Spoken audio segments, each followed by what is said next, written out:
You're watching a BBC News EU election special with Carrie, Gracie at Westminster and me, Shaun.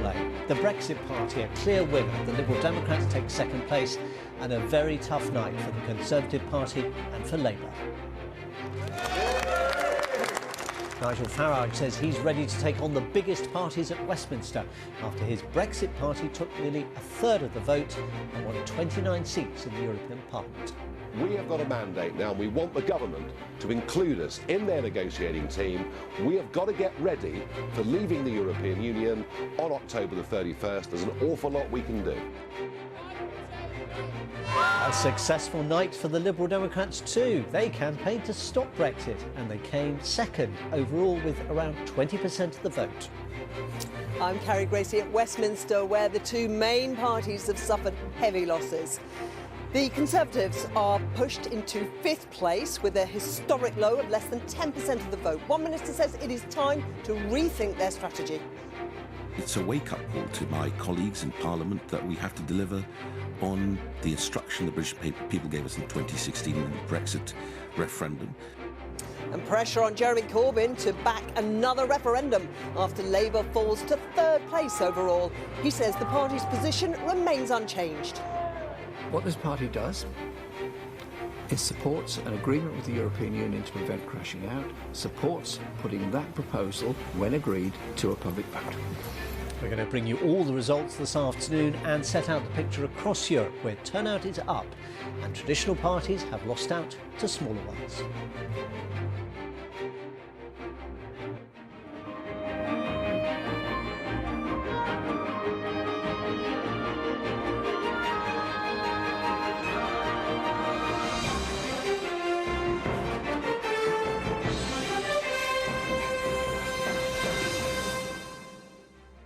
Hello, a very good afternoon. Welcome to this BBC News special. In a major blow for the largest political parties at Westminster, the newly formed Brexit parties emerged as the clear winner in the poll for the next European Parliament.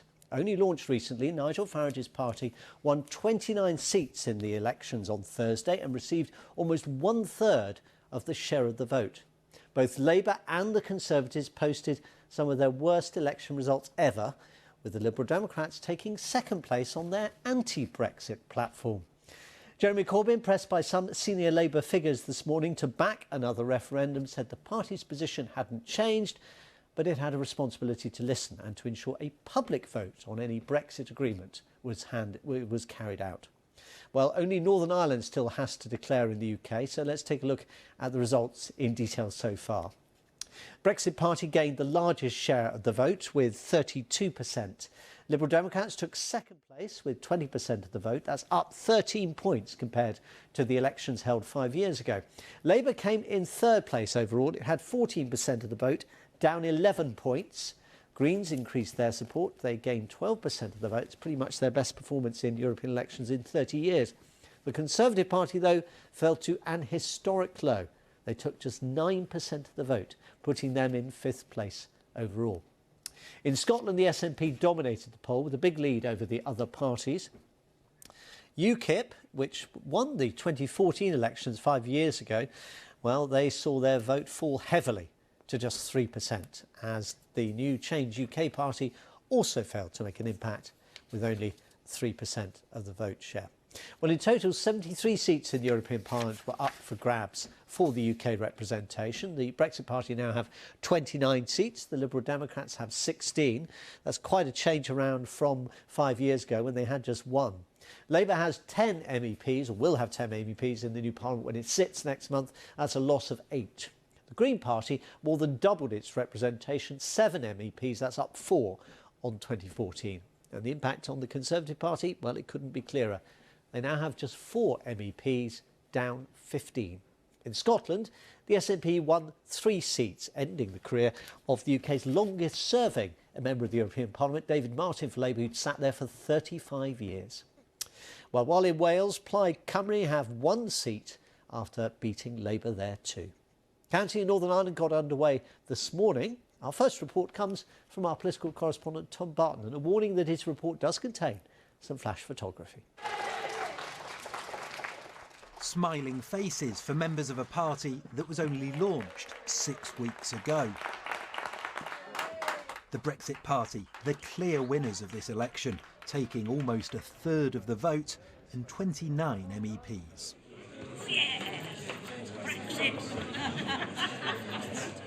The party's leader saying that this could be just the start.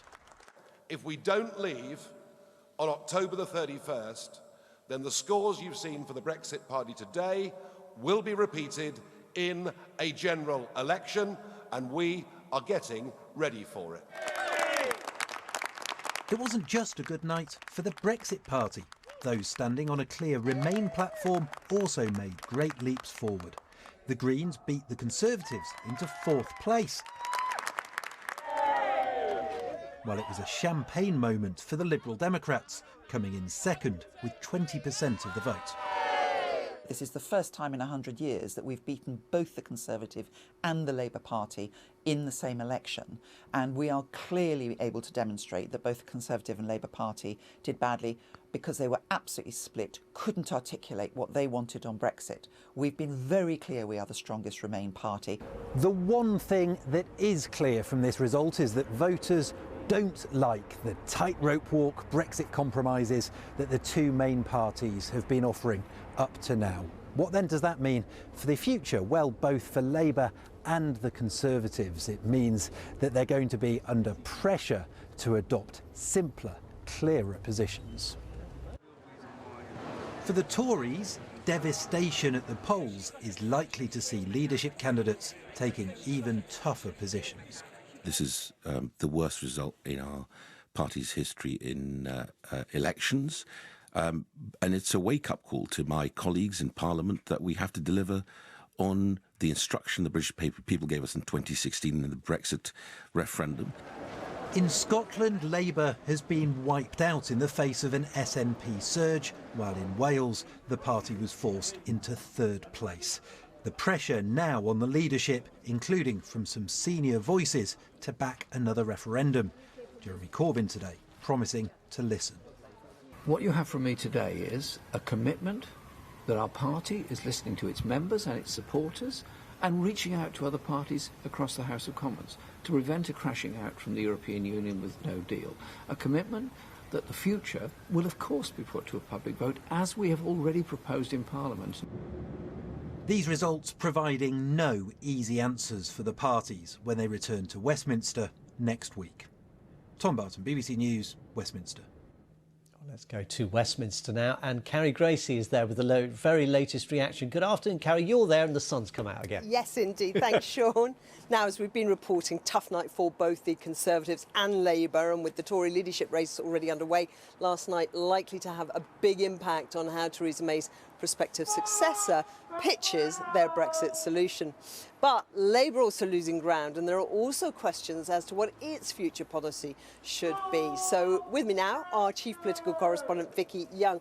Vicky, we're hearing in that report a government minister there saying, wake up, we have to deliver or else. Yeah, and I mean, it was a message Theresa May told them many times, wasn't it? But they didn't listen, many of them. And I think her hope was probably that when these election results happened, it would focus the minds of Tory MPs and Labour MPs to get her deal through. Of course, we're way past that. She has already left the scene. But the question is, I think, what impact will it have on that leadership contest? Because, of course, if you're a Tory leadership candidate looking at these, thinking Nigel Farage is the new enemy, isn't he? So are they then going to tack towards much more of a no-deal argument? That will be the temptation because, of course, it's the Tory grassroots who vote them into the position. And we know that they don't have so much of a problem with no deal. But in the end, it has to be something that can get through Parliament. And what these results do show us still is that the country is very split. Parliament is still very split. Always worth saying, though, that it's a turnout of 37%. There's another at least 30% of people who would normally vote in a general election. And, of course, we have no idea where their votes would go. So that leaves a lot of uncertainties. But going back to the told you so type messages, they weren't just for the Conservative Party, they're also for Labour, because plenty of their senior figures have been saying, you sit in the middle of the road, you get squashed, you sit on the fence, it disintegrates underneath you, and to a certain extent they'll be saying I told you so. Yeah, and they're getting themselves in a bit of a tangle about all of this. You could just see last night the tweets that were coming from Labour MPs in northern heartlands which voted Brexit. They felt that they were losing support to the Brexit Party. In the south, in seats in London particularly, you have people like Emily Thornberry saying, no, this is all about us not being clear about the possibility of a second referendum. Now, when it comes to that, we've had Jeremy Corbyn there constantly talking about a people's vote, but suggesting that could mean a general election, so not entirely clear. But we have caught up with John McDonnell, the Shadow Chancellor, today, and this is what he said about the possibility of another referendum. So we're faced with the prospect of a no deal, which could have catastrophic consequences for our economy. A Tory leader being elected on that basis, no matter what the damage to jobs in the economy. So we've got to prevent that. How do we do that? Well, of course we want a general election, but realistically, after last night, there aren't many Tory MPs that are going to vote for a general election. It'll be like turkeys voting for Christmas. So our best way of doing that, I think, is going back to the people in a referendum, and I think that's what our members want. So we're saying quite clearly, if there can be a deal, great, but it needs to go back to the people. If it's a no deal, we've got to block it. And the one way of doing that is, I think, going back to the people and arguing the case against it. Well, John McDonnell there, and I suppose for everybody the message seems to be more clarity, and you have to just take a cost. You've just got to decide where the cost is. Yeah, well, the clarity came from the Brexit Party, very clearly saying we just need to get out. It can get out without a deal, that's fine. And on the other side, the Liberal Democrats very clearly saying we want another referendum, we want to stop Brexit. Equally, the Greens. They are the parties that benefited. But it is a massive problem for people like Labour. You could hear there, I mean, John McDonnell seemed to be saying, I read that as him saying a referendum in any circumstances. And actually, Welsh Labour have broken ranks as well, saying now exactly the same thing. They say it doesn't matter. We just need to go back to the people with whatever the outcome is. And Welsh Labour saying we would clearly, in that case, campaign to remain. Vicky, I know you keep us posted with developments during the course of the afternoon. One last thing before I let you go. This is very high. But you can still hear him. Yeah, absolutely. See you later. And that's it for me now. We'll go back to Shaun and we'll talk to you again shortly. Carrie, what a shame he doesn't yodel. Let's take a look at the overall results across the rest of Europe and the spread of seats in the European Parliament. Now, the big centre-right and centre-left blocs, they've traditionally dominated the European Parliament. Their combined majority has been lost amid an increase in support for Liberals, Greens and Nationalists. Pro-EU parties still expected to be in a majority, but the traditional blocs will have to seek new allies. Liberals and Greens had a good night. Nationalists too were victorious, particularly in Italy, France and of course here in the UK. However, the centre-right European People's Party, that's the party to which the British Conservatives used to be allied until David Cameron took them out a few years ago, that remains the largest bloc, and analysts say it's likely to form a grand coalition with the Socialists and Democrats, with support from Liberals and Greens. Negotiations horse trading lie ahead. They'll begin when the European Union heads of government meet for dinner on Tuesday night to analyse the results. Turnout in these elections was a surprise. The number of people voting rose to 51%, up from 42.5% 5 years ago, bucking what's been a long trend of decline in voter numbers actually across the European Union, and the best since 1994. Well, our Europe correspondent Damien Grammaticus reports now on those results. Across Europe, one of the surprises of these elections, Green parties. This was Germany, where they surged into second place. Germany's result mirrored the picture Europe-wide. The traditional centre, conservative right, social democrat left on the slide, Greens and others profited. So now the Greens are being courted by those old parties looking for their support. People are talking to us. Obviously, they are keen to have the Greens around the table. And so if we are invited around the negotiating table, we'll go there. And it's possible the centre-right under pressure might now fragment further. It's a totally new situation, a totally new setup, and I really believe, I'm convinced that the vote of the European citizens has a clear message that European Union must be reformed in order to be strong again. For the Greens and all the other parties, how their national results translate into power here in the European Parliament is through the alliances they can forge. And what's clear there is that the surge some predicted for far-right anti-EU forces hasn't materialised.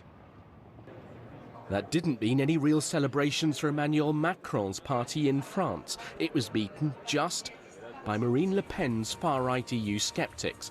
But it wasn't a decisive win for her. Her share of seats may actually have fallen.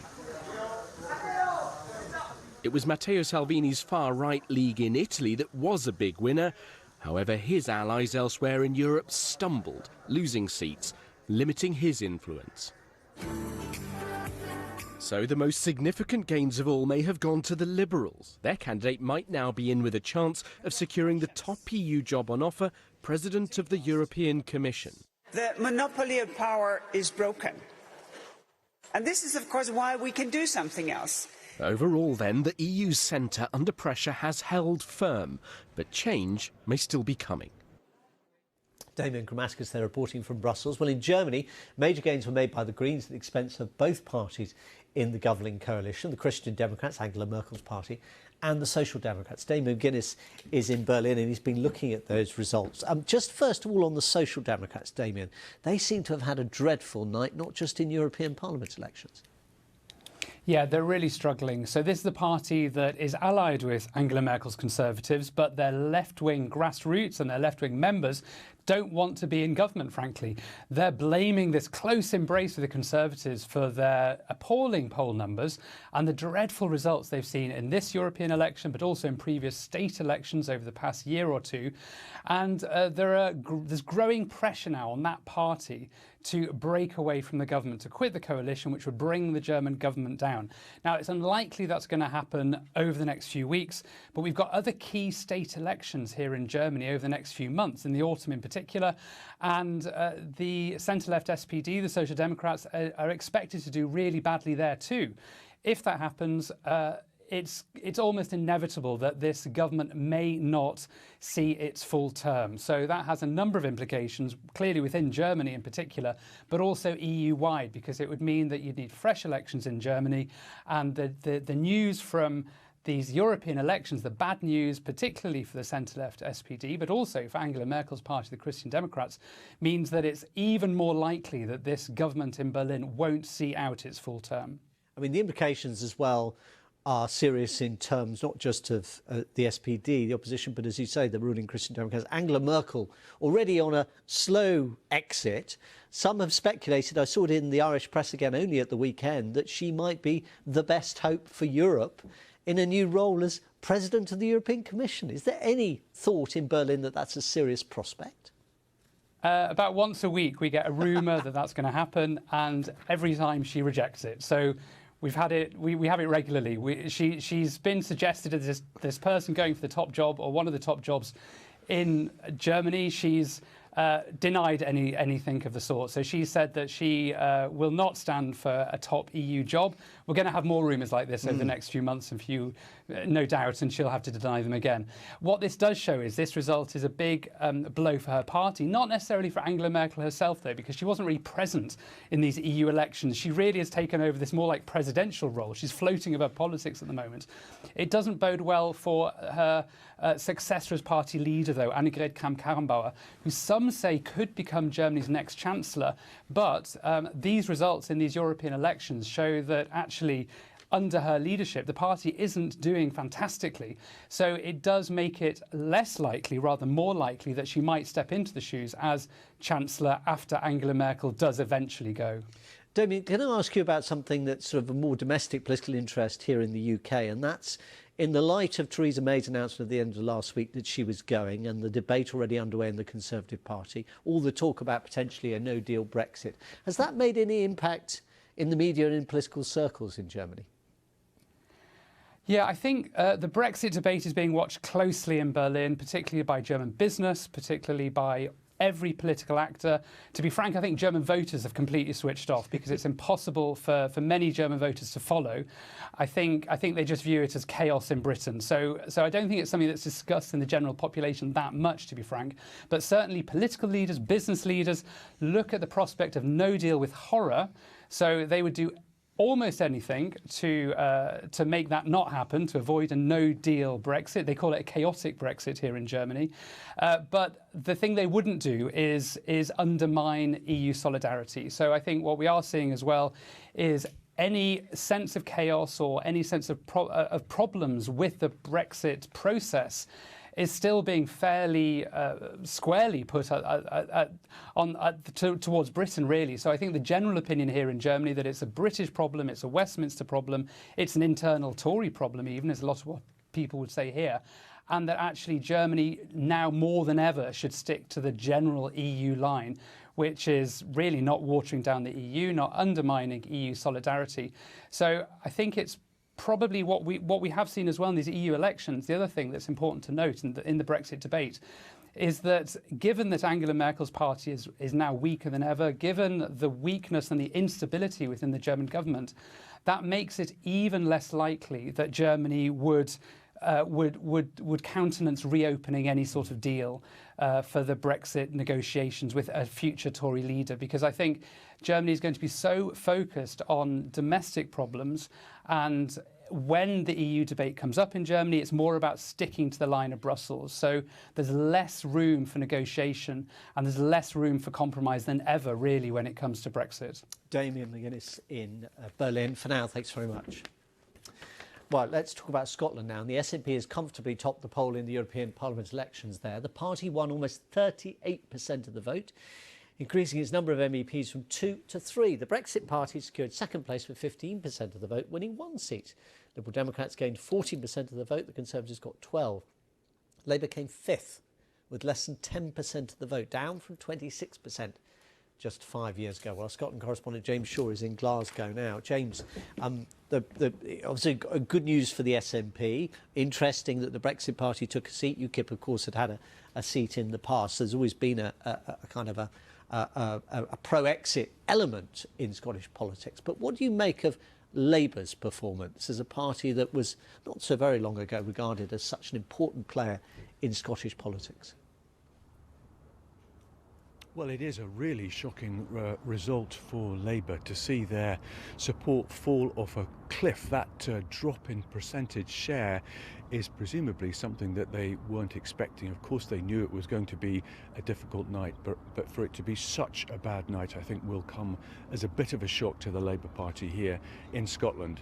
They lost both their MEPs, including David Martin, who I think is the longest serving UK MEP, and last night he was clearly devastated by that result, as many people in the Labour Party will be. Just a couple of minutes ago, purely by chance, I bumped into Richard Leonard, who is the leader of Scottish Labour, and just casually I asked him how things were going, and his response to me was very short and brusque. How do you think? And you can understand that gives a sense of how difficult a morning, how difficult a day and an aftermath this is for Scottish Labour. Yeah, I remember David Martin 20 years ago or plus actually giving a lunch for Theresa Gorman, and they had a fine old fight on camera for us about the future of the European Union. And he'd been, as you say there, very long standing. A lot of Labour figures now being very critical of the party's position, attacking Richard Leonard for having backed Jeremy Corbyn on this question of being a bit ambiguous about the referendum. Has that been a kind of an argument that's been suppressed during this campaign? Well, I mean, I suppose in retrospect you can see it's pretty obvious, can't you, when you have a part of the United Kingdom, a nation like Scotland, which is so clearly, so sharply defined by being a Remain part of the UK. 62% of the electorate voted Remain back in 2016, and the parties who did really well here, as perhaps in other parts of the UK, are the ones who had very defined positions. The SNP went into this election spelling out that they were the party against Brexit. If you wanted to make a statement against Brexit, you voted SNP. And that message really seems to have cut through, likewise with the Brexit Party itself, but to a lesser extent, because that is a minority interest here in Scotland.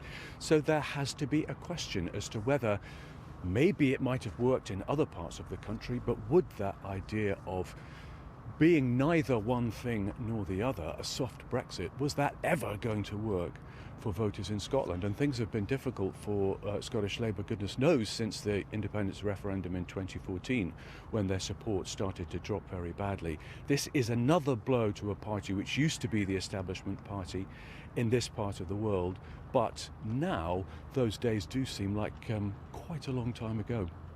James Shaun in Glasgow, thank you. And that's the view in Scotland. To Wales now, where the Brexit Party won the largest share of the vote too. Nigel Farage's party won almost a third of the vote, 32%, giving the party 2 MEPs. Plaid came in second place with 20% of the vote. Labour in third with 15%. The Liberal Democrats closely behind on 14%. The Tories lost their 1 seat in Wales and dropped to 5th place, just ahead of the Greens, UKIP and Change UK. Let's talk now to our Wales political editor, Felicity Evans in Cardiff. Felicity, good afternoon. The issue one once again for Labour, and already suggestions that Mark Drakeford is shifting his position on this, or at least under some pressure in the Welsh Labour Party to do so. Yes, that's right. An historically bad result for Labour last night. This has been a machine that has dominated Wales-wide elections for 100 years. So coming third, a major blow not only to the party but to their new leader, Mark Drakeford. And we have had an apparent repositioning from him this morning, as you suggest, in a statement that says, among other things, faced with the damage of a hardline Tory Brexit, Welsh Labour believes that the final decision must be made by the public in a referendum. Now, when pressed on whether that constitutes an unequivocal commitment to a referendum, one party source said it absolutely does, no ifs, no buts. Though the statement itself obviously could be a little clearer on that. It's worth mentioning there are celebrations today for another new party leader, Adam Price of Plaid Cymru. They came second, an historically good result for them. The question will be whether they can build on that momentum going forward into the next set of Assembly elections. And on the question of where Wales stands now after these sets of results, well, pretty divided seems to be the answer. If you tally up the Leave votes and the Remain votes, there's a small margin in favour of Remain, but it is very small. And given that the turnout here was so low, only 37%, it's difficult to extrapolate from that really any strong feeling about where Wales is, especially when you consider that in the 2016 referendum, when Wales voted to leave the EU, turnout was more than 70%. Forgive me, that's one. Felicity Evans in Cardiff, thanks very much. Right, to the Yorkshire and Humber region now, and the Brexit Party took 3 of the 6 seats. Labour won 1 seat, lost another, with the Liberal Democrats and the Green Party getting a seat each. It means both UKIP and the Conservative Party lost 2 MEPs each in the region. While the Brexit Party MEP, one of those victors, John Longworth, is with me. John, good afternoon. Hello. And congratulations, first of all. What do you put your party's success down to? Well, I think it's very clear that people are angry and frustrated that we haven't left the European Union, that the Parliament and the government haven't actually fulfilled the will of the people, despite the fact that we had a very strong result in the referendum and that the 2 major parties which gained 80% of the vote in the election had it in their manifestos that they would actually respect that result.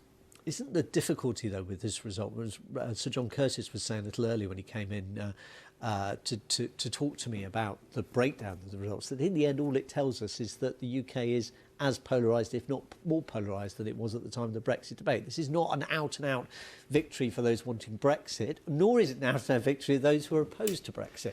And isn't the problem for politicians like you that somehow you've got to kind of rebuild some consensus here if we're leaving, what we're going to be like after we've left, and also not make people feel disaffected by the fact they voted the other way?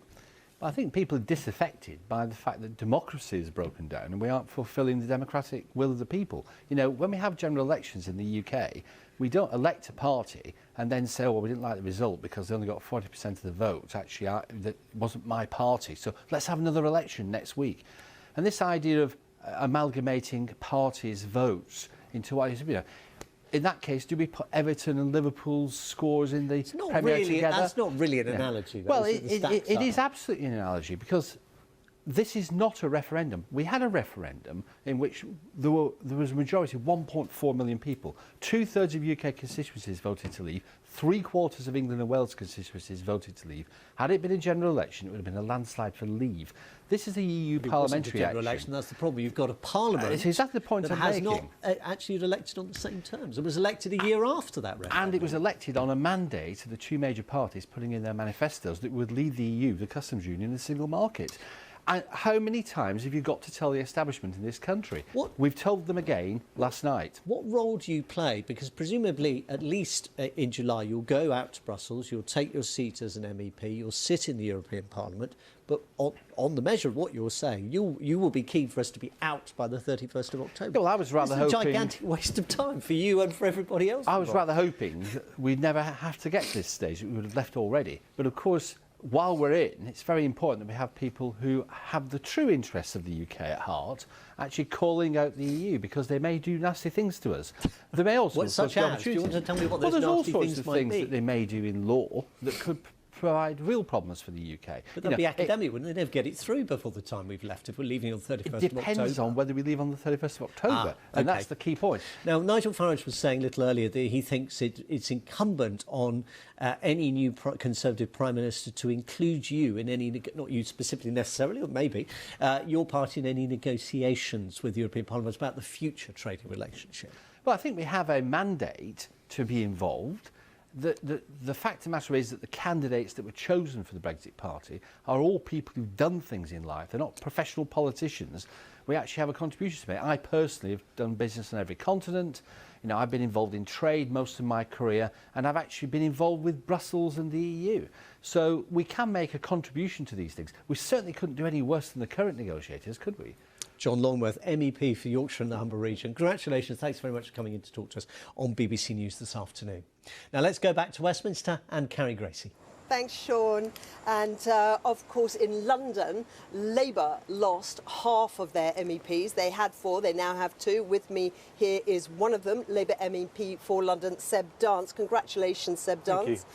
Was it a nail-biter? A little bit of a nail-biter, yes. I won't pretend otherwise. And did you feel angry with your party leader, Jeremy Corbyn, for not climbing off the constructive ambiguity fence? Yeah, I'm pretty angry with our stance, certainly. I think that, you know, many of us were warning right from the very beginning what would happen if we didn't have a clear position backing a public vote and backing the option to remain, and saying that we would campaign thank you, and backing Remain in that campaign. I'm pleased now to see that many of the front bench, many members of the front bench, are now saying that's the position we should have had in these elections. And yet, Jeremy Corbyn's talking about a general election still. Do you think a general election is the right idea, given the very damaged performance that we saw last night? If we have a clear position, then yes. I don't think it's unarguable that the Tory party has lost the faith of the country. I mean, what an incredibly terrible result. But you don't have a clear position is the problem. Well, no, I don't think we do at the moment, and that's been shown in these European elections, but I think it's very, very simple and very straightforward to fix. I had many conversations on the doorstep with people who have been lifelong Labour voters who would say to me, well, you know, if you came out for a clear position one way or the other, I could work with something, you know, I could back you. And I said, well, actually Jeremy has said that we would have a public vote on any option, which is, he said on the Andrew Marr show, I think about 2 weeks ago. And it transformed the response on the doorstep, but it was just too late. And so if there is a second referendum, obviously what that will do is some Labour MPs are going to suffer in the next general election, aren't they? Because some of them do represent Leave seats. Well, I think the majority of Labour voters, even in Leave seats, voted Remain. But in a general election, most people don't have Brexit as their number one issue. They have a whole range of issues. But the problem about Brexit is if you are not clear about your position on, let's face it, the most fundamental issue facing our country, it's hard to win the trust of voters on everything else. And I think that's the problem we will face. So you're saying it. There's another lot of very senior people in the party who are saying this today. But still there's no clear move from Jeremy Corbyn. Do you think he's going to get pushed before conference? Do you think he's going to put it back to conference, put it back to the members, say, you must decide? I hope so, because, you know, we are a member-led party. We have a broad range of people who have come into the party from very many different traditions within the Labour movement. But our membership should be where the direction of policy is set. I hope it doesn't take, you know, cajoling and some kind of nonsense about proxy contests within the party. None of that I don't think any of us are interested in. We just want to get this right, and we want rid of this awful government. And I think we have to have that clear policy, and members, I think, will set that clearly at conference. But it should happen before then. Seb Dance, thanks for joining us. And that's it from Westminster for now. Let's take a look at the weather. Here's Ben. Thank you very much indeed, Carrie. Very good afternoon to you. It is a bank holiday Monday, so shouldn't be too much of a surprise that the weather is pretty mixed. There is some sunshine to be had, but there are also some showers, certainly grey skies earlier on for this weather watcher in Edinburgh. As we go through the afternoon, those scattered showers, some heavy, some thundery, will continue. The heaviest ones likely to drift out of Northern Ireland into Wales, parts of northwest England, the Midlands. The showers continue through the night as well, particularly across eastern England. We'll keep some outbreaks of rain across the eastern side of Scotland. The winds fall light across Scotland. Here it will be a relatively chilly night, 2 to 6 degrees, not as cold further south where it stays fairly breezy. We go into tomorrow, we will still see some scattered showers, most especially across central and eastern parts of the UK. Further west, not as many showers, more dry weather, some spells of sunshine, but despite that sunshine, tomorrow will be quite a cool feeling day, especially across some northern areas, just 11 degrees there in Aberdeen, maybe 17 in London, not nearly as warm as it has been. But as we head through the week and towards the weekend, southern areas will turn very warm indeed, could get to the middle 20s Celsius. Always the chance for some rain across northern and western parts of the UK. More weather to come later on. That's all from me for now.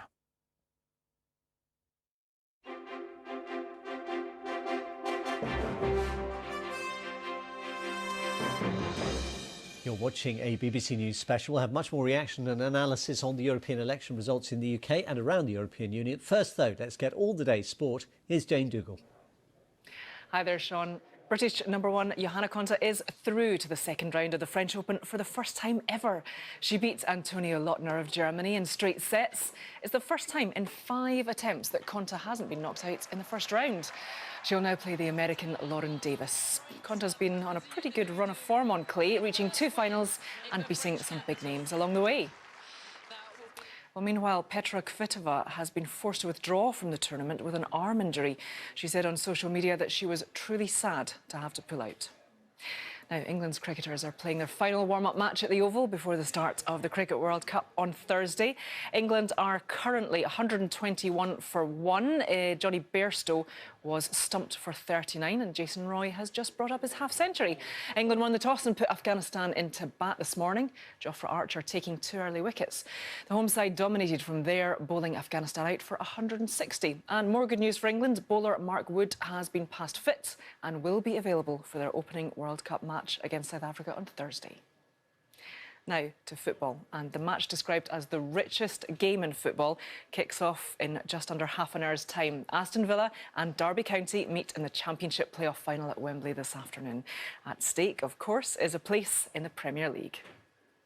I believe completely in my team, but because of the squad that they've amassed and they've been there last year and they're a strong team, I think people will see from the outside and fancy Villa a bit. It doesn't matter to us. That's a great challenge. It's a challenge that we all have to step up to and try and overcome. There's nothing better in football than winning a game you're not expected to win. When you're expected to win, it feels good. When you're not, it can feel great. So there's a challenge for us. The big thing, and I keep saying it, is momentum. We feel that we've got an awful lot of momentum going into the game. You know, the run that we was on to the end of the season, the domination that we had in the 2 playoff games, we can take that certainly into our game on Monday. At athletics, and Mo Farah has won the Vitality London 10,000 for the 7th time. The Olympic champion was the honorary starter for the race before finishing ahead of fellow Britons Andrew Bouchard and Nick Gulab. Farah said he'd actually lost track of his winning streak. I honestly thought I won, this is going to be my 6th, but even better when I hear the 7th one. It's just a nice day to come out here and win the race. As I said, Andy Bouchard's a strong athlete, and Nick, another one, he's been going strongly. So Andy was pushing on early on. It's just, as long as I cover every move and, push at the end, I knew that was what it was going to take. Steph Twell retained the women's title as she continues her bid to make the British squad for next year's Olympic Games in Tokyo, while Daniel Sidbury and 3-time Paralympic medalist Shelley Woods won the wheelchair races. England's Bronte Law has won her first LPGA title at the Pure Silk Championship in Virginia.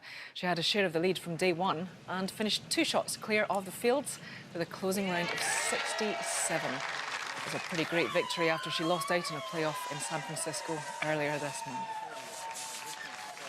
I believe in, hard work and determination, and, I really stayed so focused out there today. And, obviously my caddy, Jeff, did a great job keeping me calm. And, I guess after, you know, San Fran, it really gave me perspective that I can compete at the top. And, you know, I came in this week with the sole intention of, you know, getting that one better. And, you know, it feels really good. I hope that all washed off. That's all the sport for now. You can find more on all those stories on the BBC Sport website. That's bbc.co.uk/sport. Jane, thank you very much. Jane Dougal there at the BBC Sports Centre. Now, welcome back. We're talking about, of course, the European Parliament elections. They took place in the UK on Thursday, and much of the rest of the European Union on Sunday, which is why results are coming overnight. They're still counting in Northern Ireland, the one region of the UK that has yet to declare. Our Ireland correspondent Emma Vardy is at that count in Magherafelt. Emma, obviously a lot of the debate about Brexit was about the Northern Ireland and Irish Republic border. How much was that figuring in the debate in the elections in Northern Ireland, and what impact on the result? It was very much figuring in the debate leading up to these elections. Usually politics is defined in Northern Ireland by unionist and nationalist divide, but this time, of course, people were looking at parties as to whether they are the parties of Brexit or whether they are supporting Remain here. And we have just had, in the last hour or so, the results of people's first preference votes here. Sinn Féin's Martina Anderson topping the poll, closely followed by Diane Dodds for the Democratic Unionist Party. But the real success story of the day is the Alliance Party, a party which neither designates itself as unionist nor nationalist. It is a Remain supporting party, and they have doubled their share of the votes from 2014, from the last European elections, doubled their first preference votes here.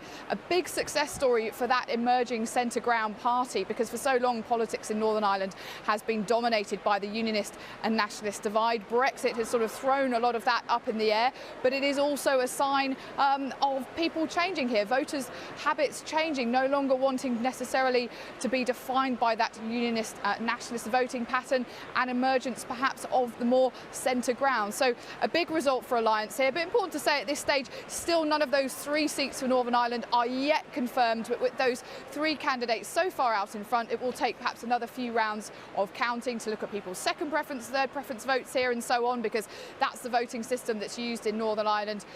But Sinn Féin, DUP and then Alliance taking that 3rd seat, they all look very strongly on track to take that. So we're expecting results slightly earlier than was expected before, perhaps sometime early evening that will be confirmed. But those 3 candidates now so far out in front, very unlikely that anyone else will catch them. And it was that 3rd seat that was really going to be the interesting contest throughout the lead up to these elections, because the way that voting patterns are in Northern Ireland, there's very little swing between unionists and nationalists. It was almost guaranteed really that the biggest unionist nationalist parties would take 2 of the 3 seats, but there was always that question mark over who would really clinch that 3rd one. So huge celebrations here for the Alliance Party today, and I'm sure there'll be more big cheers when those seats are finally confirmed later on this evening. So Emma, consolation then for Naomi Long, who of course was at Westminster for one period as an MP and then lost her seat there, so she could be going to Europe. But can you just, for the rest of the UK, explain, I hate to do this to you, but give us a simple explanation as possible of how the voting system works, because it is different in Northern Ireland, isn't it, from the rest of the UK? It is different, and the reason for that is the unique politics of Northern Ireland because of this big green and orange divide means that you need a voting system that guarantees representation for both sides of the community. Unionist parties defined by their belief in the union of the UK, and nationalist parties generally defined because their belief in a united Ireland, a belief in Northern Ireland breaking away from the UK, if you like, being the ultimate ideology of those 2 sides, which at one point, rewind 30 years, let's just remind the audience, well, bombs and bullets were the result of that kind of divide. Of course, Northern Ireland is a peaceful place now, but because of that unique history of politics, you need this different voting system, the single transferable vote system. It means that voters will mark the candidates in order of preference, and then you have these rounds of voting. You eliminate the candidates with the least votes, and their second preferences then get distributed, and you keep on going. It's a bit more complicated, it's a bit more technical, takes a bit more time, but it gives you that slightly different distribution, which ensures representation for both sides of the community. So that's why things are the way they are are here. The other reason that Northern Ireland is a little bit playing catch up in terms of declaring its results, well, they don't count votes on a Sunday here, observing that Christian tradition of the Sunday being the day of rest. So Northern Ireland only started counting at 8 o'clock this morning. But it looks like it is those three parties that are going to be taking those seats, and it's a bit of a formality now to count through the rest of those preferences, distribute them all, as I've just explained, add those all up before you get those seats finally confirmed later on.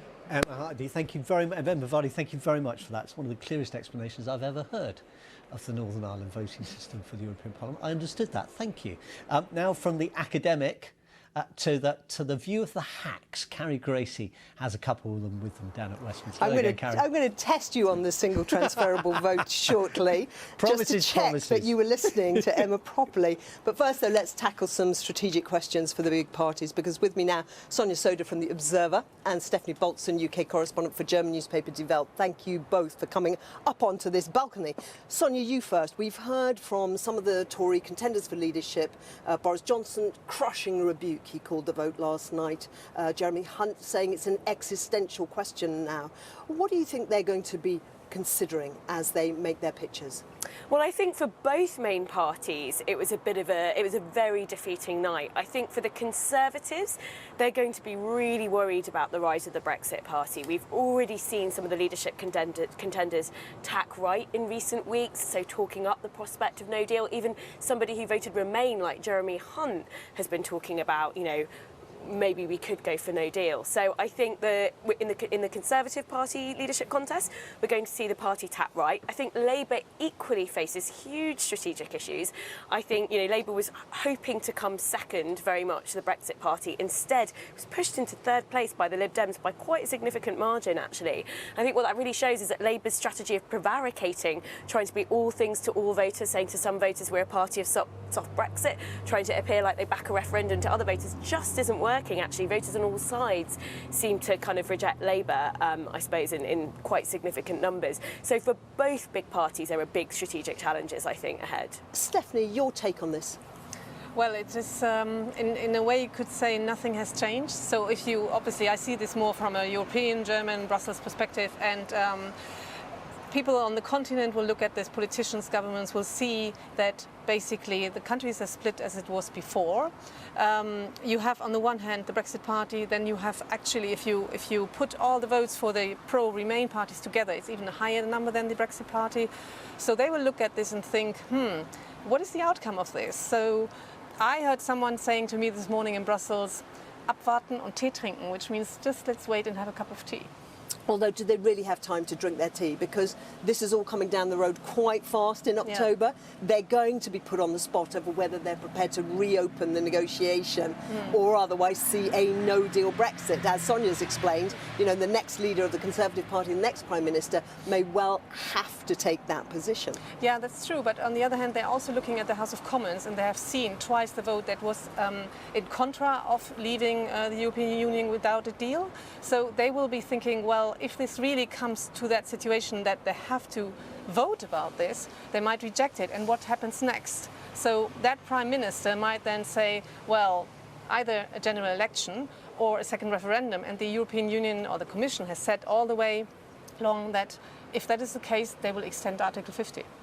So while they're drinking tea in Europe, Sonia, back to this question of whether Parliament can overturn a headlong drive towards a no deal. Do you think there are enough Tory soft Brexiteers to actually make the enormous kind of existential decision to vote against their own government? Well, I think the challenge for Parliament going forward is that they're running out of parliamentary devices to stop a no deal. So we had the Institute for Government, which are experts on this, produce a paper last week that said really there's one fail-safe route to block a no deal, and it's quite a nuclear option. It's a vote of no confidence in the government.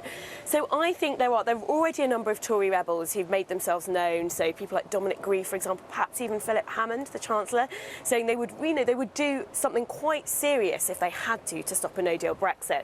So I think there is a chance that we could see Parliament, if it looked really certain that a Prime Minister, Boris Johnson or Dominic Raab, was gunning out to take the country out on the 31st of October with catastrophically crashing out without a deal, there is a chance that some Tory rebels could come together together with Labour to vote no confidence in the government. But that still creates a huge amount of uncertainty about what's next, and I think that's why Labour's position in this is so important. Huge pressure on Jeremy Corbyn today to stop his prevaricating and come firmly around to the position of a referendum. Sonia, I'm just going to interrupt you there because we're just hearing that Sajid Javid, the Home Secretary, has just announced his own candidacy for leadership of the Conservative Party and next Prime Minister, as you can see his tweet there. And Sonia, just pick up with that. He's entering what is already quite a crowded field. Absolutely, and I think the next few weeks, I mean, there's such a sort of paradox here, really, isn't there? Which is the country is facing this huge question. Time is ticking down to October the 31st, and we've got the Tory party sort of engulfed in a beauty leadership parade, huge numbers of candidates. It's not actually that clear what the differences are between them. You've got lots of candidates taking very similar stances around things, for example, like, you know, being more gung-ho about a no deal. So I think it's going to be quite a damaging few weeks for the country. All focus is going to be on these sort of Tory leadership candidates trying to out-compete each other and trying to be more like Nigel Farage than the next one, whereas actually the real work around how we're going to get out of this Brexit impasse just isn't going to get done. And Stephanie, just very, very quickly on the Europeans, once they finish drinking tea, watching all these machinations in London and around the UK, there are going to be decisions for them. How do you see the outcome of the EU elections on the continent affecting the willingness to negotiate of certain parties? I think I'm thinking about the departure of Merkel. I'm thinking about the relative poor performance for Emmanuel Macron's party. Yeah, you're right. But on the other hand, what I can't see is that they would suddenly now turn around and say, OK, actually, we have said we're not going to open the withdrawal agreement and suddenly going to do this, because they have now actually won against the populists this election, and they wouldn't now suddenly turn around and prove the opposite. Stephanie and Sonia, thank you very much for joining me up here. We'll talk to you again later. And let's turn now to one of the new Brexit Party MEPs, because former Conservative Minister Anne Widdecombe won a place. She's been speaking to our correspondent Sarah Ransom. Let's listen in. Well, of course, if you look at the map today, it's a sea of Brexit blue. And that is because we just asked the nation a very simple question. We didn't have a great raft of policies. We had one, which was to get Britain out of the EU without a deal. And the nation voted for us. And voted for us big time. So my reflections are that was the second referendum. Twice now the nation have said to Parliament we want to leave. I just hope this time Parliament listens, because if it doesn't, and if we don't get out of the EU on the 31st of October, then we will contest, the Brexit Party will contest a general election. I wanted to ask you about that, because Nigel Farage has talked about the ambition of the Brexit Party this morning. He's talked about possibly contesting in the general election whenever that might be. When you think about that longer term, what are your thoughts? Well, I very much hope that it isn't necessary, because the only way it won't be necessary is if we've left. And we've left cleanly, and there's no doubt about it, and there's no reopening of the argument, and we've gone. And if that happens, then the job of the Brexit Party is done. But if that doesn't happen, if we don't leave, and actually at the moment that's the most likely outcome given their record, if we don't leave, or we leave in name only and stand there one leg in and one leg out, or if there's then a serious attempt to reverse the leave, then we will stand in a general election, yes. Anne Widdecombe, well, the Green Party have had their best performance in a European election in 30 years. They've won 7 seats. With me is the party's co-leader, Shaun. Shaun, thanks for coming up here. So your response to this outcome, we just heard from Anne Widdecombe. They're obviously thrilled with their outcome. They said we can't stand 1 foot in, 1 foot out.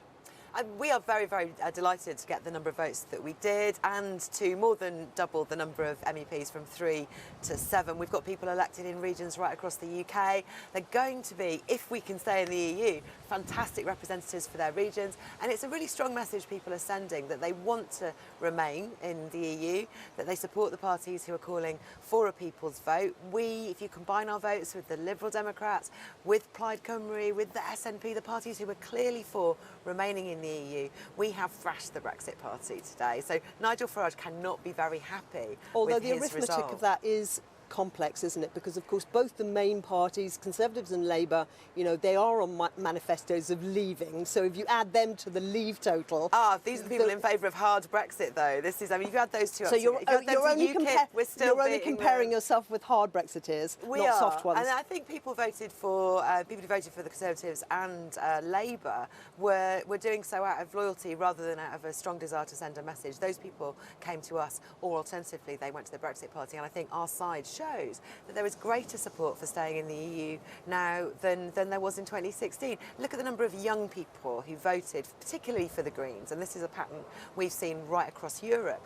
Young people are saying, look, I want a future for the planet, and I want a future inside Europe to make that possible, but also because I value the freedoms that my generation has, and they want to see those too. And yet, it's not clear that all the young people who support that kind of agenda actually came out to vote.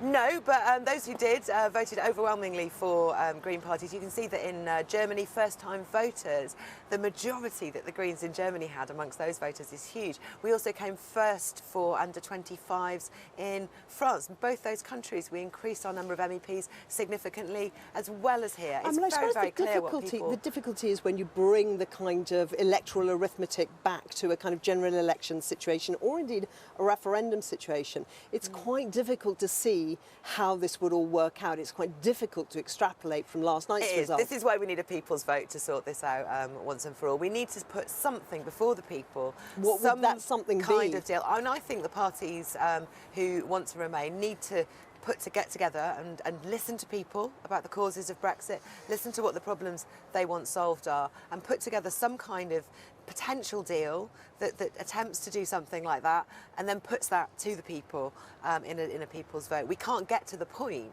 where we get to revoke versus crash out with no deal at all. That is an unimaginable situation. It's up to all of us who Well, you say it's unimaginable. It's not unimaginable to lots of hard Brexiteers who voted for Nigel Farage. I think leaving without a deal, and no deal, crash out Brexit. People have not quite grasped how horrific that would be. Is that not patronising? We've seen business leaders on your programme today Nigel Farage's manifesto, the manifesto of the Brexit Party was clearly exactly that, a clean break Brexit, they called it. It was the overwhelming single-party winner in last night's elections. I think we need to be looking very closely at what that actually means. This wasn't done during the election campaign, but if it came to getting close to October, we'd have to look at that very carefully and listen to the business leaders and listen to people like us who will point out how appalling this would be for the most vulnerable in society. It wouldn't solve the problems that led a lot of people to vote for Brexit, and it would be a disaster for the environment as well as our security. There are a whole list of things for which a no-deal Brexit would be a disaster. We have to be avoiding that. We have to be all working together as It's a long list that we don't have time to pick apart right now, but there will be other opportunities. Shaun, thanks so much for joining us today. And that's it from me for now. Let's take a look at the weather, and we're joined by Ben. Carrie, thank you very much. Very good afternoon to you. It is pretty mixed out there this bank holiday Monday. I suppose that shouldn't come as too much of a surprise. There are some blue skies, some sunshine to enjoy. This is how it looked earlier for a weather watcher in Guernsey. Beautiful scene there. But the clouds were gathering across North Wales. We have seen quite a few showers already. This is the earlier satellite and radar picture. There have been some particularly heavy showers through today so far across Northern Ireland. The odd flash of lightning, the odd rumble of thunder here. This cluster of really heavy showers is likely to push its way a little further southeastwards into parts of northwest England, Wales, eventually down into the Midlands before the day is done. A few showers elsewhere as well. Quite breezy, particularly down towards the south. Maybe scraping up to 20 degrees across the southeast corner, but generally not as warm as it has been so far this bank holiday weekend. Now we go through this evening and tonight. Some of the showers will continue. They become increasingly confined to eastern parts of the UK. We'll also see some more general rain for a time across the southeast of Scotland. Skies clearing elsewhere where the winds fall light across Scotland. It'll be a relatively chilly night, 2 to 6 degrees. Not as cold further south because here it will stay quite breezy. Then we get on into tomorrow. We'll continue to see some scattered showers, but these most likely across central and eastern areas. The odd heavy and possibly thundery one across the southeast of England. Elsewhere, we'll see some sunny spells developing, but those temperatures not doing particularly well, particularly in the north, 11 degrees there in Aberdeen, but even further south, 17 degrees in London. Tuesday night will be quite a chilly night under this ridge of high pressure, but as we move into Wednesday, we see frontal systems starting to move in from the Atlantic. This is the start of quite a big change, actually, for the second half of the week. We see some outbreaks of rain moving through Northern Ireland, parts of Wales and the southwest, setting in across Northern England, southern Scotland. Brighter skies across the far north of Scotland, but with some showers at times. Quite chilly here, but further south, it's going to start to feel increasingly warm and increasingly humid. And as we move out of Wednesday into Thursday, we continue to see frontal systems moving across northern and western parts of the UK, so there will be some rain here. But to the south of these weather fronts, well, we start to draw our air up from the southwest, and that air is going to feel very warm and very humid. So as we approach the weekend in southern parts of the country, those temperatures are likely to get up into the middle 20s Celsius, maybe 25 or 26 degrees, but always with the potential for some more rain at times across the north and the west. So things stay pretty mixed, actually, over the next few days.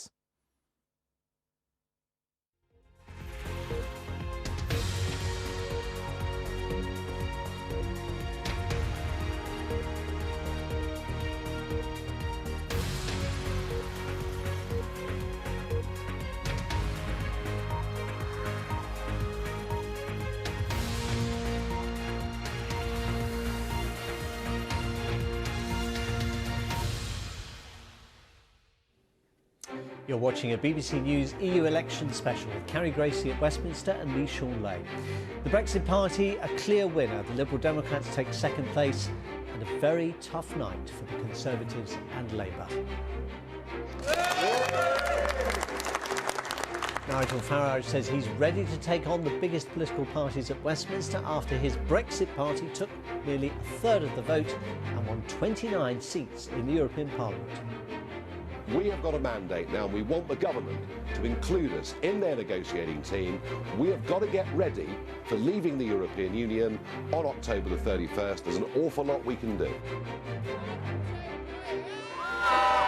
It was also a successful night for the Liberal Democrats, who campaigned to stop Brexit, coming second with around 20% of the vote. I'm Carrie, Gracie at Westminster, where the two main parties have suffered heavy losses. The Conservatives are pushed into fifth place with a historic low of less than 10% of the vote. One minister says it's time to rethink their strategy. It's a wake-up call to my colleagues in Parliament that we have to deliver on the instruction the British people gave us in 2016 in the Brexit referendum. And pressure on Jeremy Corbyn to back another referendum after Labour falls to third place overall. He says the party's position remains unchanged. What this party does is supports an agreement with the European Union to prevent crashing out, supports putting that proposal, when agreed, to a public vote. We'll bring you all the results from the UK. Northern Ireland may declare later this afternoon, as well as the picture across the whole of the European Union, where turnout is up and traditional parties have, as in the UK, lost out to small ones.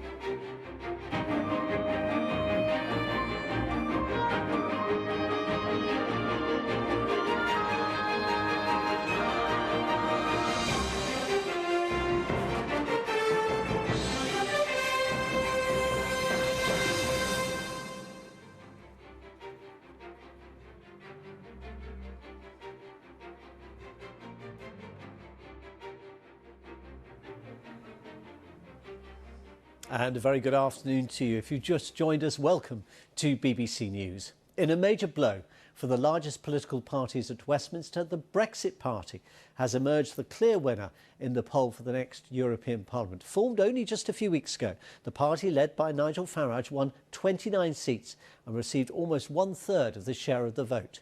Both Labour and the Conservatives posted some of their worst ever results. The Liberal Democrats took second place in this election on an anti-Brexit platform.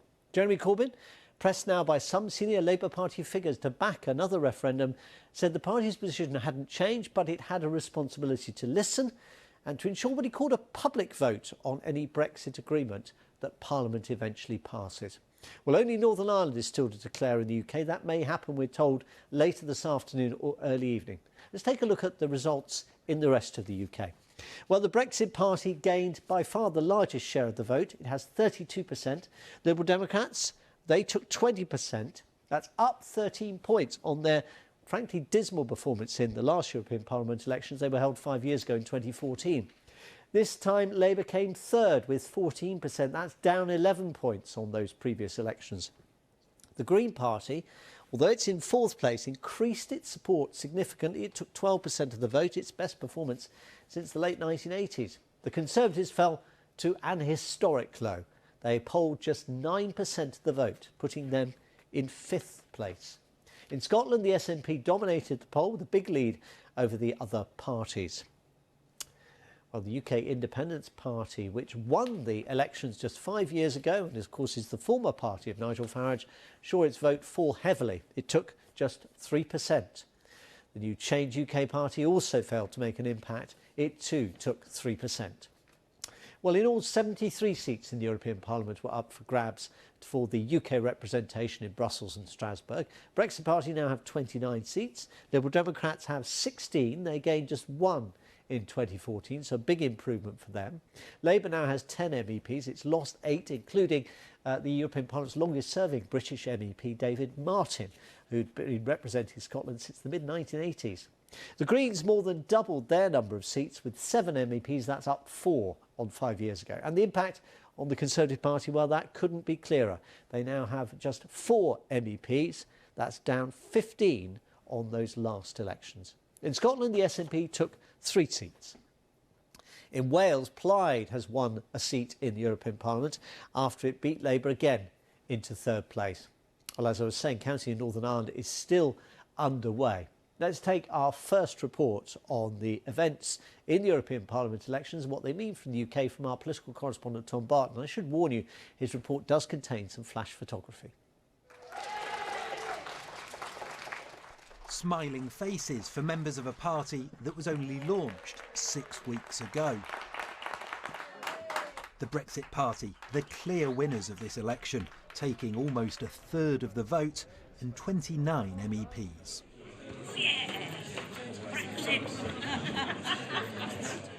The party's leader saying that this could be just the start.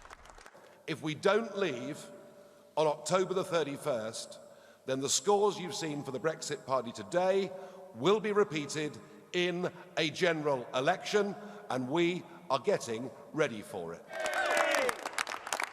It wasn't just a good night for the Brexit Party. Those standing on a clear Remain platform also made great leaps forward. The Greens beat the Conservatives into 4th place, while it was a champagne moment for the Liberal Democrats, coming in second with 20% of the vote.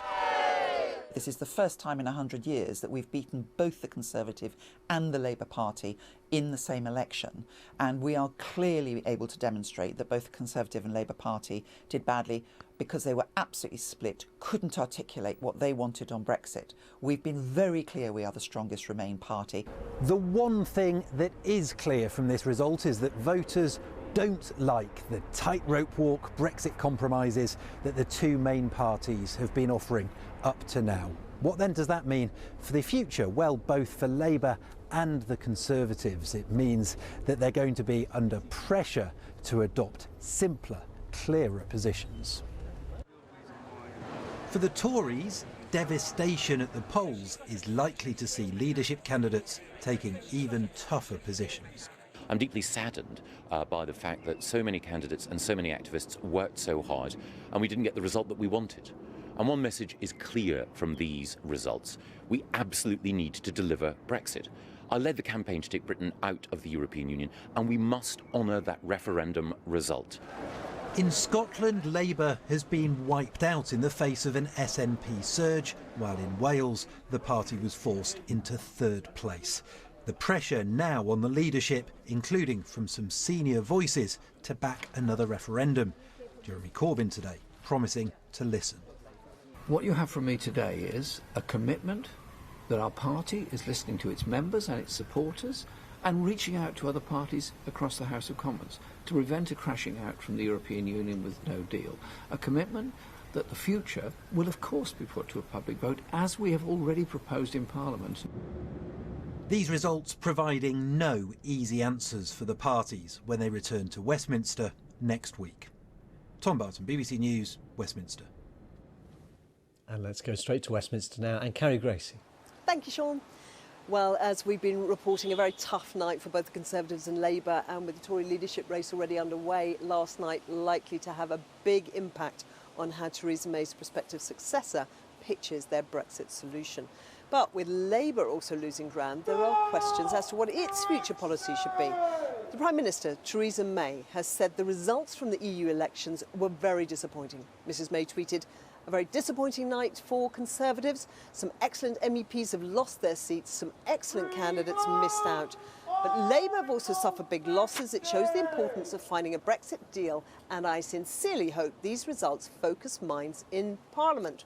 Well, with me now, our chief political correspondent, Vicky Young. Focusing minds for sure, but focusing minds in the direction that Mrs May would like to see? No, I mean, I think she thought that these results would have focused the minds of MPs on all sides to push her deal through. Of course, we've now gone beyond all of that, and it's leadership contenders looking at how they try and appeal to the grassroots of the Tory party, because they need them to vote for them, obviously, but also they now see the enemy as Nigel Farage. So inevitably you'd think they're going to tack more towards, leaving without a deal. We've heard from Boris Johnson today saying those Tories who've deserted the party won't return unless Brexit happens on the 31st of October. Jeremy Hunt is talking about an existential crisis facing the Tory party. It is, yeah. They all think they're going to be potentially destroyed unless they deliver Brexit. So a big focus on Tory leadership contenders. And then there were 9. Another one has joined today. Sajid Javid, the Home Secretary, entering the fray to try and make his case as well. So worst electoral result for the Tories in nearly 200 years, but it's no better roses for Labour either, as we've been hearing. And Labour, terrible performance, for example, in Scotland. I mean, it's incredible to be 5th in Scotland, to be, I think it was 3rd in Wales, 2nd in London. So in their heartlands, they're facing a massive problem, and a lot of their own MPs think it's because they weren't clear about their position on Brexit. Emily Thornberry last night saying, when she went to the doorstep to explain the policy to people, it took at least 5 minutes, and she said there just wasn't a way that you could carry on. Now, the main problem is about the second referendum. Are they in favour of one or not? In what circumstances or not? This is what John McDonnell, the Shadow Chancellor, had to say today. So we're in a situation now, is where do we go from here? And we're faced with the potential of a Brexiteer extremist almost certainly becoming leader of the Tory party, whether it's Boris Johnson or Dominic Raab or some of that ilk. So we're faced with the prospect of a no deal, which could have catastrophic consequences for our economy. A Tory leader being elected on that basis, no matter what the damage to jobs in the economy. So we've got to prevent that. How do we do that? Well, of course, we want a general election, but realistically, after last night, there aren't many Tory MPs that are going to vote for a general election. It'll be like turkeys voting for Christmas. So our best way of doing that, I think, is going back to the people in a referendum, and I think that's what our members want. So we're saying quite clearly, if there can be a deal, great, but it needs to go back to the people. If it's a no deal, we've got to block it. And the one way of doing that is, I think, going back to the people and arguing the case against it, because it could be catastrophic for our economy. It's not just me saying that. It's Philip Hammond, the Chancellor. It's others across the parties now that are saying that, independent economists as well. And I'm not willing to stand by and let my constituents lose their jobs or have their livelihoods undermined by this. So are you saying then it's a referendum under any circumstances, that's the only way through now? I think it is, yeah.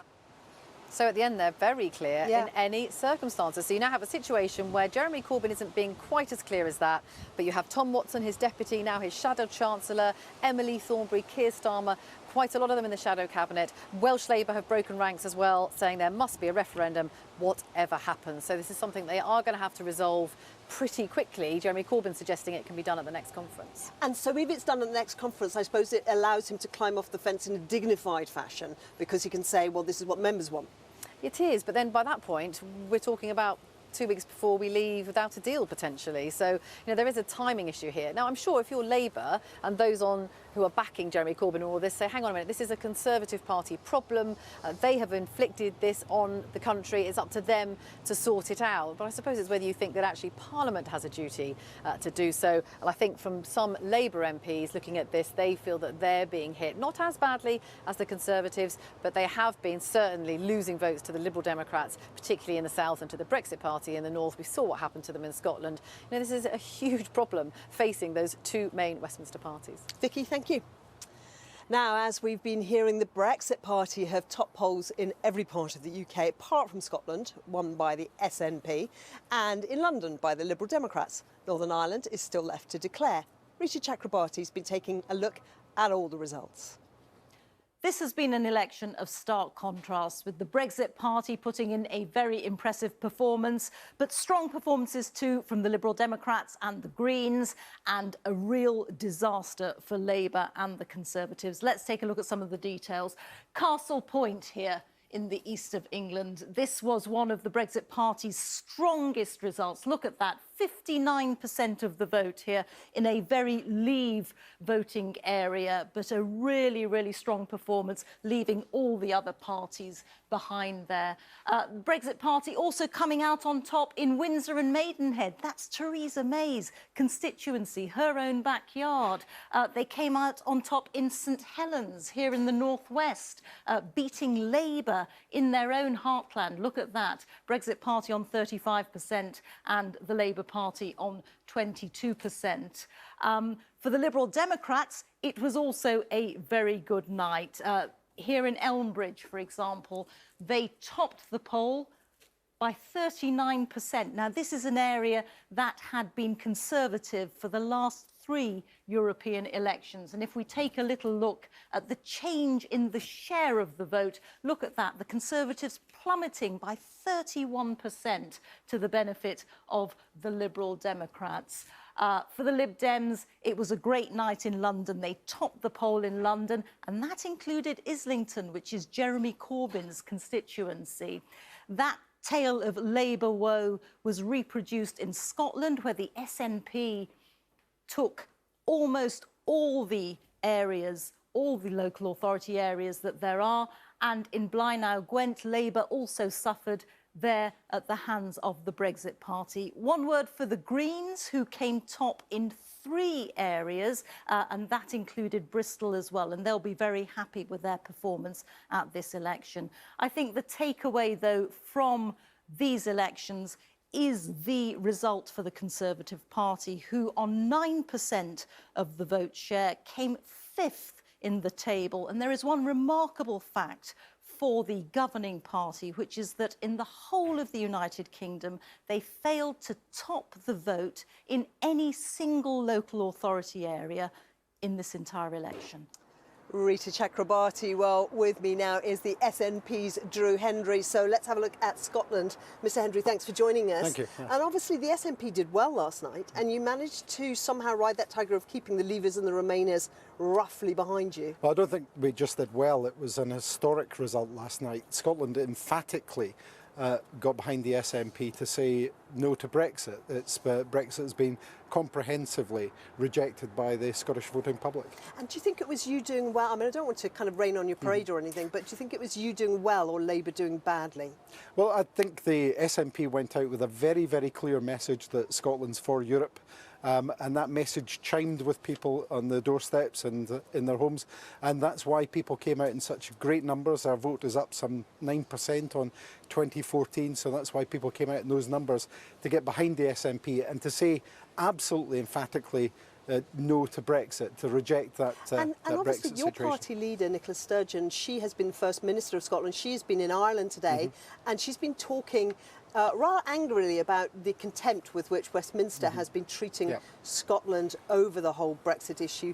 Is that something you felt did chime on the doorstep? Well, I've seen it here personally, being an MP in Westminster, the disdain that the Tories and the Labour Party have had for Scotland's needs since Scotland voted overwhelmingly 62% to remain. Since then, we've seen the Scottish Government's attempt to compromise over Brexit, if it had to go ahead to look after Scotland's interests.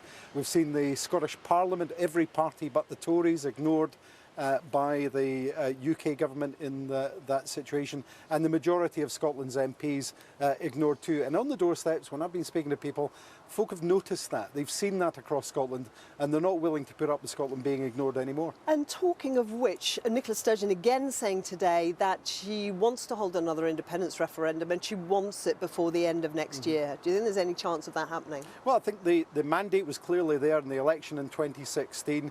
The SNP went into that election saying that if there was a material change in circumstances, we would have a referendum.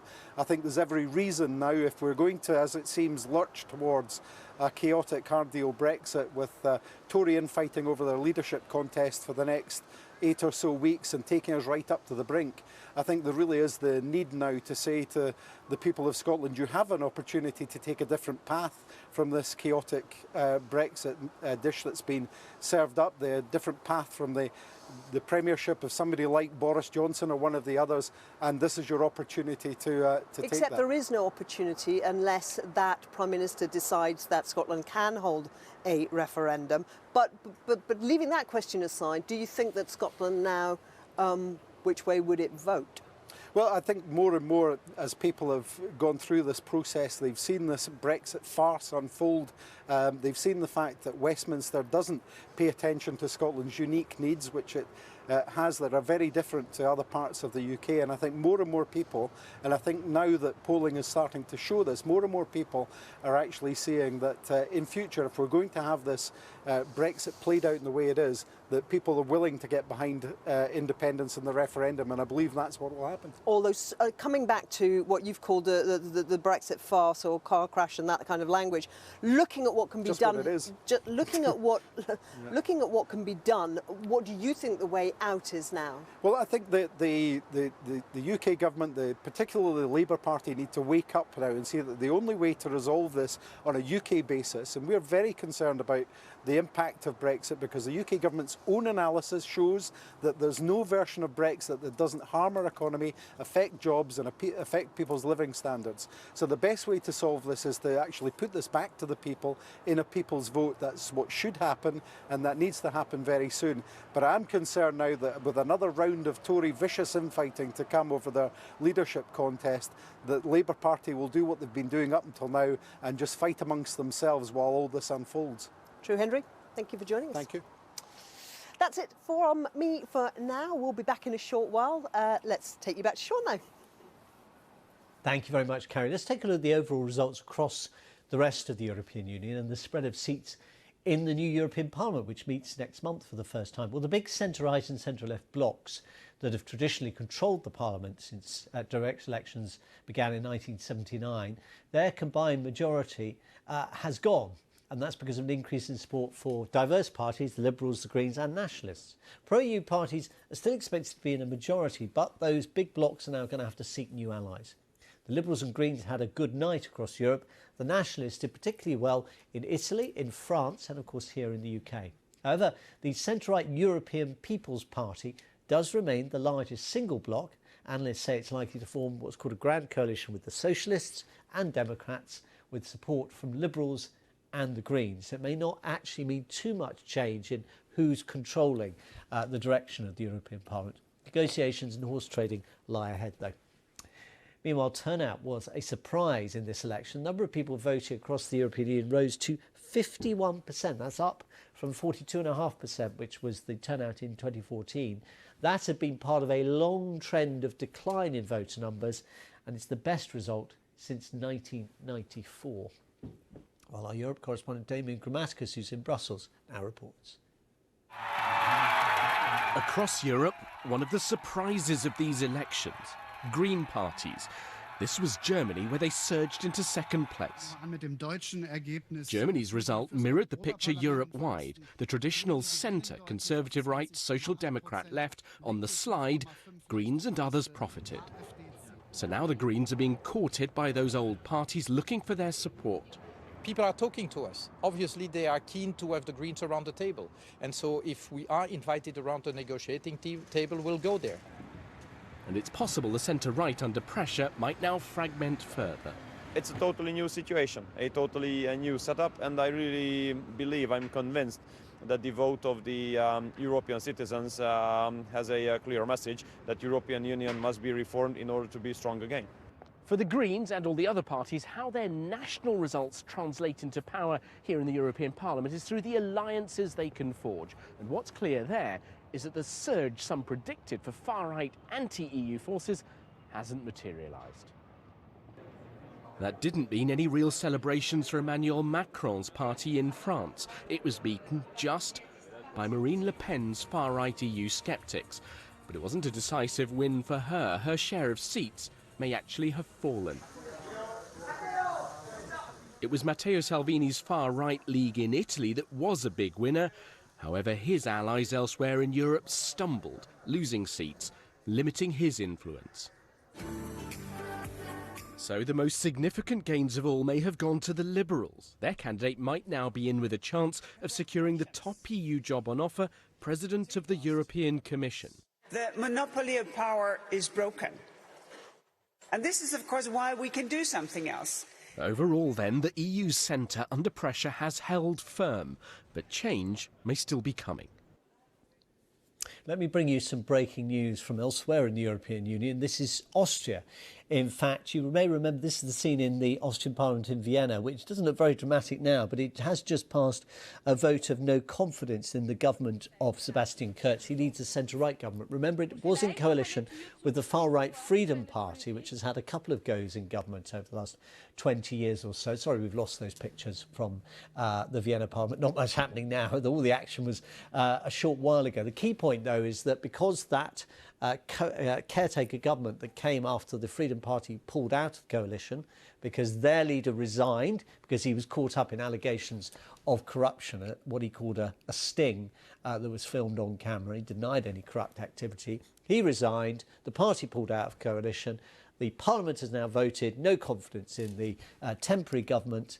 Mr Curtice is like to have to give way to somebody else to form a temporary government to get us through to elections in Austria probably now in September. So that's just happened in the last few minutes. All happening in the European Union. Nothing to do with the European Parliament elections. Back to those elections now, though, and to Paris, where we can speak to our correspondent, Hugh Schofield. I mean, Hugh Schofield, the big story there is actually the success of the far right and of Marine Le Pen. Yes, and the success, nonetheless, also of Emmanuel Macron. I mean, I know he lost, but you know, he's a government in power for the last 2 years. Normally, they get thrashed at elections like these, and he very nearly won. And I think that requires a bit of reflection too.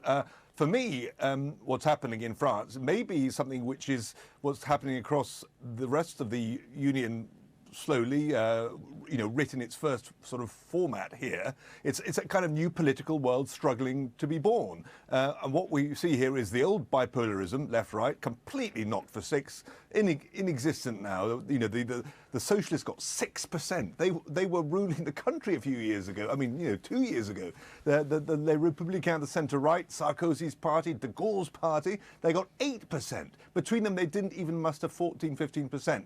And instead, you have two new parties, Le République En Marche of Macron and the Rassemblement National, National Rally of Marine Le Pen, who are the new dominant players. And we have a ding-dong, you know, between them. They're both very, very tight. Neither can really say they won. They were one edged ahead of the other, but it's neck and neck. And they completely dominate the political landscape. And that is a new order of things. What's happened at this election shows that it wasn't a flash in the pan from 2 years ago, that the situation has persisted. The République En Marche party has got new MEPs. The Rassemblement National has maintained itself as the main opposition party. And what looks like happening is that they are going to, you know, govern this country, or, you know, dominate the politics of this country for the time being. And in a way, this is a reflection which is perhaps more accurate of the old left-right divide of the way people split up in our world today. Hugh, what then is the difference between the Marine Le Pen and Macron approaches to the European Union? Well, I mean, it's chalk and cheese, if that's an appropriate metaphor. I mean, they exist because they're the opposite of each other. And what we saw in the election campaign here was the way they both were actually secretly quite pleased that they had the other as the main enemy, because it meant that they could rally around all those who might otherwise have gone to other parties by saying, you know, we're the party that can keep out X, whether that was Le Pen or Macron. You know, Marine Le Pen clearly attracted a lot of votes for people who would have been on the far left, because she was the one who was most likely to, to embody a victory over Macron, and she did. And Macron, on the other hand, with his fervent European credentials, was able to say to the country, look, I'm the only one to push back on this challenge from populist nationalism that's here in France and elsewhere. And they both got the vote they looked for. Very, very geographically, very, very different. I mean, you know, Macron clearly based in the big cities, Le Pen vote in the periphery and in the small towns around the country. It's a new reality, and I think what France has maybe over other countries, at least the political situation reflects that now. Hugh Schofield in Paris, as ever. Thanks very much. Now time for a look at the weather. Here's Ben Rich. Shaun, thank you very much. A very good afternoon to you. Yes, things are pretty mixed this bank holiday Monday. No great surprises there. For some, we've had sunny skies. For others, there have been quite a few showers, and certainly the sky's looking quite threatening for this weather watcher in East Dunbartonshire. You can see the showers quite widely spread across the chart through this afternoon. Some particularly heavy ones drifting out of Northern Ireland into Northern England, Wales and the Midlands. Some of the showers continue through the night as well. Some outbreaks of rain for a time across the eastern side of Scotland. Winds easing across Scotland. So here it will turn a little chilly, 2 to 6 degrees, not as cold further south where it stays fairly breezy. So we go on into tomorrow. There will still be some showers around, the odd heavy one, possibly the odd thundery one across the southeast of England. But further west, you'll notice not as many showers, more in the way of dry weather and some spells of sunshine. Will be quite a cool day, though. The winds coming down from the northwest, those temperatures struggling, 10 degrees in Newcastle, 17 in London. But as we head through the outlook towards next weekend, in the south, there's some real warmth to be had. Further north and west, there will be some rain at times.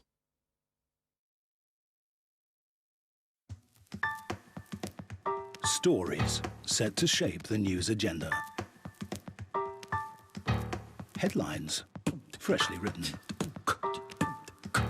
Original perspectives on the day's unfolding narratives. See the bigger picture as it emerges. The Papers, weeknights at 10:40 and 11:30 on the BBC News Channel. We're not just here to show you these amazing places, but to inspire you. To leave your comfort zone behind. I know they said I'm not going to feel the cold. I just want to get in now. To experience different cultures, secret histories, tantalizing food, delicious, breathtaking landscapes, and hidden gems. So come and join us. It's time to plan your next adventure.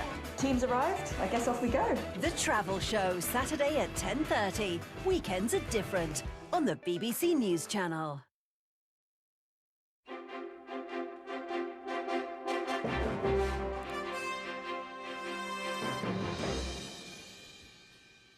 Hello again, you're watching BBC News. We'll have much more reaction and analysis of the European Parliament election results here in the UK and across the European Union. First though, let's get an update on the day's sporting action. Here's Gavin Ramjan. Afternoon, Gavin.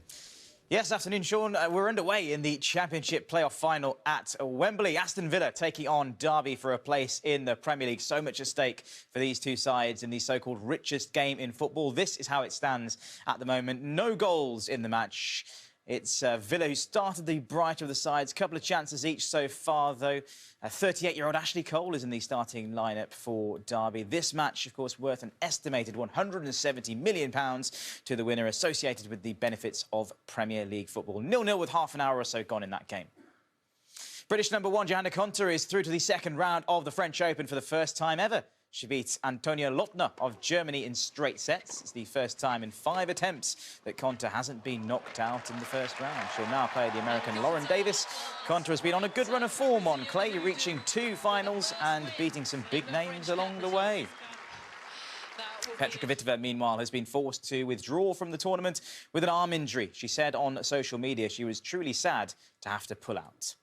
Defending champion Rafael Nadal, though, beat German qualifier Yannick Hanfmann in straight sets to reach the second round. The second seed is chasing a record-extending 12th Roland Garros title.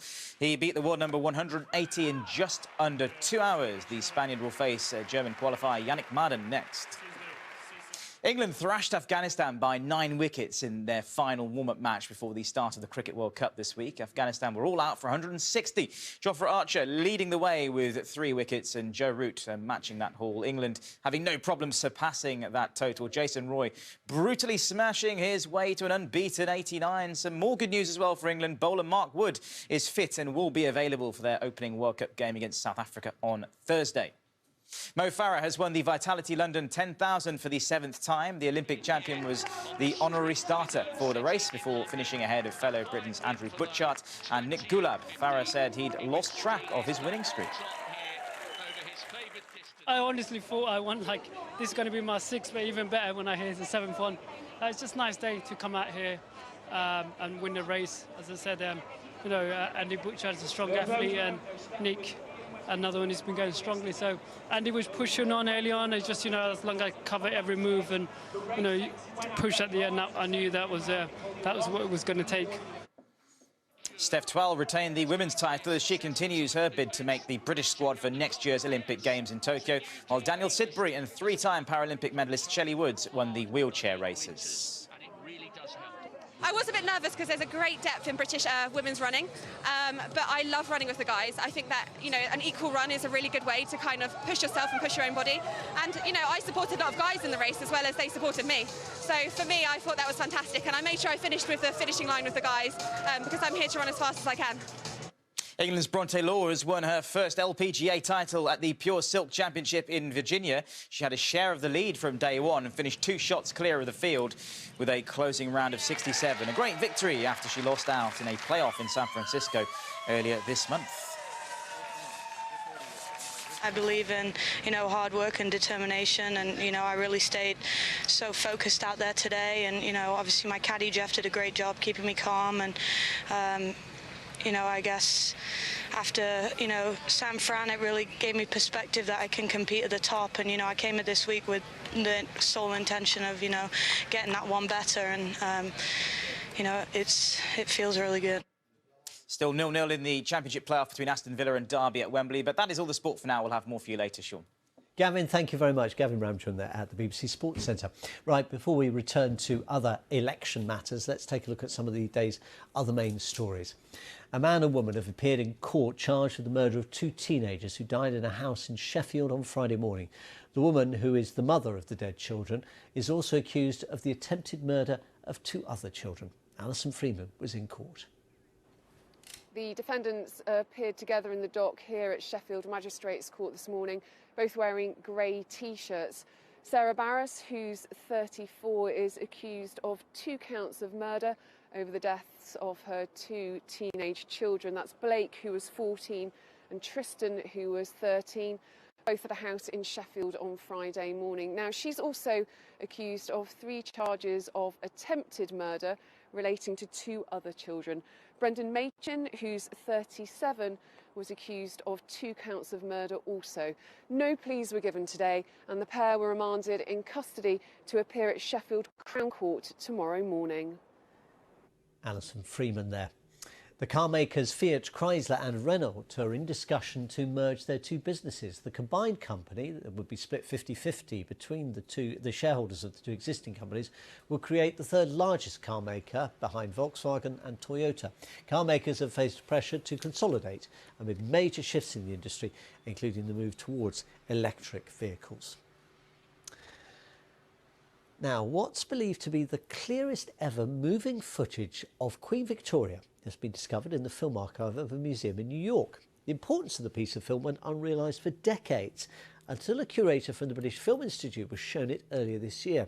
With this exclusive report, our royal correspondent Sarah Campbell. Queen Victoria in sharper focus than ever seen before. This was her last trip to Ireland in 1900 and is believed to be the last time she was filmed before her death less than a year later. It's the best view you will ever get of Queen Victoria in moving pictures. The footage had been stored for decades in New York's Museum of Modern Art, but it was only when Bryony Dixon, a curator with the British Film Institute, was shown it that its historical significance was truly realised. I nearly fell off my chair because I'd never seen Queen Victoria in close-up before. It's completely unique because you can see the Queen's face for the first time probably since 1900, since this was shown. It's close up. You can see expressions, you can see her in movement rather than just as a stiff portrait or a still photograph. Queen Victoria embraced the new medium of film. She and Tsar Nicholas II were filmed at Balmoral in 1896, and the following year, 40 cameras were used to capture the Queen's Diamond Jubilee. Very much film was an extension of a whole series of image making about Queen Victoria. It makes her seem real. It makes her seem real, and she is real. But what sets this film apart is the level of detail, and that's largely down to the film's size. 68mm on the left, and on the right the footage was filmed in 35mm, a cheaper format which became the industry standard despite the loss of detail. The result? Very few films of such high quality were made, and no others capture so clearly this living, breathing, moving monarch. Sarah Campbell, BBC News. And is it just me, or does it look like Queen Victoria was wearing tinted spectacles, or maybe even sunglasses? Back to the European elections now, the serious stuff. Carrie is at Westminster. Yeah, I think that was just you, Shaun, actually. So now, back to the serious stuff. And with me, Sonia Soda from The Observer, Stephanie Bolton, UK correspondent for Die Welt. Thank you both for coming up on the balcony again.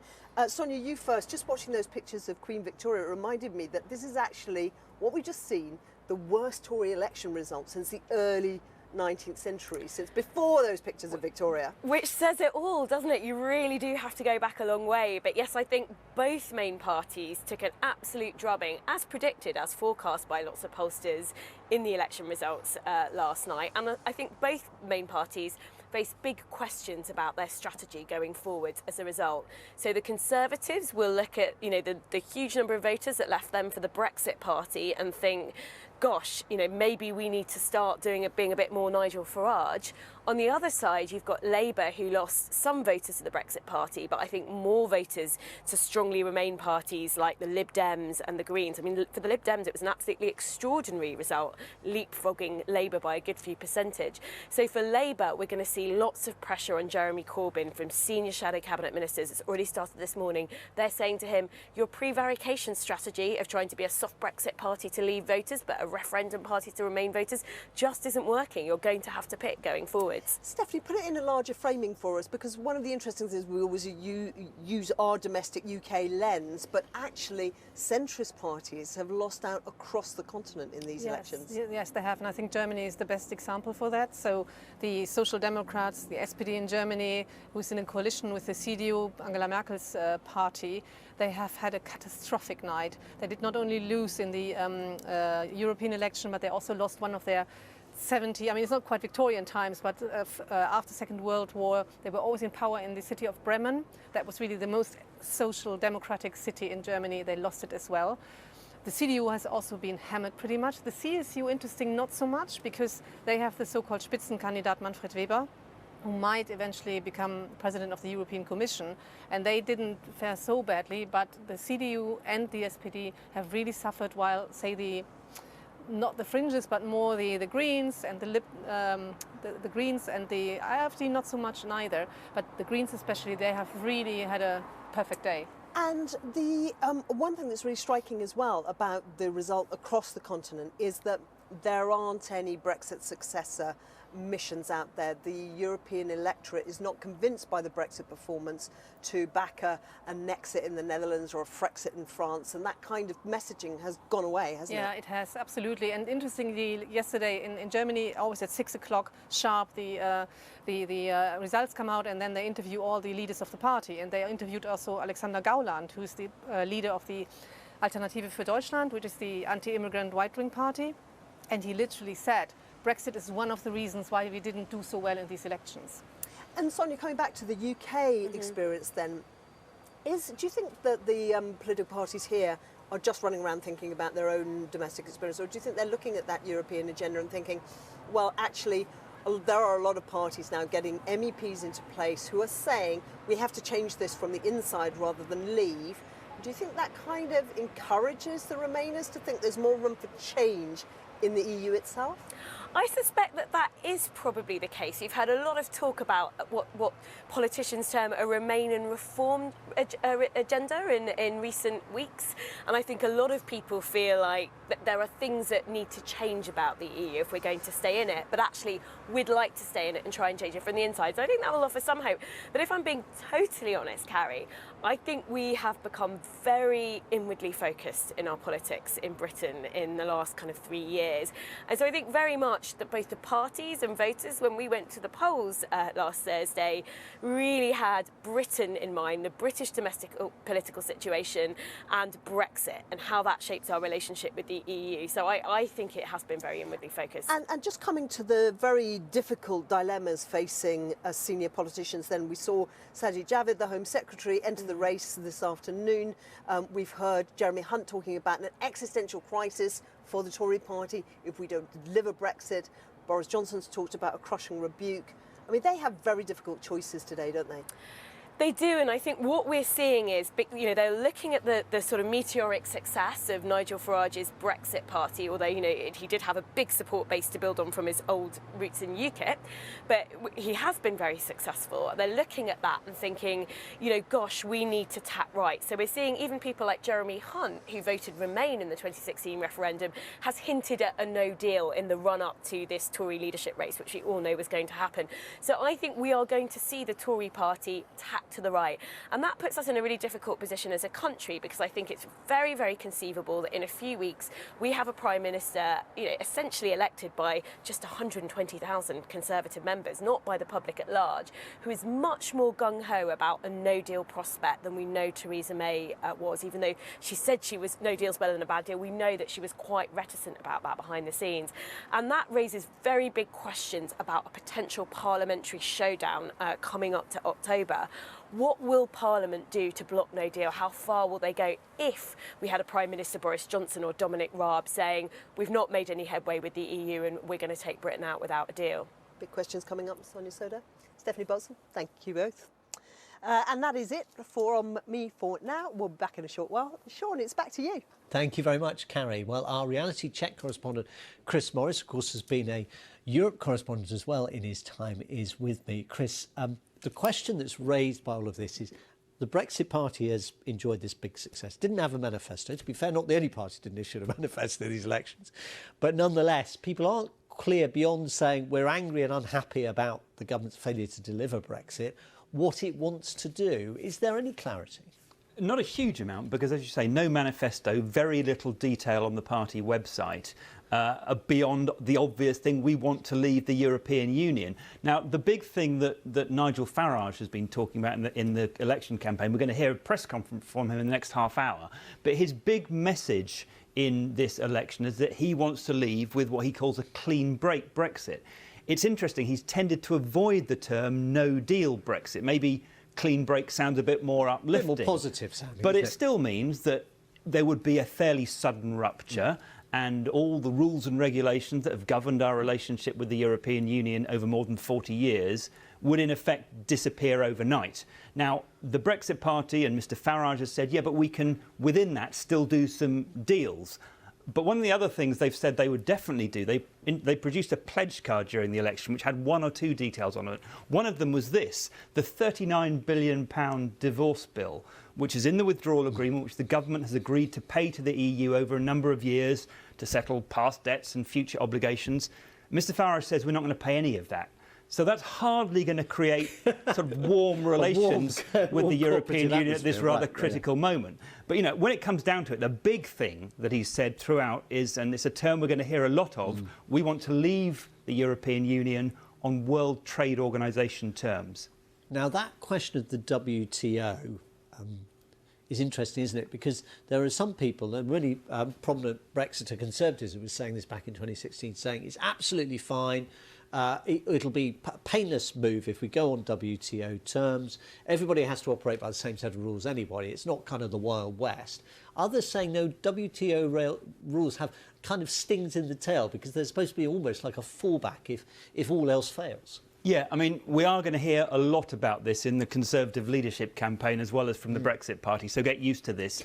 What does it actually mean?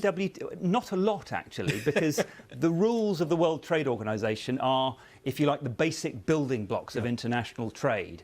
And they only offer pretty rudimentary benefits on their own. You need to build on top of it. Now, what the Brexit Party says is, don't worry, we can use this thing called Article 24, which means we'll still be able to trade with the EU without any tariffs or taxes on goods crossing borders.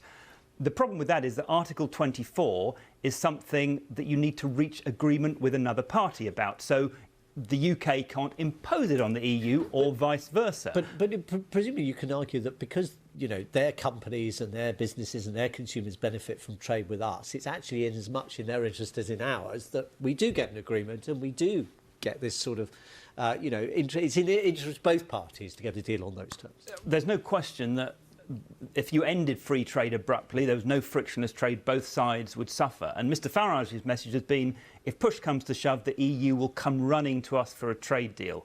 It's not what the European Union is saying. And interestingly, if there were to be no deal, you know, that's not an end state. You then have to think, well, what do we start talking about then? Mr Farage says, we'll talk about free trade, but take a look at what the EU has said. It has said very clearly, ministers from all 27 countries meeting agreed this. Its first priorities in the event of a no-deal Brexit to talk about, it's rather familiar, isn't it? The divorce bill, the Irish border and citizens' rights. Exactly the things I have a sense of déjà vu. That are at the heart of the withdrawal agreement negotiated by Theresa May's team, which has been rejected 3 times by the House of Commons. So some simple slogans from the Brexit Party, which have proved attractive and clearly generated a lot of support. But Brexit is a very complex process. I said at the start of the introduction that you, of course, are a former Brussels correspondent, Chris. You spent many years out there. You've sat through a lot of Brussels meetings, a lot of those all through the night summits. Is it possible that these elections, and I don't mean just in the UK, but across the rest of the European Union, could give some of the EU's leaders pause for thought? Because as we heard from Hugh Schofield in Paris not that long ago, it's not just in Britain that parties sceptical about the current direction of the European Union have done very well. They have, and that will give them some pause for thought, but it's not that unexpected. It's, if you like, the continuation of a process that was already there. Roughly 20% of the seats in the previous Parliament were occupied by parties you could generally say were kind of from the radical right, Eurosceptic in different forms. But don't forget also the other story of the elections, both here and in other European countries, is that parties right in the centre have done well. The Liberal Democrats, President Macron's party in France. The Greens will be a much bigger bloc in the European Parliament than ever before. So the story, as it is here, really, is one of, the, if you like, the fragmentation. The old big blocs on the centre-left and centre-right, both, we've seen that here, but we've seen it across Europe, will no longer be calling the shots. But it's not necessarily a protest vote in one particular direction. Paradox, though, is that we could be leaving the European Union just at the point at which more of the European Union, or more of the voters in the European Union, and therefore the politicians in the European Union, are starting to move in a less federalist direction. Yeah, I think there's a strong argument to say the EU is moving in the direction that the British would always have favoured, focusing on things like sort of the single market and getting economic relations in a really good shape, less about political integration. Of course, there are federalists there, and there always will be. But I think you're right. If you like, there's a bloc in the EU that was very much moving in Britain's direction. And if the UK leaves, they will miss us when we're gone. Chris Morris, our reality check correspondent, as ever, thanks very much. Now, when you want to unpack election results in any election, there is really only one man to turn to, Sir John Curtice from the University of Strathclyde. He came into the studio a little earlier at the end of his long marathon stint in covering these elections to give me his view, and up some, if you like, of the elections in the UK, minus, of course, Northern Ireland, which still has to declare. Well, there were 2 contests going on Thursday. One was between the Conservatives and Brexit, and it was essentially a battle amongst Leave voters. And the question was, to what extent would Leave voters, frustrated and disappointed at the government's failure to deliver Brexit, would end up being attracted by Nigel Farage's Brexit Party? Well, the answer was rather a lot. It's pretty clear that well over half of Conservative voters switched towards Nigel Farage's party, which with the 32% or so of the vote, it got pretty much what the opinion polls expected, and the Conservatives at 9%, if anything, were doing slightly worse. So very clear that voters on the Leave side of the argument strongly punishing the government, not least because many of them actually think that leaving without a deal would be preferable than the apparent endless extension that we're involved at the moment. So in a sense they accepted Nigel Farage's argument that he pushed with the Brexit Party. Yeah. On the other side of the other battle that was going on was more on the Remain side of the debate, and it was between Labour and both the Liberal Democrats and the Greens for the Remain vote. Now, here the polls were very uncertain, and most of them had said actually the Labour Party should still come second, but all of them were detecting that during the course of the campaign, the Liberal Democrats and the Greens seemed to be pulling away more and more Remain voters from the Labour Party. And the question was the much clearer, definitely, we want a second referendum, and by the way, we are hoping that this will come up with a different result stance of the Liberal Democrats, the Greens and Change UK would attract voters away from the Labour Party. Well, it now looks as though it did, not to the same extent that the Brexit Party has drawn away votes from the Conservatives, but because this was, in a sense, a much less anticipated result, it's perhaps come as rather more of a shock to the Labour Party and perhaps surprise to Liberal Democrats in particular than is true on the other side of the debate. But it does therefore mean that on the one hand, the Conservative Party is now going to have this debate. Should the next Tory Prime Minister be embracing the idea of leaving without a deal? But equally, should the Labour Party now move much more clearly to saying that it's in favour of a public vote on whatever Brexit deal emerges in order to shore up a Remain vote, which has always been the largest share of its vote, but which now seems at risk of being lost. The Conservative leadership contender Boris Johnson was writing this morning that these results were clear, and what had to happen was that the government had to deliver on Brexit. Are they really that clear? Well, no. I mean, it's true that around 35% of people voted for parties that were saying they would have no deal, and those undoubtedly represent a majority of Leave voters. But 35% is rather less than 50%. It's difficult to argue that this demonstrates that a majority of public are in favour. And in fact, the 33% is roughly what we know from opinion polls as the kind of proportion that's in favour of no deal. But equally, on the other side of the fence, I mean, some want to add the numbers up to say that actually 40%, rather more people voted for pro-referendum parties than for no-deal parties. Therefore, this was a mandate for a second referendum. Well, we can argue about the extent to which the SNP's vote is actually a Remain vote. It is predominantly, but not wholly. And if you take them out, actually it's 35-35. But in any event, whether it's 35 or 40, it's still less than 50%. So I think the honest truth is that neither side can claim on the basis of these results that voters have sent a clear signal. It should be one thing or the other. The signal the voters have sent on both sides of the argument is that many of them are now sufficiently polarised as to which choice they prefer, that the two, as it were, extreme options of leaving without a deal and having a second referendum, as the polls are suggesting, two most popular options, and options that about which voters feel sufficiently strongly that many a person who might otherwise be expected to vote Conservative or Labour switch to one of the smaller parties. How worried should the Conservative Party be by this result? Well, I mean, point one to make is that we know from the opinion polls that not as many people would vote for the Brexit Party as did in Thursday as would in general election. But we also know from the opinion polls that maybe 15, 16, 17, 18% currently would. Now, maybe that number will come down a bit as the European elections fade, except that, of course, Brexit's not going off the agenda anytime soon. And this may be a European election which gets remembered by voters rather more. And the truth is, I don't think the Conservative Party can afford the Brexit Party running at 15, 16, 17, 18%, because certainly all the opinion polls at the moment for Westminster voting intentions have the Conservative Party behind the Labour Party with no prospect of being able to form another administration. So to that extent, at least, yes, the Conservative Party do have to worry. And I think in particular, it's unlikely that that Brexit vote is going to disappear unless and until the Conservatives deliver Brexit. A second promissory note which says, look, you know, we're better able placed to deliver this than Nigel Farage is probably not going to work, and that therefore the next Tory Prime Minister is probably going to have to try to work out a way of delivering Brexit within the arithmetic of the current House of Commons, because the option of going to the country way was unlikely to look very attractive. Sir John Curtice there. Right, let's take a break from the politics and have a look at what we normally talk about on bank holidays, the weather. Ben Rich is at the map. Afternoon, Ben.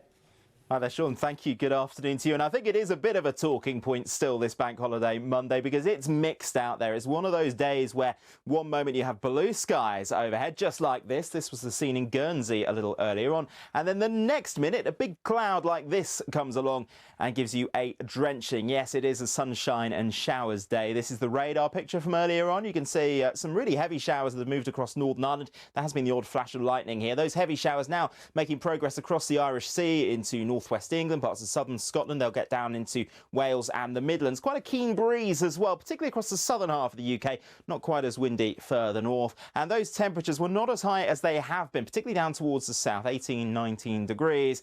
And further north, just 10 or 11 degrees for Stornoway and for Aberdeen. And then we go through this evening and tonight. We continue to see some showers drifting through. Still the odd heavy one here and there. Some clear spells as well. The winds will ease across Scotland. So here, actually a relatively chilly night, 2 to 6 degrees. Any showers that remain here could even be wintry over high ground. Not as cold further south because here it will be a little bit on the breezy side. So we go into tomorrow, and to all intents and purposes, it is another sunshine and showers day, but there are some subtle changes.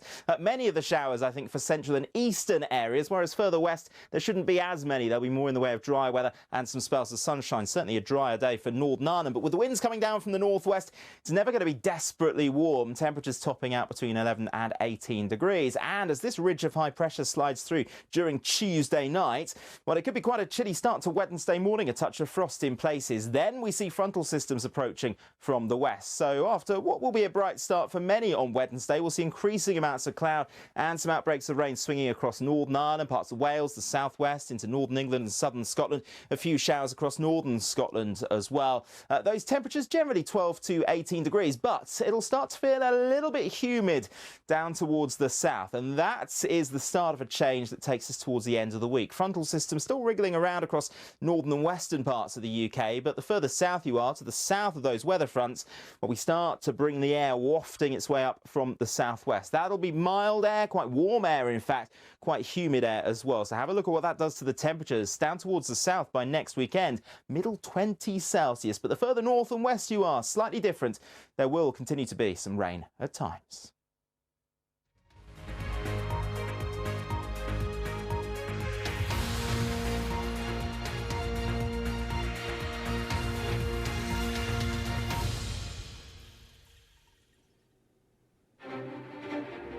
It's 4 o'clock. You're watching a BBC News European Union election special with Carrie, Gracie at Westminster and me, Shaun. The Brexit Party a clear winner. The Liberal Democrats take second place, and a very tough set of results for both the Conservative Party and Labour. Nigel Farage says he's ready to take on the biggest parties at Westminster after his Brexit party took nearly a third of the vote and gained 29 MEPs. We have got a mandate now, and we want the government to include us in their negotiating team. We have got to get ready for leaving the European Union on October the 31st. There's an awful lot we can do. A surge in support for the Liberal Democrats, who campaigned to stop Brexit. They came second with around 20% of the vote. I'm Carrie, Gracie at Westminster, where the two main parties have suffered heavy losses. The Conservatives are pushed into fifth place with a historic low of less than 10% of the vote. Home Secretary Sajid Javid becomes the latest MP to join the race to become the next leader of the Conservative Party. And pressure on Jeremy Corbyn to back another referendum after Labour falls to third place overall. He says the party's position remains unchanged. What this party does is supports an agreement with the European Union to prevent crashing out, supports putting that proposal, when agreed, to a public vote. We're going to bring you all the results here in the UK. We're going to have the latest political reaction we're expecting here in the next half hour from Nigel Farage and from Sir Vince Cable. And we'll be exploring what happened in Europe, where turnout was up and the traditional parties, as here in the UK, lost out to smaller ones.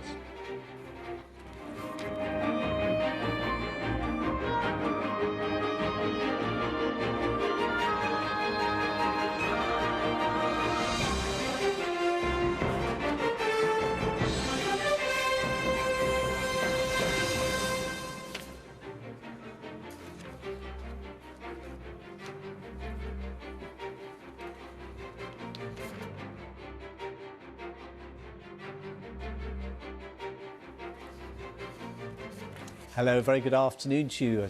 And if you've just joined us, welcome to this BBC News European Union election special. In a major blow for the largest UK parties at Westminster, it's the Brexit Party which emerged as the clear winner in the poll for the next European Parliament. It was formed only a few weeks ago, but the party, led by Nigel Farage, has won 29 seats. It received almost a third of the share of the vote. Mr Farage himself is on his way back to Brussels and Strasbourg in his 20th year as an MEP. Both Labour and the Tories, though, posted what were among their worst ever election results. The Liberal Democrats took second place on an anti-Brexit platform. Jeremy Corbyn, the Labour leader, has been pressed by some senior Labour figures to now back another referendum. He said, though, that the party's position hadn't changed, but it had a responsibility to listen and to ensure what he called a public vote on any Brexit agreement. Only Northern Ireland is still to declare its results, but let's take a look at the rest of the elections in the UK. Well, the Brexit Party, as you can see, gained the largest share of the vote with 32%. The Liberal Democrats took second place with 20%. That's up 13 points on the position last time these elections were contested in 2014. Labour came third with 14%. That's down 11 on the elections then. Meanwhile, the Greens, they increased their support. So although they're in fourth place, they on 12% of the vote, and that was their best performance in about 30 years. The Conservatives, though, fell to an historic low. They held just 9% of the vote overall. That puts them in fifth place. The SNP dominated the poll in Scotland with a big lead over the other parties, and further indications from Nicola Sturgeon, the SNP's leader, that she's going to push for an independence vote, perhaps in the second half of next year. Now, UKIP, which of course was Nigel Farage's party 5 years ago and was under his leadership the big winner in those elections, saw its vote fall heavily to just 3%, as did the new Change UK party, also failed to make any impact, taking in its first election UK-wide just 3% too. Well, in all, there were 73 seats up in the European Parliament for UK MEPs. The Brexit Party now has 29 seats. The Liberal Democrats have 16, and they gained just one in 2014, so a big improvement in their performance. Labour has 10 MEPs. It's lost 8 of them, including the UK's longest-serving MEP up in Scotland. The Greens more than doubled their number of seats, 7. That's up 4 on last time. The impact, though, on the Conservatives couldn't be clearer. It had easily the worst performance of the night by losing 15 of its MEPs. It's down now to just 4. In Scotland, the SNP won 3. In Wales, Plaid has won a seat after beating Labour. Labour again in Wales is in third place. Well, counting is continuing in Northern Ireland. We hope we might get the result later in the afternoon, probably early this evening. Our first report on the political events overnight and today is from our political correspondent Tom Barton, and a warning that his report does contain some flash photography. Smiling faces for members of a party that was only launched 6 weeks ago. The Brexit Party, the clear winners of this election, taking almost a third of the vote and 29 MEPs.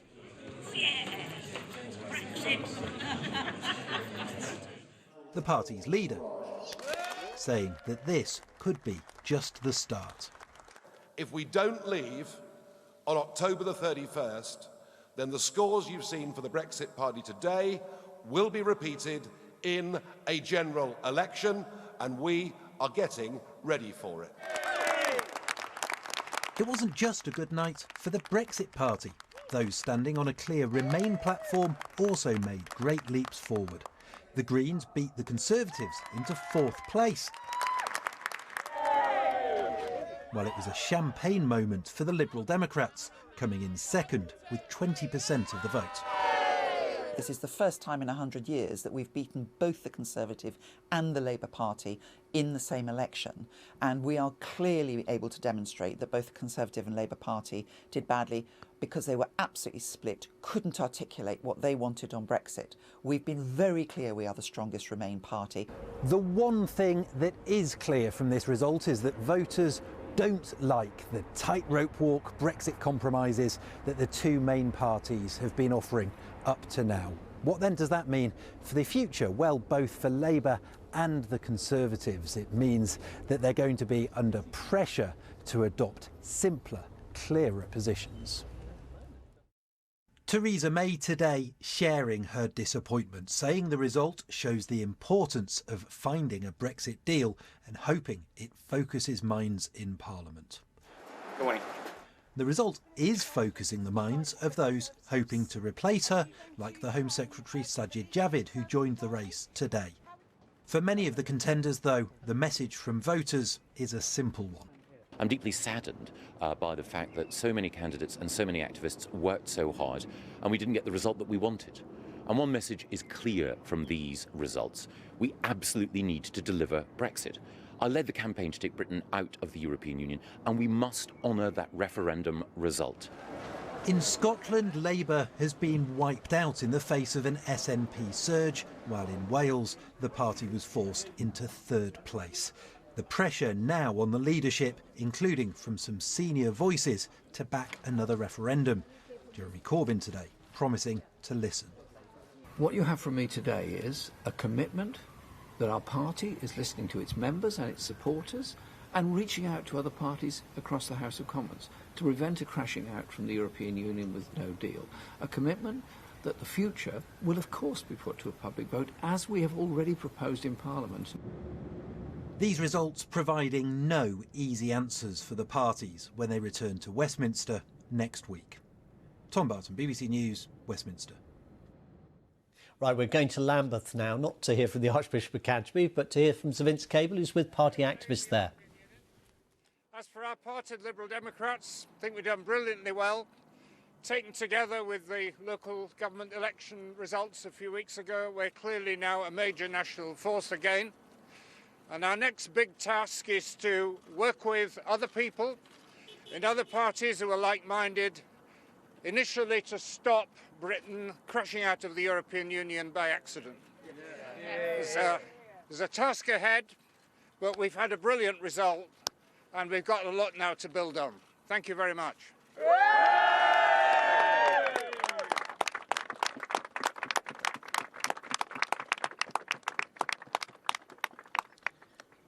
We're expecting some questions to Sir Vince Cable from the journalists to that. Let's see if we're going to get any. I'm going to have you do a one-on-one with the BBC first, and then I'll take you up. In fact, it looks like he's doing separate interviews. So we'll leave Sir Vince Cable. We'll hear what he says in the interviews recording with the BBC at the moment in just a short time. Let me bring you some breaking news, though, that's coming to us. This is very interesting in the light not just of the European Parliament election results, but also because of the Conservative Party leadership contest, and that is that Nicola Sturgeon has given her strongest indication yet. She was speaking at an event in Dublin that she expects to call for another referendum on independence from the UK in the second half of 2020, the second half of next year, despite the fact the UK government is saying that, of course, it's determined there shouldn't be another referendum because the result in 2014 was the rejection. So we'll have more, we hope, from the SNP and Scottish Reaction a little later. Now they're back to Carrie at Westminster. Thanks, Shaun. So here we're going to have a word with our chief political correspondent, Vicky Young. And Vicky, let's pick up that issue about an independence referendum in Scotland. Nicola Sturgeon sounding determined today, but what is the likelihood?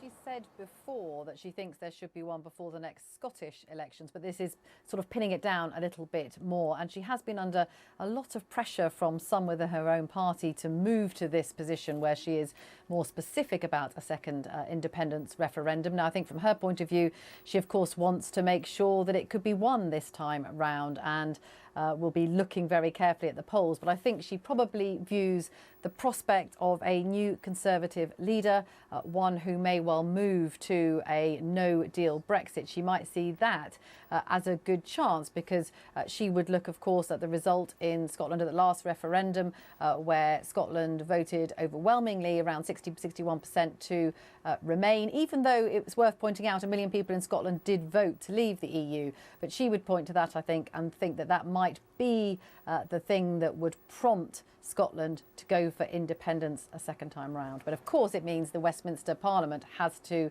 allow it first. So the government here would have to give its permission. and yet another potential nightmare for the new Conservative leader, new Prime Minister, the dissolution of the Union as a referendum issue. But turning to that question, the next leader of the Conservative Party, we have another candidate hat in the ring. Yeah, that's right. We're up to 9 candidates now. The Home Secretary, Sajid Javid, has thrown his hat into the ring, joining many others. And it's hard to see, really, how any of them can get beyond the issue of Brexit and what they do about it, because it is unresolved, because it has brought down the former lead, well, still the leader, but the Prime Minister, Theresa May. You know, they need to come up with a plan for how they're going to deal with it. And of course, they will be under tremendous pressure to take a hard line, because they are under pressure from Nigel Farage and his Brexit party. We've had Boris Johnson today saying that actually those Conservative voters who have gone over to Nigel Farage's party may never come back if Brexit is delayed again beyond October the 31st. Jeremy Hunt, the Foreign Secretary, has talked about it as an existential crisis that could, of course, in the end destroy the Conservative Party. So it's going to be intriguing in the coming weeks to see what plans each of them come up with, because they have ultimately to appeal to the grassroots of the Conservative Party. And they, of course, as we know, are much more pro-Brexit than the rest of the voting population, and also have less of a problem with a no-deal Brexit. Vicky, thank you. Now, we heard the leader of the Liberal Democrats, Sir Vince Cable, a moment ago, out and about in Lambeth, celebrating his party's success. He joins us now down the line. Sir Vince Cable, thank you for talking to us. Were you surprised by the scale of your victories in the elections overnight? Yes, I was pleasantly surprised. I mean, it was fairly clear we had momentum and we were doing well, but I'm delighted by the scale of the popular vote and of the seats we've won. And I think a bigger picture is that if you take the Remain parties as a whole, we've had a very strong turnout, a very good result. And I think we're now demonstrating that there's a majority of people in the country who don't want to leave the European Union now. Well, the psephologists are not exactly drawing that conclusion, though, are they? What the conclusion we have from Sir John Curtice on these points, who's doing the psephology on the BBC, is that, yes, there's obviously a polarising Remain vote, which is visible in your result, and there's a polarising Leave vote. You said you were pleasantly surprised by your own result. Are you unpleasantly surprised by the Brexit Party's result? Well, not greatly. I mean, they've made a small advance on where the UKIP party were when the last European results were announced. But I think, you know, there clearly is going to be arguments backward and forward, and the only way now to resolve the issue is to go back to the public and have a referendum on whether we leave or stay, on what are the terms of leaving. I mean, it's the only way of resolving what is, as you rightly say, a very polarised electorate. Well, that seems obvious to you, but it still doesn't seem obvious to the Labour leader, despite the quite vocally expressed views of from his front bench. He's still talking about preferring a general election. Well, that is another option, and that may well happen if we get a new Conservative leader who wants to establish some credibility. And whether they would risk election, I'm not sure, but it certainly is an option.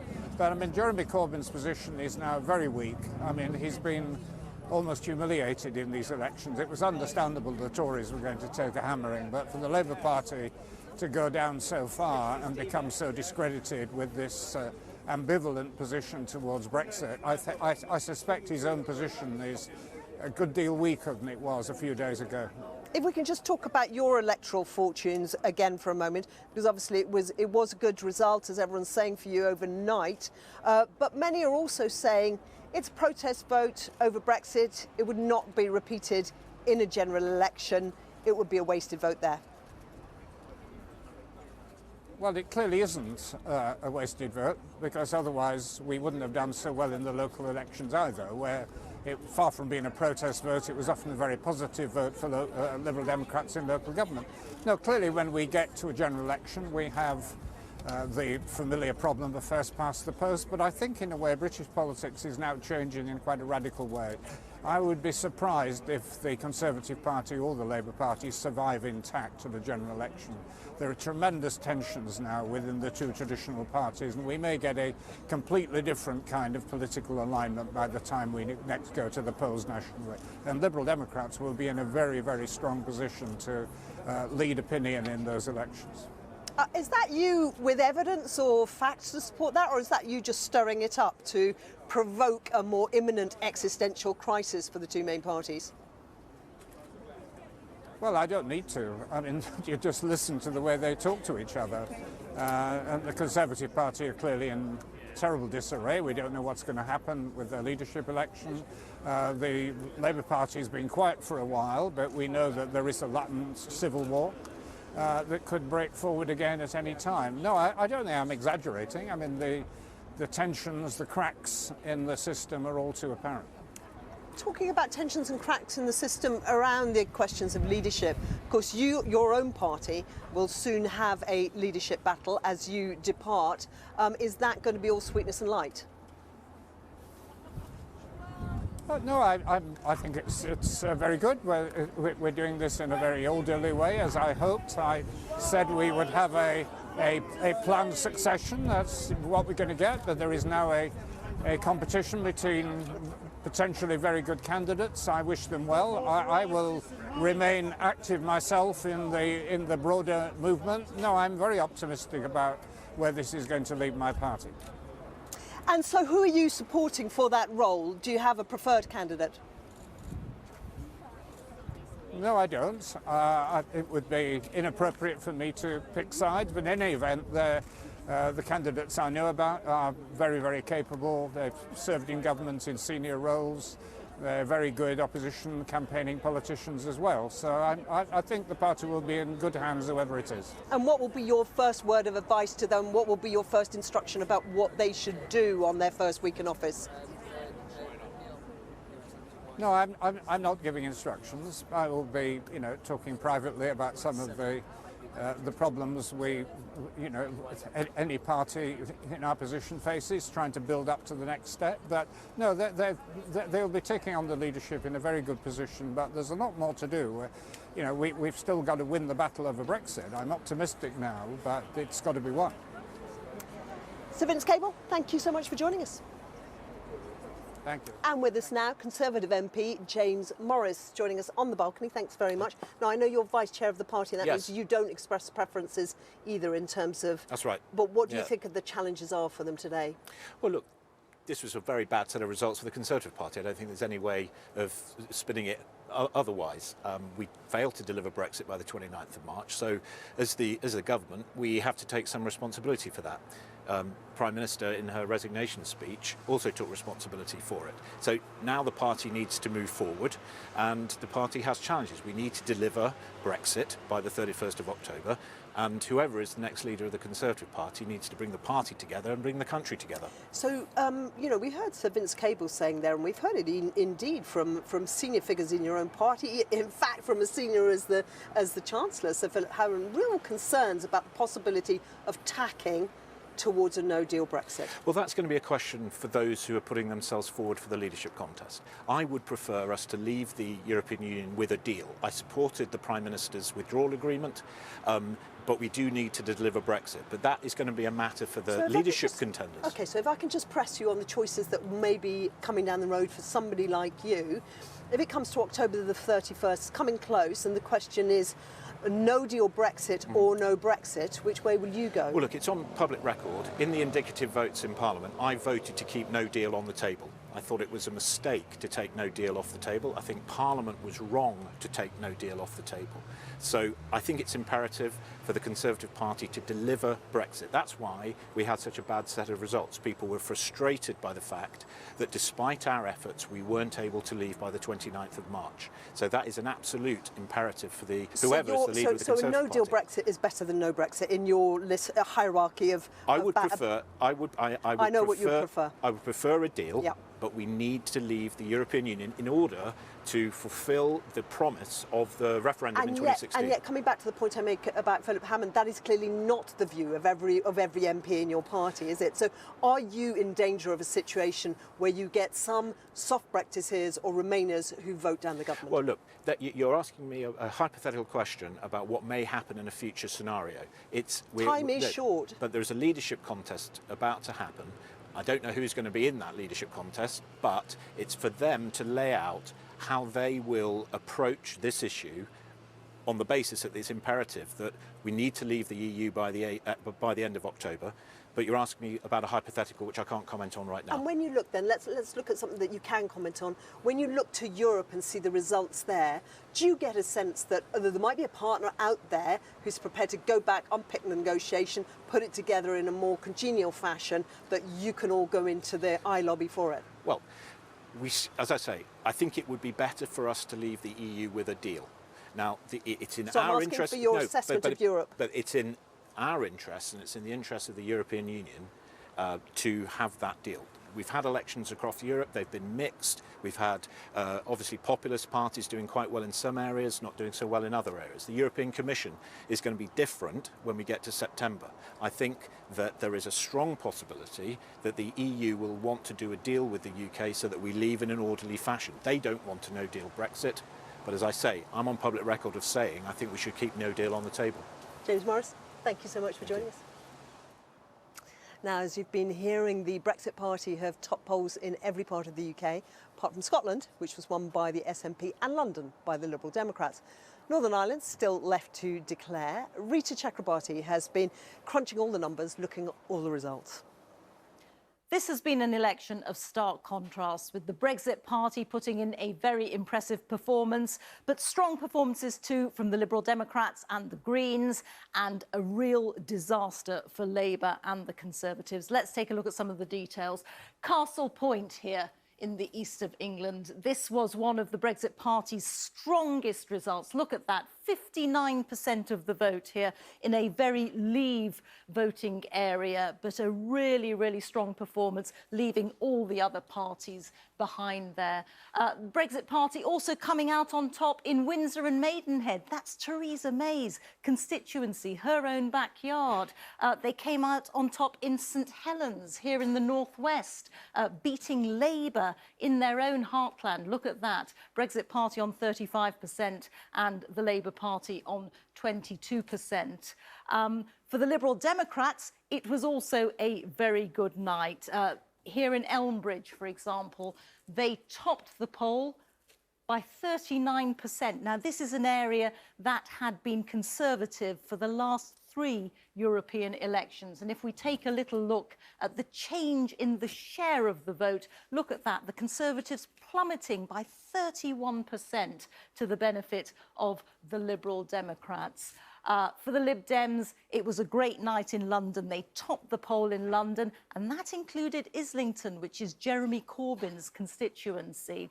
That tale of Labour woe was reproduced in Scotland, where the SNP took almost all the areas, all the local authority areas that there are, and in Blaenau Gwent, Labour also suffered there at the hands of the Brexit Party. One word for the Greens, who came top in 3 areas, and that included Bristol as well, and they'll be very happy with their performance at this election. I think the takeaway, though, from these elections is the result for the Conservative Party, who on 9% of the vote share came 5th in the table. And there is one remarkable fact for the governing party, which is that in the whole of the United Kingdom, they failed to top the vote in any single local authority area in this entire election. Rita Chakrabarti, and that is it from me for now. We'll be back in a while. In the meantime, here's Shaun. Thank you very much, Carrie.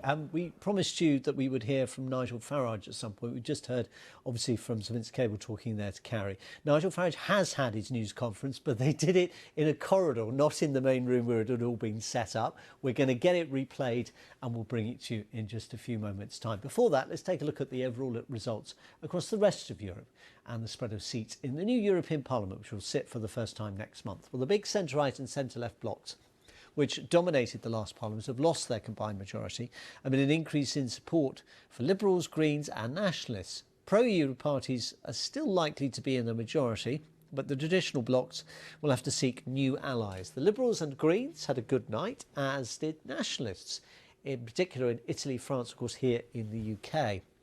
However, the centre-right European People's Party, that's really sort of the big umbrella party for many of the sort of Christian Democrats parties like Angela Merkel's party in Germany. They remain the largest bloc, and analysts say it's likely they'll form a grand coalition with the Socialist and Democrats bloc, propped up probably by Liberals and Greens. But that depends on negotiations and horse trading. There's going to be a lot of that in the next month or so. Meanwhile, turnout was a surprise. The number of people voting rose to 51%. That's up from 42.5% when these seats were last contested in 2014. It's bucking, therefore, a long-term trend of decline in voter numbers. It's the single best result since 1994. Right, let's bring you now what Nigel Farage had to say, the leader of the Brexit Party, who's been re-elected once again as an MEP in the southeast of England.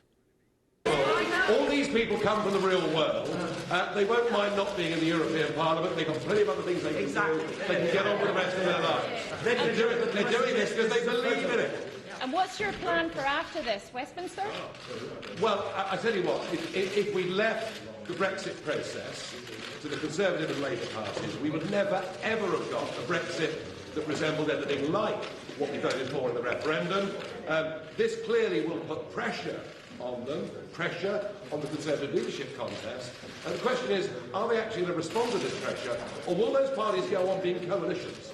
Coalitions of Leavers and Remainers, and if they do, and if they stay indecisive, and if we don't leave on the 31st of October, then I think we can produce a result in the next general election that will stun them. Nigel Farage, and that's the explanation why they didn't do it in the press conference. Apparently there wasn't room for all 29 Brexit Party MEPs to stand together, and he wanted to be photographed there. You notice prominently Anne Widdecombe, former Conservative minister at his side, new MEP in the southwest of England. Right, let's pause now and take a look at the weather prospects with Darren Baird. Hello there. It feels a bit cooler for us today. A significant drop in temperature compared with yesterday across the northeast of England, where we've got a northerly breeze. Temperatures struggling to 11 or 12 degrees under the cloud. It was 23 across East Anglia yesterday, 17 to 19 today. And those showers are developing more widely. Some of them could be heavy and thundery, and they'll continue to drive their way southwards during this evening before slowly fading away across some western areas later on in the night. Could turn quite chilly in rural parts of Northern Ireland. Typical temperatures overnight, 6 to 8 degrees. Sunshine for Northern Ireland and for many western parts of Scotland, Wales, down the western side of England. Very few showers here. Most of the showers will be further east, particularly across the Midlands, eastern England, and those temperatures as a result of the showers and the northerly breeze really struggling to 10 to 13 degrees in some areas. A bit warmer further south and further west, 17 or 18 degrees. Chilly overnight, mind you, and then after some early sunshine we're going to find these weather fronts bringing less cold air but more cloud and some rain on Wednesday. Wherever you are, follow the story with BBC News. If you have a smart speaker, just ask for BBC News. Get all the news you care about by personalising your app. We're here to help you make sense of it all. Send us your questions via the hashtag BBC Ask This. Follow the story, wherever you are, with BBC News. Is social care on the brink of collapse? Without this lifeline, I can't survive. Years of budget cuts are affecting thousands of lives. There was a need for help and there was no help. So what is the future for Britain's care system? Panorama Crisis in Care, a two-part investigation, starts Wednesday at 9 on BBC One.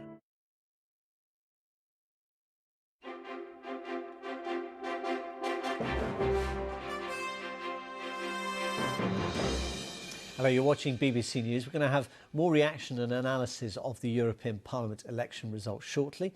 First, though, let's get an update on all the sporting action. Here's Gavin Ramjan.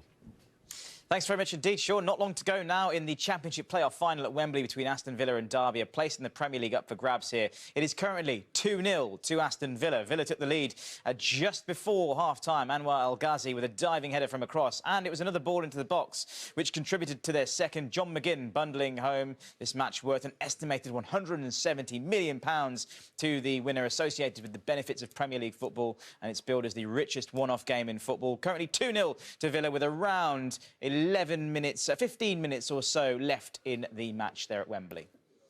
British number one Johanna Konta is through to the second round of the French Open for the first time ever. She beat Antonia Lottner of Germany in straight sets. It's the first time in 5 attempts that Konta hasn't been knocked out in the first round. Petra Kvitova, meanwhile, has been forced to withdraw from the tournament with an arm injury. In the men's draw, defending champion Rafael Nadal beat German qualifier Yannick Hanfmann in straight sets to reach the second round. The second seed is chasing a record-extending 12th Roland Garros title. He beat the world number 180 in just under 2 hours. The Spaniard will face German qualifier Yannick Madden next.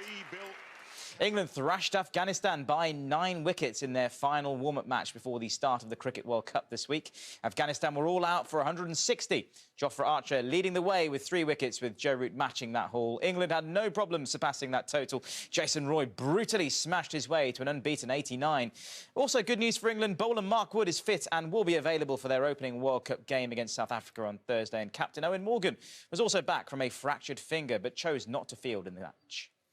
Mo Farah has won the Vitality London 10,000 for the 7th time. The Olympic champion was the honorary starter for the race before finishing ahead of fellow Britons Andrew Butchart and Nick Gulab.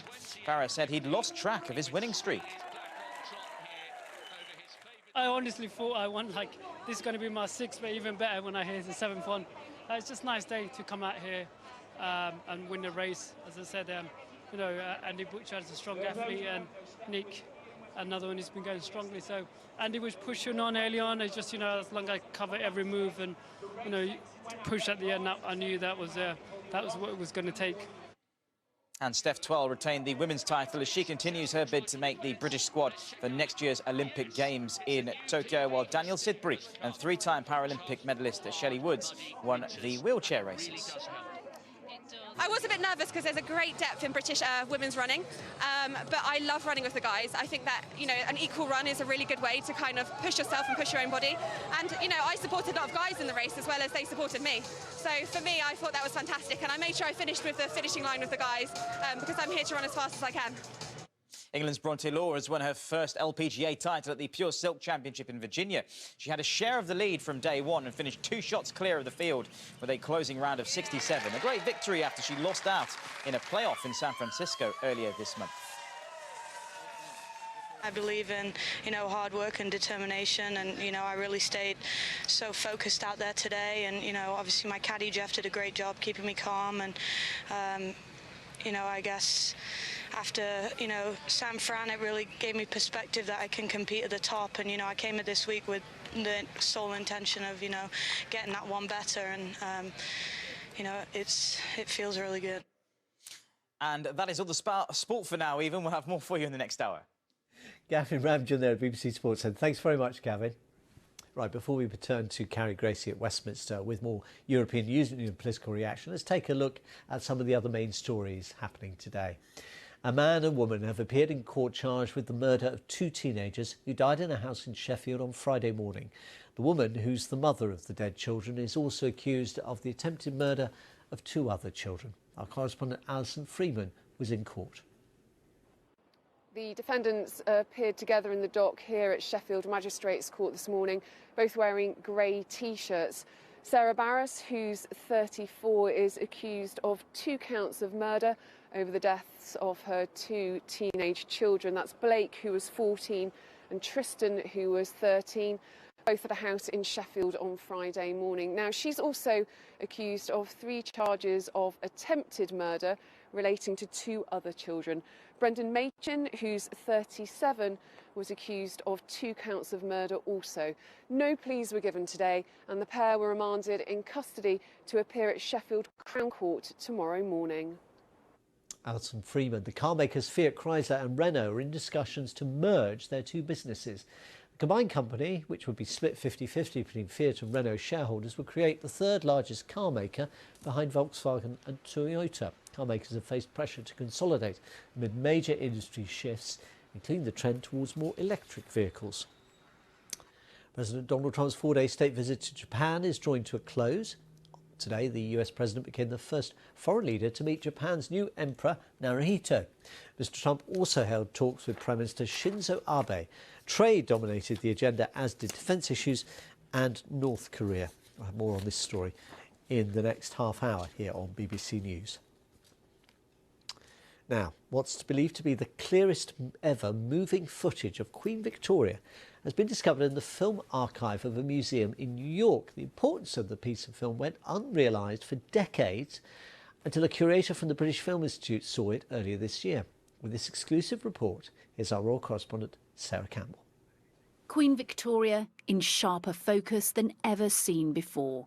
This was her last trip to Ireland in 1900 and is believed to be the last time she was filmed before her death less than a year later.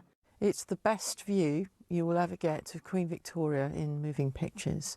The footage had been stored for decades in New York's Museum of Modern Art, but it was only when Bryony Dixon, a curator with the British Film Institute, was shown it that its historical significance was truly realised. I nearly fell off my chair because I'd never seen Queen Victoria in close-up before. It's completely unique because you can see the Queen's face for the first time, probably since 1900, since this was shown. It's close-up. You can see expressions, you can see her in movement rather than just as a stiff portrait or a still photograph. Queen Victoria embraced the new medium of film. She and Tsar Nicholas II were filmed at Balmoral in 1896, and the following year, 40 cameras were used to capture the Queen's Diamond Jubilee. Very much film as an extension of a whole series of image making about Queen Victoria. It makes her seem real. It makes her seem real, and she is real. But what sets this film apart is the level of detail, and that's largely down to the film's size. 68mm on the left, and on the right the footage was filmed in 35mm, a cheaper format which became the industry standard despite the loss of detail. The result? Very few films of such high quality were made, and no others capture so clearly this living, breathing, moving monarch. Sarah Campbell, BBC News. Fascinating stuff, that. And let's go back to Carrie Gracie. And I'll tell you, Carrie, I've taken a quick straw poll of our colleagues here, and we reckon they're definitely spectacles. They look a bit steampunk to me. They do. I had a look at them there as well, and I saw exactly what you meant. Now then, Shaun, getting more serious, one of the new Brexit Party MPs is former Conservative Minister Anne Widdecombe. She has been speaking to our correspondent Sarah Ransom. Let's listen in. Well, of course, if you look at the map today, it's a sea of Brexit blue. And that is because we just asked the nation a very simple question. We didn't have a great raft of policies. We had one, which was to get Britain out of the EU without a deal. And the nation voted for us, and voted for us big time. So my reflections are that was the second referendum. Twice now the nation have said to Parliament we want to leave. I just hope this time Parliament listens, because if it doesn't, and if we don't get out of the EU on the 31st of October, then we will contest, the Brexit Party, will contest a general election. I wanted to ask you about that, because Nigel Farage has talked about the ambition of the Brexit Party this morning. He's talked about possibly contesting in the general election whenever that might be. When you think about that longer term, what are your thoughts? Well, I very much hope that it isn't necessary, because the only way it won't be necessary is if we've left. And we've left cleanly, and there's no doubt about it, and there's no reopening of the argument, and we've gone. And if that happens, then the job of the Brexit Party is done.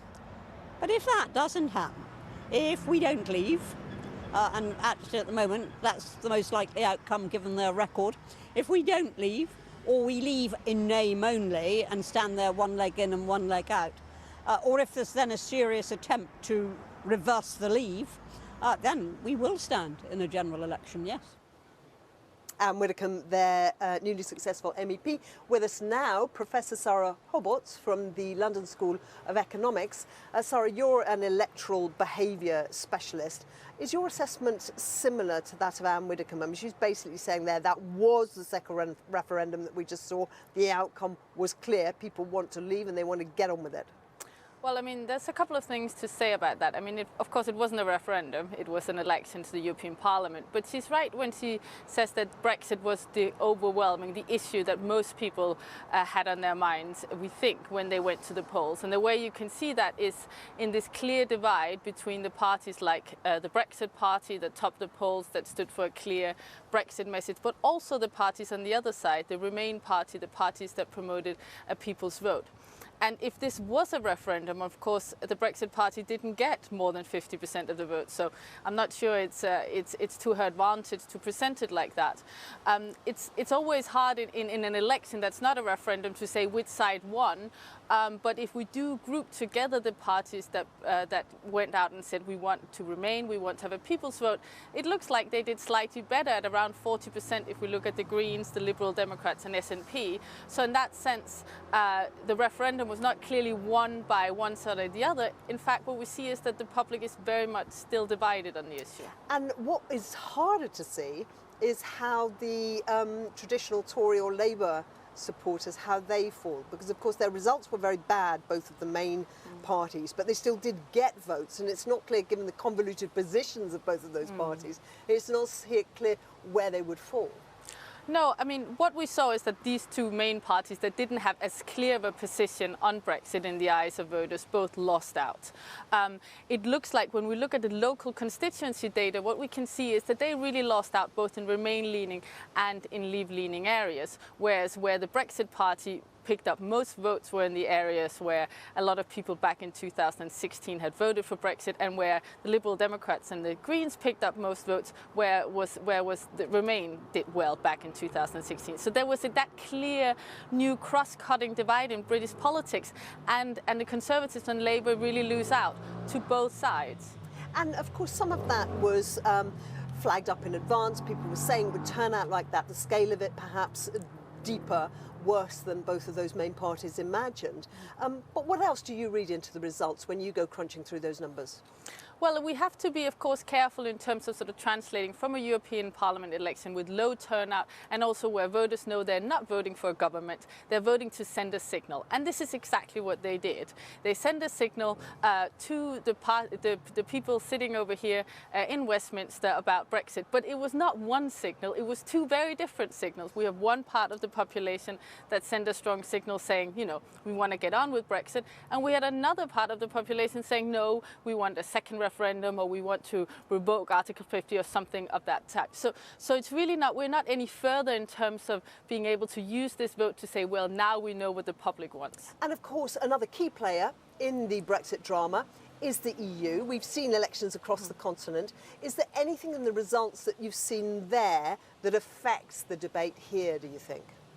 Well, what we see in Europe, there's some similarities, although of course across Europe these were different elections because they were very much about the composition of the parliament, but you also have domestic dynamics across Europe. And one of the key things to take away from the European results is the fragmentation and the weakening of the two major party groups, the centre-right and the centre-left. They are now weaker in parliament. That means that going forward they will have to work together with other groups such as the Liberals in order to come to agreements. And that's also agreements on a future trade deal with the UK. So in that way, in a sense, it might be a little bit more complicated for the UK to work with the EU in the future, but we're not seeing a major shift so far.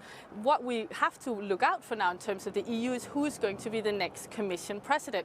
Those talks are going on now in the EU after these European Parliament elections, and that will be interesting to watch. Sarah, thank you.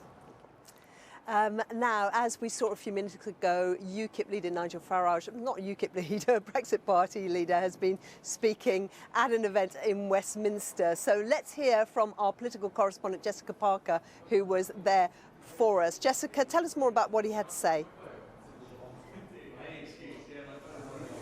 Well as what he had to say is how he said it. Now, I'm in the room where the press conference was actually supposed to happen. And if you look at it now, it's rather empty. And the fact is, it didn't happen in here at all because Nigel Farage arrived with his many victorious MEPs, including the likes of Anne Widdecombe, including the likes of Annunziata Rees-Mogg. And they stood outside of this room in front of a Brexit Party banner. And at that point, Nigel Farage rather spontaneously decided he didn't want to do the press conference in here as had been set out for him. He wanted to do it instead in the other room. So they were a rather jubilant, spontaneous crowd this afternoon, but he repeated some of the similar themes that we've heard from the Brexit Party before. He said that nobody would ever trust the Tories again. He brought up Theresa May's many promises to leave the European Union on the 29th of March, so the Conservative Party had failed to deliver that. Was pretty dismissive of the Conservative leadership race, and he talked as well about how the Brexit Party, in his view, having topped the ballot, now has a mandate to take part in the negotiations going forward. Of course, a big question there is what negotiations. Of course, the European Union has said that whilst the future relationship might be up for debate, the withdrawal agreement, which is the part that many people have a problem with, is not open for renegotiation. And so, Jessica, in terms of the actual content, hard content of his clean break Brexit that he talks about, did you hear any more of that, any more of the detail? Well, look, he's reiterating that in his view, in the Brexit Party's view, that they want to have what's known as a WTO Brexit, a World Trade Organisation Brexit, so revert to World Trade Organisation rules. In other words, a no-deal departure. And he wants some of his MEPs, who he claims are very experienced in business, very experienced in negotiations, to get round the table with the EU in order to make sure that happens. But as I say, it's not exactly clear how he's going to do that. He did suggest that whoever ends up succeeding Theresa May could approach the Brexit Party in order to involve them in the negotiations going forward. But as I say, not entirely clear how that's going to work out. The other thing he also talked about is how he now wants to get his Brexit Party on an election footing for a general election. They're going to start looking at candidates for all 650 constituencies going forward, so quite an extensive piece of work to do there. I asked him as well about policy. There's been quite a lot of discussion about how the Brexit Party has been criticised for being just a single-issue party, so simply wanting to leave the European Union on World Trade Organisation rules. What on earth else do they stand for? He said that he would now be consulting supporters of the party going forward in order to try and work out a wider policy platform, but he mentioned that he wanted to, for example, help the self-employed, and he's voiced concerns before about the House of Lords, so looking at that. But he said that for now what he'd be doing is trying to recruit people to stand in the 650 constituencies across the UK, so they're on an election footing for a potential general election, and go out to their supporter base to see what kind of policies they should have going forward. No shortage of tasks on the to-do list for the Brexit Party leader. Jessica, thank you very much. Now, earlier, Shaun spoke to election analyst Professor Sir John Curtice from the University of Strathclyde for his take on the results. Well, there were two contests going on Thursday. One was between the Conservatives and Brexit, and it was essentially a battle amongst Leave voters. And the question was, to what extent would Leave voters, frustrated and disappointed at the government's failure to deliver Brexit, would end up being attracted by Nigel Farage's Brexit Party? Well, the answer was rather a lot. It's pretty clear that well over half of Conservative voters switched towards Nigel Farage's party, which, with the 32% or so of the vote, it got pretty much what the opinion polls expected, and the Conservatives at 9%, if anything, were doing slightly worse. So very clear that voters on the Leave side of the argument strongly punishing the government, not least because many of them actually think that leaving without a deal would be preferable than the apparent endless extension that we're involved in at the moment. So in a sense they accepted Nigel Farage's argument that he pushed with the Brexit Party. Yeah. On the other side of the other battle that was going on was more on the Remain side of the debate, and it was between Labour and both the Liberal Democrats and the Greens for the Remain vote. Now, here the polls were very uncertain, and most of them had said actually the Labour Party should still come second, but all of them were detecting that during the course of the campaign, the Liberal Democrats and the Greens seemed to be pulling away more and more Remain voters from the Labour Party. And the question was the much clearer, definitely we want a second referendum, and by the way, we are hoping that this will come up with a different result stance of the Liberal Democrats, the Greens and Change UK would attract voters away from the Labour Party. Well, it now looks as though it did, not to the same extent that the Brexit Party has drawn away votes from the Conservatives, but because this was, in a sense, a much less anticipated result, it's perhaps come as rather more of a shock to the Labour Party and perhaps surprise to the Liberal Democrats in particular than is true on the other side of the debate. But it does therefore mean that on the one hand, the Conservative Party is now going to have this debate. Should the next Tory Prime Minister be embracing the idea of leaving without a deal? But equally, should the Labour Party now move much more clearly to saying that it's in favour of a public vote on whatever Brexit deal emerges in order to shore up a Remain vote, which has always been the largest share of this vote, but which now seems at risk of being lost. The Conservative leadership contender Boris Johnson was writing this morning that these results were clear and what had to happen was that the government had to deliver on Brexit. Are they really that clear? Well, no. I mean, it's true that around 35% of people voted for parties that were saying they would have no deal, and those undoubtedly represent a majority of Leave voters. But 35% is rather less than 50%. It's difficult to argue that this demonstrates that a majority of public are in favour. And in fact, the 33% is roughly what we know from opinion polls as the kind of proportion that's in favour of no deal. But equally, on the other side of the fence, I mean, some want to add the numbers up to say that actually 40%, rather more people voted for pro-referendum parties than for no-deal parties. Therefore, this was a mandate for a second referendum. Well, we can argue about the extent to which the SNP's vote is actually a Remain vote. It is predominantly, but not wholly. And if you take them out, actually it's 35-35. But in any event, whether it's 35 or 40, it's still less than 50%. So I think the honest truth is that neither side can claim on the basis of these results that voters have sent a clear signal. It should be one thing or the other. The signal the voters have sent on both sides of the argument is that many of them are now sufficiently polarised as to which choice they prefer, that the two, as it were, extreme options of leaving without a deal and having a second referendum, as the polls are suggesting, two most popular options, and options that about which voters feel sufficiently strongly that many a person who might otherwise be expected to vote Conservative or Labour switch to one of the smaller parties. How worried should the Conservative Party be by this result? Well, I mean, point one to make is that we know from the opinion polls that not as many people would vote for the Brexit Party as it did in Thursday as would in general election. But we also know from the opinion polls that maybe 15, 16, 17, 18% currently would. Now, maybe that number will come down a bit as the European elections fade, except that, of course, Brexit's not going off the agenda anytime soon. And this may be a European election which gets remembered by voters rather more. And the truth is, I don't think the Conservative Party can afford the Brexit Party running at 15, 16, 17, 18%, because certainly all the opinion polls at the moment for Westminster voting intentions have the Conservative Party behind the Labour Party with no prospect of being able to form another administration. So to that extent, at least, yes, the Conservative Party do have to worry. And I think in particular, it's unlikely that that Brexit vote is going to disappear unless and until the Conservatives deliver Brexit.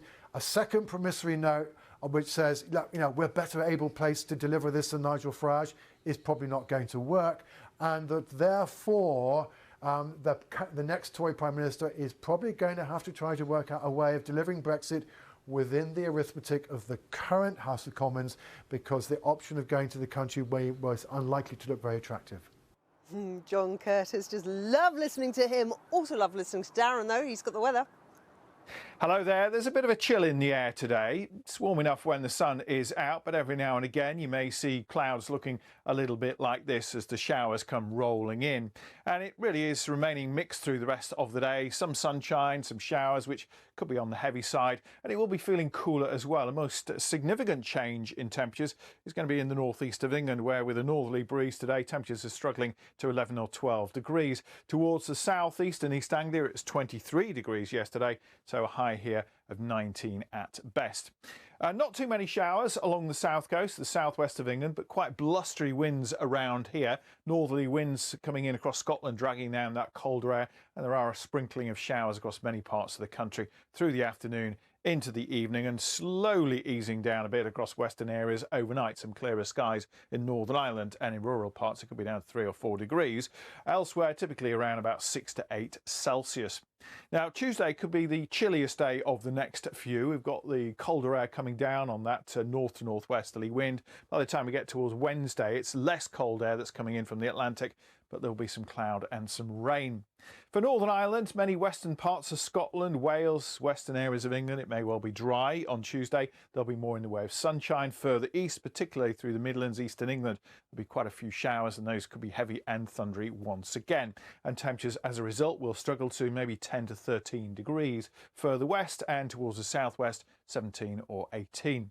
Gets chilly overnight, mind you, because this brief ridge of high pressure will kill off a lot of those showers. And then we drag in this Atlantic air. That means more cloud, higher humidity, and some outbreaks of rain too. There may be some early sunshine down the eastern side of the UK, but we're watching the cloud thickening from the west, some outbreaks of rain pushing across too. Not much rain at all in the southeast of England. Temperatures here still 17, maybe 18 degrees.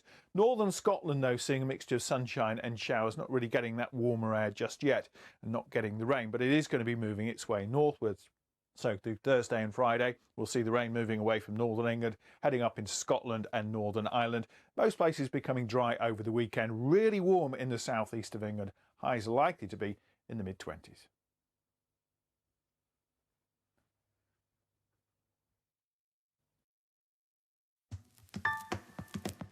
Stories set to shape the news agenda. Headlines, freshly written. Original perspectives on the day's unfolding narratives. See the bigger picture as it emerges. The Papers, weeknights at 10:40 and 11:30 on the BBC News Channel. Join Simon McCoy as he brings you the top stories live. The ball is entirely in the UK's court. We could have got our tennis correspondent to report on this. The latest in sport. Heaven knows how they're dealing with this on the court. The heat or the wind? I'm not quite sure. Well, both. The day's weather. It's getting colder. And undeniable chemistry. He's still laughing. We have to talk to each other. There's only one Simon. So you're the real McCoy. Afternoon Live with Simon McCoy, weekdays at 2 p.m. on the BBC News Channel. I'm Catty Kane, Washington. I'm Christian Fraser in London. Let's start with The European Union. Brexit. Russian interference. Donald Trump's Twitter feed. Yeah. We'll move on. I think there are going to be a lot of questions now. Yeah. I think it's going to be fascinating to watch. We're nearly out of time. This is a big deal. Beyond 100 Days, Monday to Thursday on the BBC News Channel.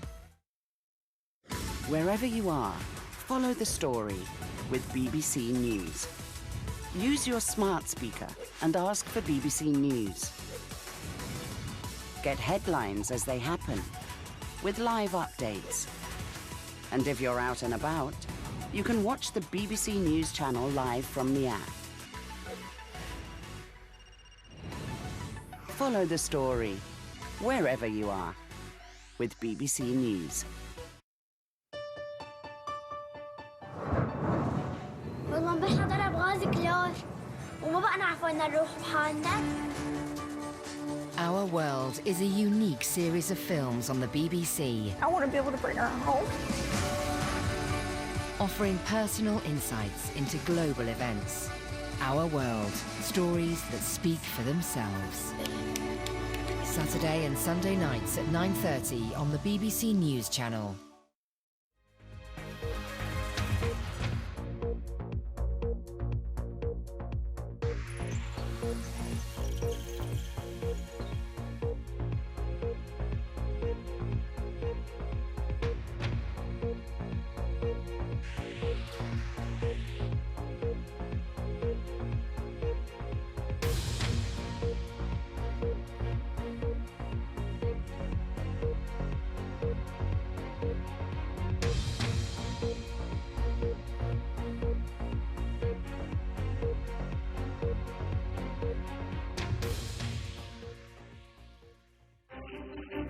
It's 5 o'clock, I'm Shaun.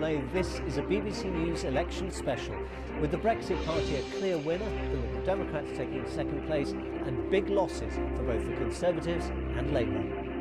Nigel Farage says he's ready to fight a general election after his new Brexit Party secured nearly a third of the vote and won 29 seats in the European Parliament. If we don't leave on the 31st of October, then I think we can produce a result in the next general election that will stop. The Liberal Democrats, which backed a second referendum, surged into second place. Sir Vince Cable said it was a brilliant result they could now build on. I'm Carrie, Gracie at Westminster, where the two main parties have suffered heavy losses. The Conservatives are pushed into fifth place with a historic low of less than 10% of the vote. Home Secretary Sajid Javid becomes the latest MP to join the race to become the next Tory leader. And pressure on Jeremy Corbyn to back another referendum after Labour falls to third place overall. He says the party's position remains unchanged. What this party does is supports an agreement with the European Union to prevent crashing out, supports putting that proposal, when agreed, to a public vote. With Northern Ireland still to declare, in the next hour we'll bring you all the results, not just in the UK but across Europe as well, where turnout is up and the traditional parties have, as here, lost out to smaller ones.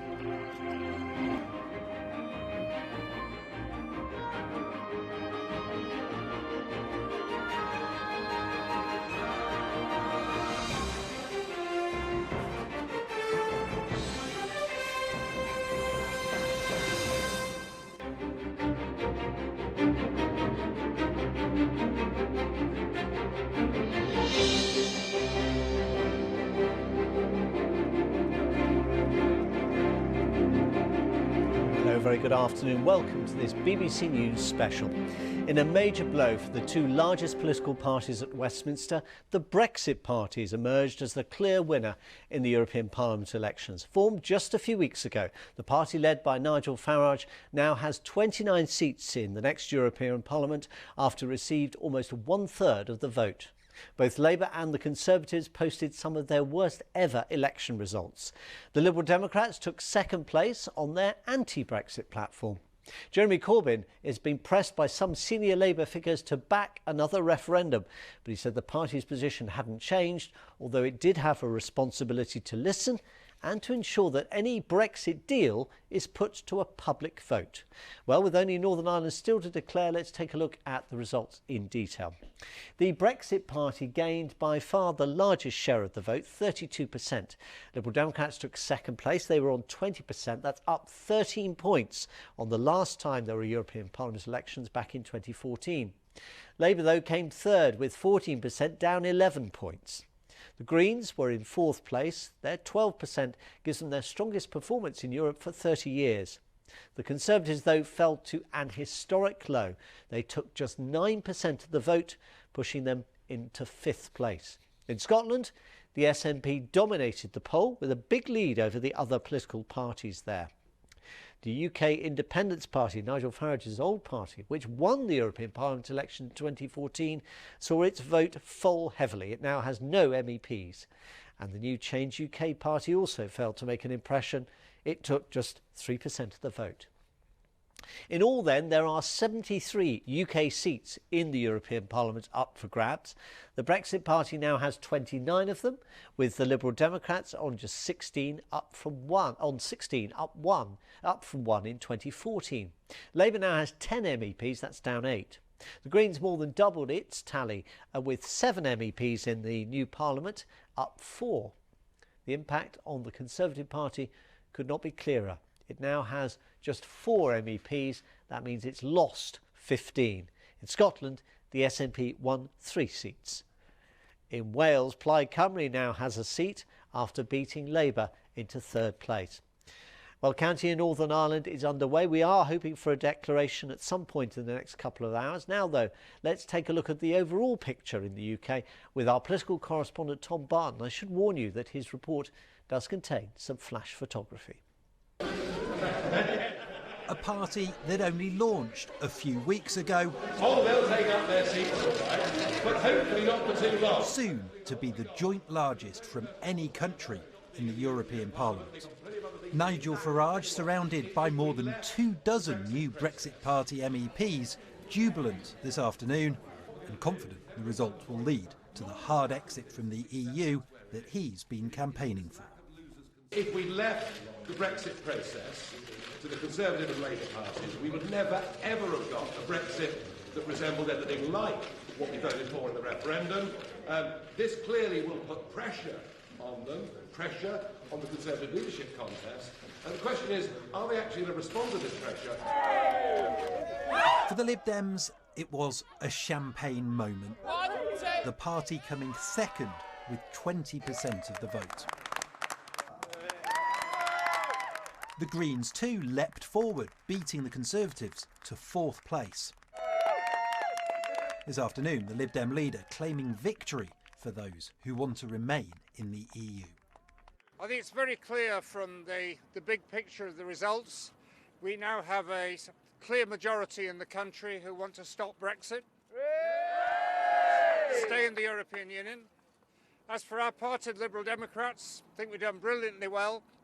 Taken together with the local government election results a few weeks ago, we're clearly now a major national force again. The one thing that is clear from this result is that voters don't like the tightrope walk Brexit compromises that the two main parties have been offering up to now. What then does that mean for the future? Well, both for Labour and the Conservatives. It means that they're going to be under pressure to adopt simpler, clearer positions. Theresa May today sharing her disappointment, saying the result shows the importance of finding a Brexit deal and hoping it focuses minds in Parliament. Good morning. The result is focusing the minds of those hoping to replace her, like the Home Secretary Sajid Javid, who joined the race today. For many of the contenders, though, the message from voters is a simple one. I'm deeply saddened by the fact that so many candidates and so many activists worked so hard and we didn't get the result that we wanted. And one message is clear from these results. We absolutely need to deliver Brexit. I led the campaign to take Britain out of the European Union, and we must honour that referendum result.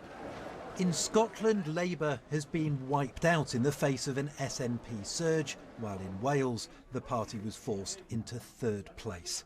The pressure now on the leadership, including from some senior voices, to back another referendum. Jeremy Corbyn today promising to listen. What you have from me today is a commitment that our party is listening to its members and its supporters and reaching out to other parties across the House of Commons to prevent a crashing out from the European Union with no deal. A commitment that the future will of course be put to a public vote, as we have already proposed in Parliament. These results providing no easy answers for the parties when they return to Westminster next week. Tom Barton, BBC News, Westminster. Well, one of the big questions raised by Brexit has been that of the future of the United Kingdom, and we've had some news on that in the last hour or so. Scotland's First Minister, the leader of the SNP, Nicola Sturgeon, celebrating her party's success there, has said that the second half of next year will be the right time to try to hold another independence referendum.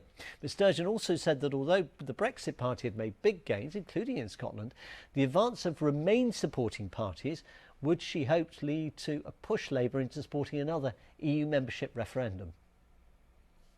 Clearly the Conservatives are moving in a hard Brexit, possibly no-deal Brexit direction. On the other side of that, I think Labour, Jeremy Corbyn, will come under enormous pressure because of their dire results in the European elections to back a second EU referendum. So there is definitely a big risk of a no-deal Brexit, but there is also, I think, the real opportunity to get a second EU referendum and hopefully win an outcome that has the UK staying in the EU, and that's definitely there to play for.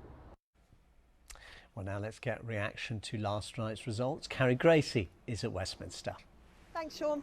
So let's start with Labour leader Jeremy Corbyn facing increasing pressure, of course, from senior members of his party to back another referendum on Brexit, with his own shadow chancellor saying it's the only way through the deadlock. John McDonnell said the country was now facing the prospect of a Brexit extremist becoming the next Prime Minister, meaning the UK faced the prospect of no deal. So we're in a situation now, is where do we go from here? And we're faced with the potential of a Brexiteer extremist almost certainly becoming leader of the Tory party, whether it's Boris Johnson or Dominic Raab or some of that ilk. So we're faced with the prospect of a no deal, which could have catastrophic consequences for our economy. A Tory leader being elected on that basis, no matter what the damage to jobs in the economy. So we've got to prevent that. How do we do that? Well, of course we want a general election, but realistically, after last night, there aren't many Tory MPs that are going to vote for a general election. It'd be like turkeys voting for Christmas. So our best way of doing that, I think, is going back to the people in a referendum, and I think that's what our members want. So we're saying quite clearly, if there can be a deal, great, but it needs to go back to the people. If it's a no deal, we've got to block it. And the one way of doing that is, I think, going back to the people and arguing the case against it, because it could be well, catastrophic for our economy. It's not just me saying that. It's Philip Hammond, the Chancellor. It's others across the parties now that are saying that, independent economists as well. And I'm not willing to stand by and let my constituents lose their jobs or have their livelihoods undermined by this. So are you saying then it's a referendum under any circumstances, that's the only way through now? I think it is, yeah. John McDonnell there. Well, let's speak to Labour MP Peter Dowd, who's the MP for Bootle. Thanks for joining us, Mr Dowd. Are you fed up with constructive ambiguity? Is it time for a second referendum announcement from your party leader? I don't think it's a question of being sick of so-called constructive ambiguity. What we've been trying to do as a party for some periods of time is move out of this binary, polarised position. And I think that the elections yesterday were a proxy on another referendum. And we've said this all along, if we have to have another referendum, I prefer a general election. If you have to have another referendum in due course to ratify a deal or have Remain on the ballot paper, well, that's something that will no doubt happen, I suspect. I'm interested that you still prefer a general election even after results which were so very bad for your own party. Yes, but because a general election is going to widen this debate up, because whatever happens in a referendum, we're still going to be faced with these tensions and polarisations. And what we've got to do is to have a broader debate on how you want to see the future of the country, whether it's in the European Union or outside the European Union, with a deal. And the only way to do that is a general election, because this stalemate, this polarisation, this binary position will just continue ad infinitum, and that's why I want a general election. And yet, if you go back to voters at a general election with a position which is as unclear in the view of many as the one with which you approach the European elections, aren't you just going to get doors slammed in your face and a result like you got last night? Well, I don't believe that's the case, because what we've had for the past, 2.5 or 3 years is Brexit being completely and utterly polarised. And the shame of it is we haven't been able to move on to the whole question of whether issues around NHS cuts, the economy, education, tuition fees, social care, none of that, whilst I've been in the House of Commons for the past few years, has actually had any airtime whatsoever. And we've got, as politicians, to get that back onto the agenda. We can talk about Brexit till the cows come home, but we've got to get some of those other policy issues onto the agenda, and I'm quite happy to do that on the doorstep.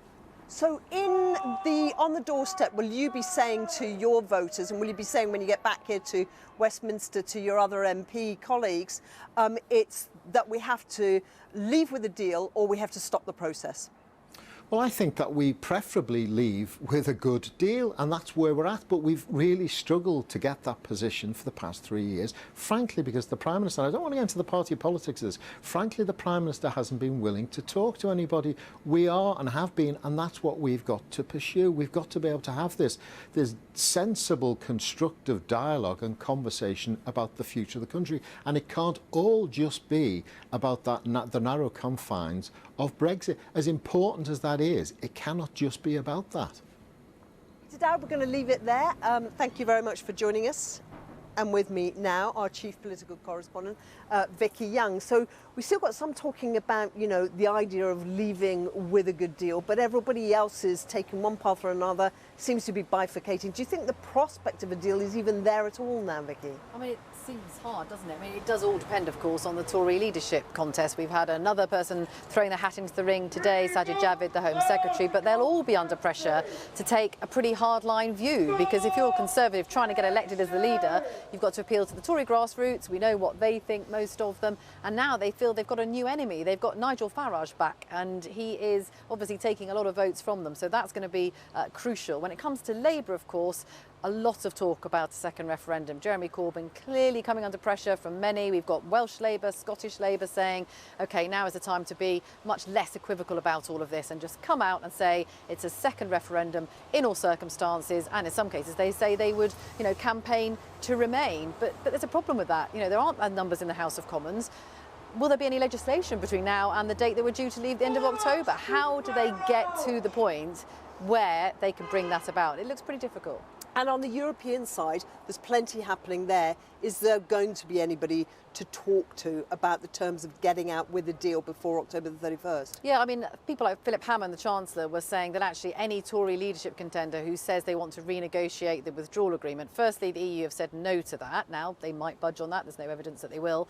Secondly, the timings in all of this, although October the 31st seems a long time away, it's really not. If you think about a new leader being in place by end of July, there's then obviously the parliamentary recess, the European Commission is not around, and they're not going to have a new commission in place really until the autumn. It doesn't leave much time, and yet you can hear from people like Boris Johnson warning today, saying those Conservatives who've abandoned the party, gone to the Brexit party, he says they may never come back if Brexit is delayed once again. And Jeremy Hunt, the Foreign Secretary, suggesting the whole crisis could actually do away with the Tory party altogether. And is there a sense that, in a way, the results strengthen the government's hand in dealing with Europe by saying, look, we really will go without a deal. Look at what we've got on the right of us. Look what we've got to the left of us. This is a very meaningful thing now. So that kind of game of bluff becomes stronger? Maybe, although they might look, Europe might look and say, well, look at the Liberal Democrats, look at the Greens and Plaid, look at the parties that actually are calling for Brexit to stop altogether, for the second referendum. They might think, well, actually, that's more likely. But again, it's the idea of what a new Tory leader will do. And again, from yesterday, Philip Hammond not ruling out the possibility of Tory MPs contemplating voting down their own Prime Minister if they were to forge ahead with a no-deal Brexit. Is pretty incredible circumstances. Vicky, thank you. So that's it from us for now. More in a little while. Back to you, Shaun, now in the studio, though.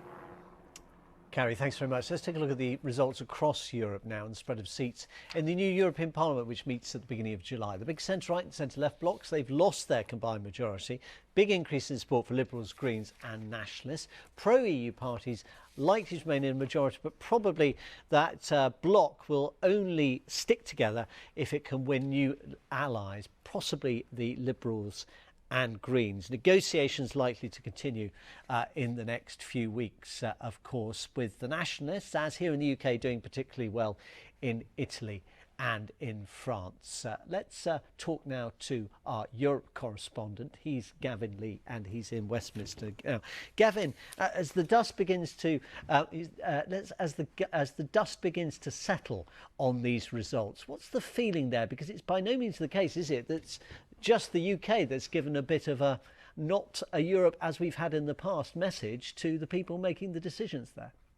No, this is a whole new, diverse European Parliament, a far more pluralistic one, some say a far more fragmented one. But what's happened, if you think about the 751 MEPs in the European Parliament, the way they get things done is by majority. So if it's for the scrapping of mobile roaming charges, for example, you have to build coalitions. Now, traditionally, for 4 decades, as you just pointed to, Shaun, there has been the centre-right, the centre-left, the European People's Party and the Social Democrat Party, which, Labour, for example, in the UK joins the Social Democrats, and other parties collect together, they've been the dominant force. So what we've seen this time is the ebbing away of that. They've been the weakest that they have been in the history of the European Union, but they're still the 2 biggest parties. But they will have to work with, well, primarily the Liberal Party, the Lib Democrats across the EU. They've got their best performance yet. 37 extra seats collectively. You combine the Lib Dems in the UK, you look at Emmanuel Macron, the standard bearer for a changed EU, but the federalist EU, who lost out to the far-right Rassemblement National, the national rally of Marine Le Pen, but enough to give Liberals a big boost collectively. Then you have the flowering of the Green Party, that, again, picking up more seats than they've ever had before, so there'll have to be more groups talking to each other to get things done. They have enough pro-EU parties to outrank and outflank the far-right, the nationalist parties, but they've got their best growth as well. An extra 20 seats collectively. Big gains in Italy, being the sort of standard bearer for those wanting more national powers. Anti-migrant stance from Matteo Salvini as well. He says he's collectively going to bring about 12 countries together with their far-right and nationalist parties. We're yet to see if the Brexit party decides to join that group. Gavin Lee in Brussels, thanks very much. Now, the SNP has comfortably topped the poll in the European elections. The party won almost 38% of the vote in Scotland, increasing its number of MEPs from 2 to 3. The Brexit party, though, was in second place with 15% of the vote. It took 1 seat. Liberal Democrats gained 14%, the Conservatives on 12%. Labour came 5th with less than 10% of the vote. That's down from 26% just 5 years ago. And it's remained a big debate in Scotland about what Scottish Labour did in supporting the UK party's position. With me now is our Scotland correspondent, James Shaw. James, let me start by asking you about this question, because there's been some pretty damning criticism of Labour's election strategy in Scotland, notably from some MPs writing in the Edinburgh Evening News saying this was an election campaign with the biggest issue facing our generation, but Labour offered nothing but ambiguity. Jeremy Corbyn and Richard Leonard, the Labour leader in Scotland, basically stuck their heads in the Brexit sand because they can't lead. Well, we have heard from Richard Leonard, the leader of Scottish Labour today, and what he has said in essence is that he and his party need to go away and think. They need to regroup. They need to understand why these results were so disastrous for them in Scotland, coming in 5th place, their share of the vote going from 26% down to less than 10. But what he has also said when pressed is that he has rethought his view on whether there should be another referendum on membership of the European Union. And it now seems pretty clear that he is dead set in saying that he thinks that there should be another referendum. And as far as I see it, that does set him slightly in a different place from the national leadership of the Labour Party in London. So that's a kind of moving situation where Labour's position is changing. When it comes to the other parties' reactions to the results, of course it was very good for the Scottish National Party, and they seem to be using that good result as a platform to move ahead with their desire to have another referendum on a different subject, on Scottish independence. So Nicola Sturgeon has said today that she is going to put forward legislation in the Scottish Parliament which will start to enable that to happen, and she has also said that she would like to see it in the second half of next year. Now, we have to bear in mind that the UK government has set its face firmly against another independence referendum. It has to authorise that referendum for it to be legally binding. So in theory it's possible for there to be one, but it wouldn't have the strength of law in terms of what would be required for Scotland to become independent if people voted yes. Of course they voted no in 2014. So that sets the Scottish Government and the UK Government at loggerheads for the foreseeable future on this issue of a second independence referendum. And the Scottish Tories have accused the SNP of what they describe as fraudulent behaviour. They said that they encouraged people to vote SNP to support staying within the EU, but now the SNP is using it to push ahead with its independence agenda. James Shaw in Glasgow with the latest position in Scotland. Let's go to Wales, where the Brexit Party won the largest share of the vote in the Parliament elections. Mr Farage's party won almost a third with 32%. That gives it 2 MEPs. Plaid Cymru came second with 20% of the vote, holding on to a seat there. Labour in third place with 15%. Lib Dems close behind on 14%. The Tories lost their 1 seat and dropped to 5th in the vote, just ahead of the Greens, UKIP and Change UK. Let's talk now to our Wales political editor, Felicity Evans, who's in Cardiff for us. And Felicity, it's the same picture, isn't it, as we've seen in Scotland, with people in Welsh Labour now kicking against what had been the leadership line on a referendum.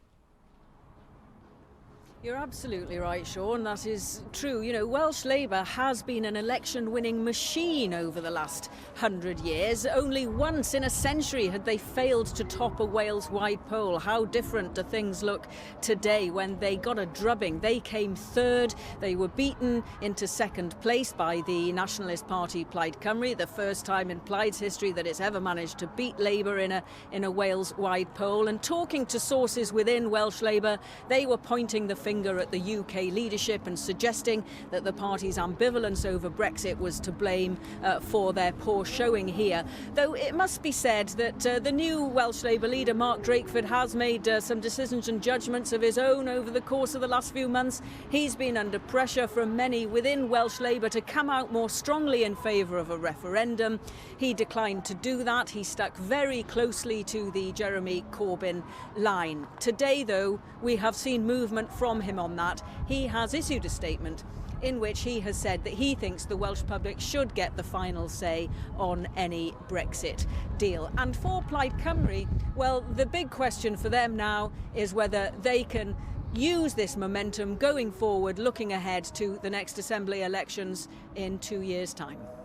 Felicity Evans in Cardiff, thanks very much. Let's cross to Emma Vardy, who's in Magherafelt for the Northern Ireland count, which, Emma, is still going on, is it?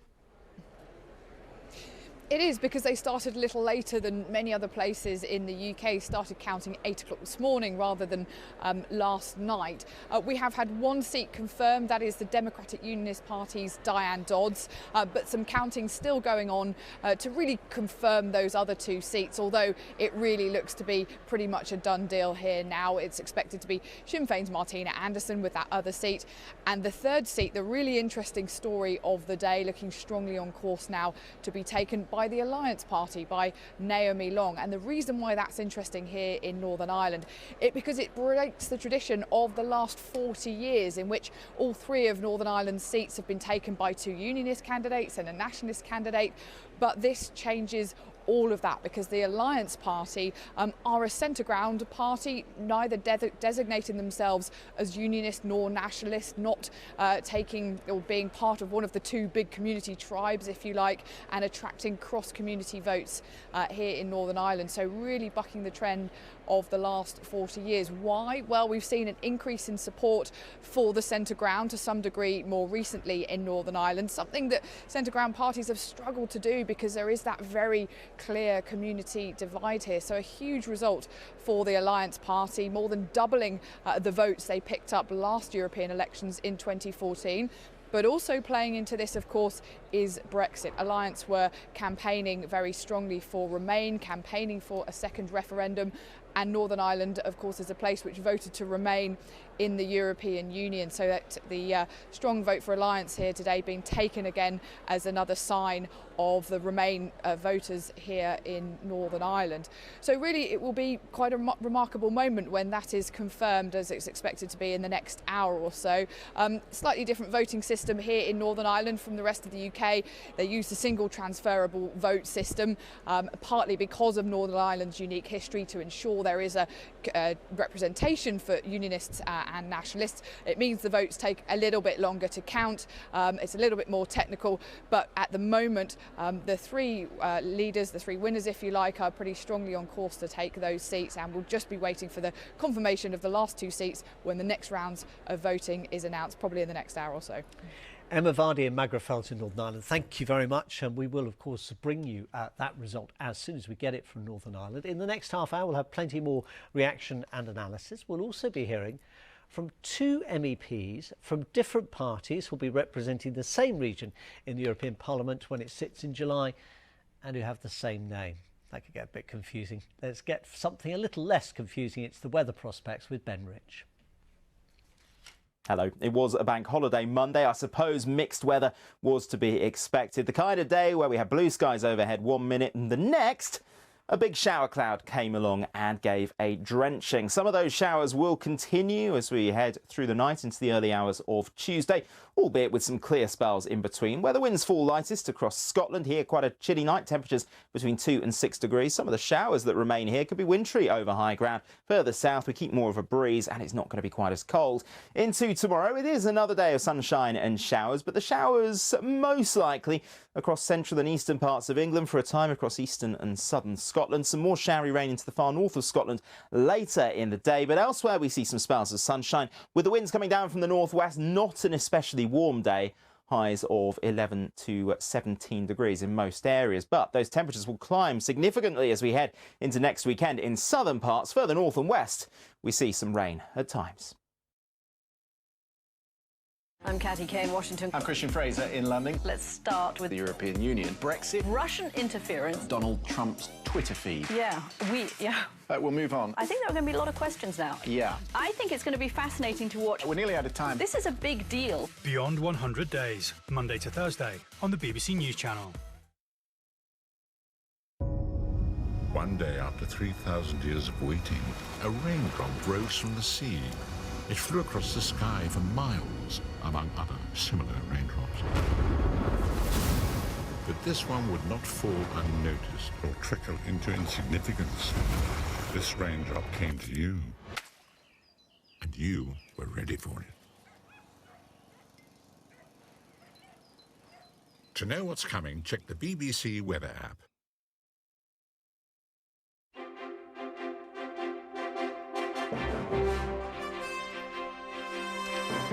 You're watching BBC News. We're going to have more reaction and analysis of the European Parliament election results shortly. First, though, let's get an update on all the day's sporting action. Here's Jane Dougal. Evening to you, Jane.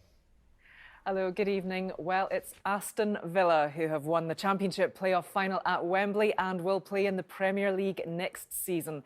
85,000 fans, including Prince William, watched on as Villa beat Derby County 2-1. Well, Villa took the lead just before half-time when Anwar El Ghazi nodded them ahead. Then a goalkeeping error from Derby's Kel Ross allowed John McGinn to double Villa's lead just before the half-hour mark. A grandstand finale was created by substitute Jack Marriott for Derby, and that gave Derby 10 minutes to find an equaliser. It all got a bit much for most Villa fans inside Wembley, but fortunately for the Duke of Cambridge and the rest of the Villa faithful, they held on to secure a return to the Premier League after 3 years in the second tier of English football and an estimated windfall of £170 million. Congratulations to them. Now, the Cricket World Cup is almost upon us. It all starts on Thursday morning when England play South Africa at the Oval. And that is where England signed off their preparations with a thumping warm-up win over Afghanistan today. Austin Halewood was watching on. A chance for one last loosener before the World Cup. A chance for Jofra Archer to once again justify his selection. And once again he did. A first wicket and then a second soon after.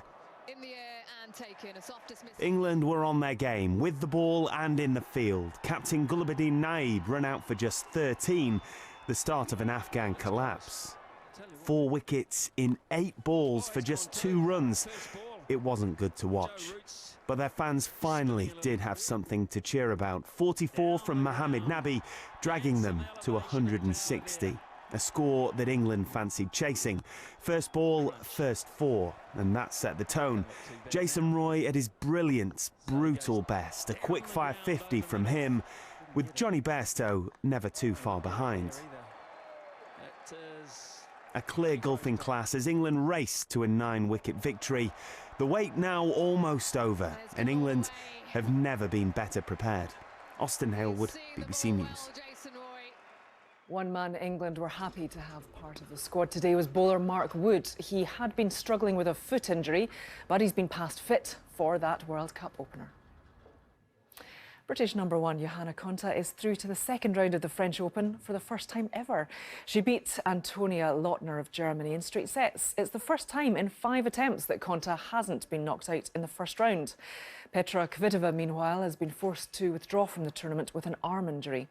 In the men's draw, defending champion Rafa Nadal beat German qualifier Yannick Hanfmann in straight sets to reach the second round. The second seed is chasing a record-extending 12th Roland Garros title. He beat the world number 180 in just under 2 hours. The Spaniard will face German qualifier Yannick Maiden next. Mo Farah has won the Vitality London 10,000 for the 7th time. The Olympic champion was the honorary starter for the race before finishing ahead of fellow Britons Andrew Bouchard and Nick Goulab.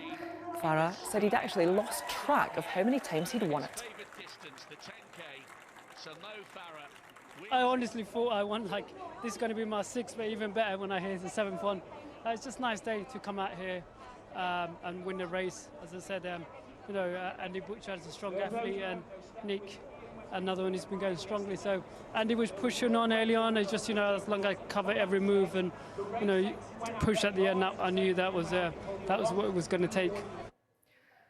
Steph Twell retained the women's title as she continues her bid to make the British squad for next year's Olympic Games in Tokyo, while Daniel Sidbury and 3-time Paralympic medalist Shelley Woods won the wheelchair races. That's all the sport for now, but you can find out more on all those stories on the BBC Sport website. That's bbc.co.uk/sport. Back to Carrie Gracie at Westminster now. Thanks, Jane. Now then, let's get back to the politics and one of the more unusual stories in this EU election. We can speak now to two newly elected MEPs representing the South East region. They're from very different parties, but they share the same name. The Brexit Party's Alexandra Phillips joins us from Westminster, and the Green Party's Alexandra Phillips joins us from Brighton. So Alexandra Phillips, who is a Brexit Party member, could you raise your hand now, just so that we can just be absolutely clear? Okay, thank you. And so that makes you the Green in Brighton. Alexandra Phillips, why did this happen? Why didn't one or other of you change your name? Have you actually discussed this? Well, you know, we've both actually also acknowledged that our middle names also begin with the letter L, so I have no idea how the post room in the European Parliament is going to cope with this. But, you know, democracy throws up some interesting results.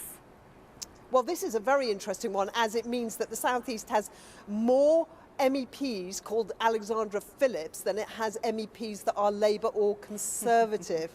Other Alexandra Phillips, the Green one, how do you distinguish yourself, other than policies, from the other Alexandra Phillips? Very clear divide between the two of us because we're on polar opposites of the political spectrum. You know, Greens are clearly a pro-Remain party, but we're also anti-austerity and we want to fight climate change. So we've stood on these elections on that platform, and we've done very, very well. We had a phenomenal evening last night. And so do you, I mean, apart from party politics, does the fact that you both share a name mean there's any possibility that you can actually bridge this divide in any way between your political stances? Does it help? Do you know, I think we're going to have to learn to bridge the divide, because we're going to have to deal with each other every single day just to exchange envelopes and say, oh, I've got an email that's meant for you. And I'm looking forward to it. Do you know, I think there's a lot that we will have in common, I'm sure, like stopping the travelling circus to Strasbourg every month.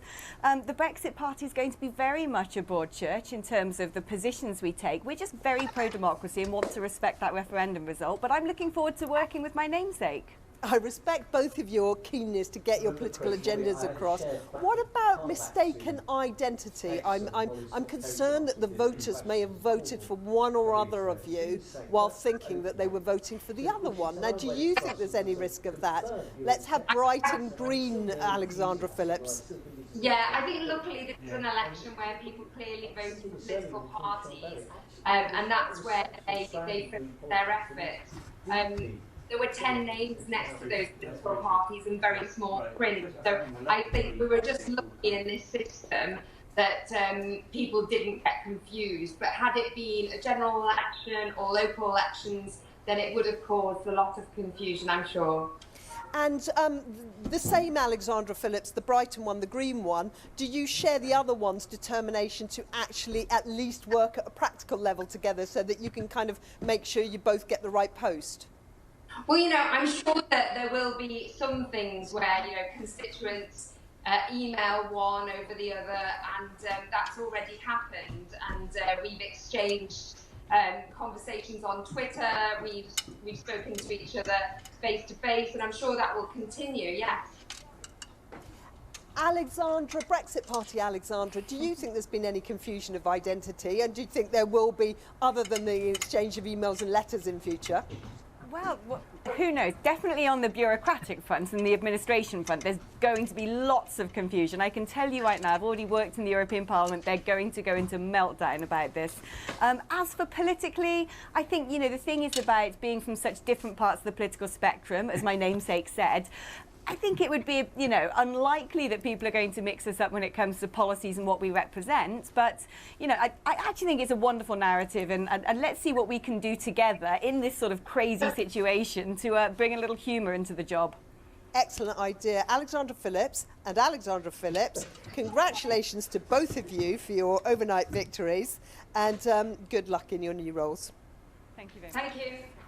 Now, as you've been hearing, the Brexit Party topped the polls in every part of the UK, apart from Scotland, that was won by the SNP, and London, which was won by the Liberal Democrats.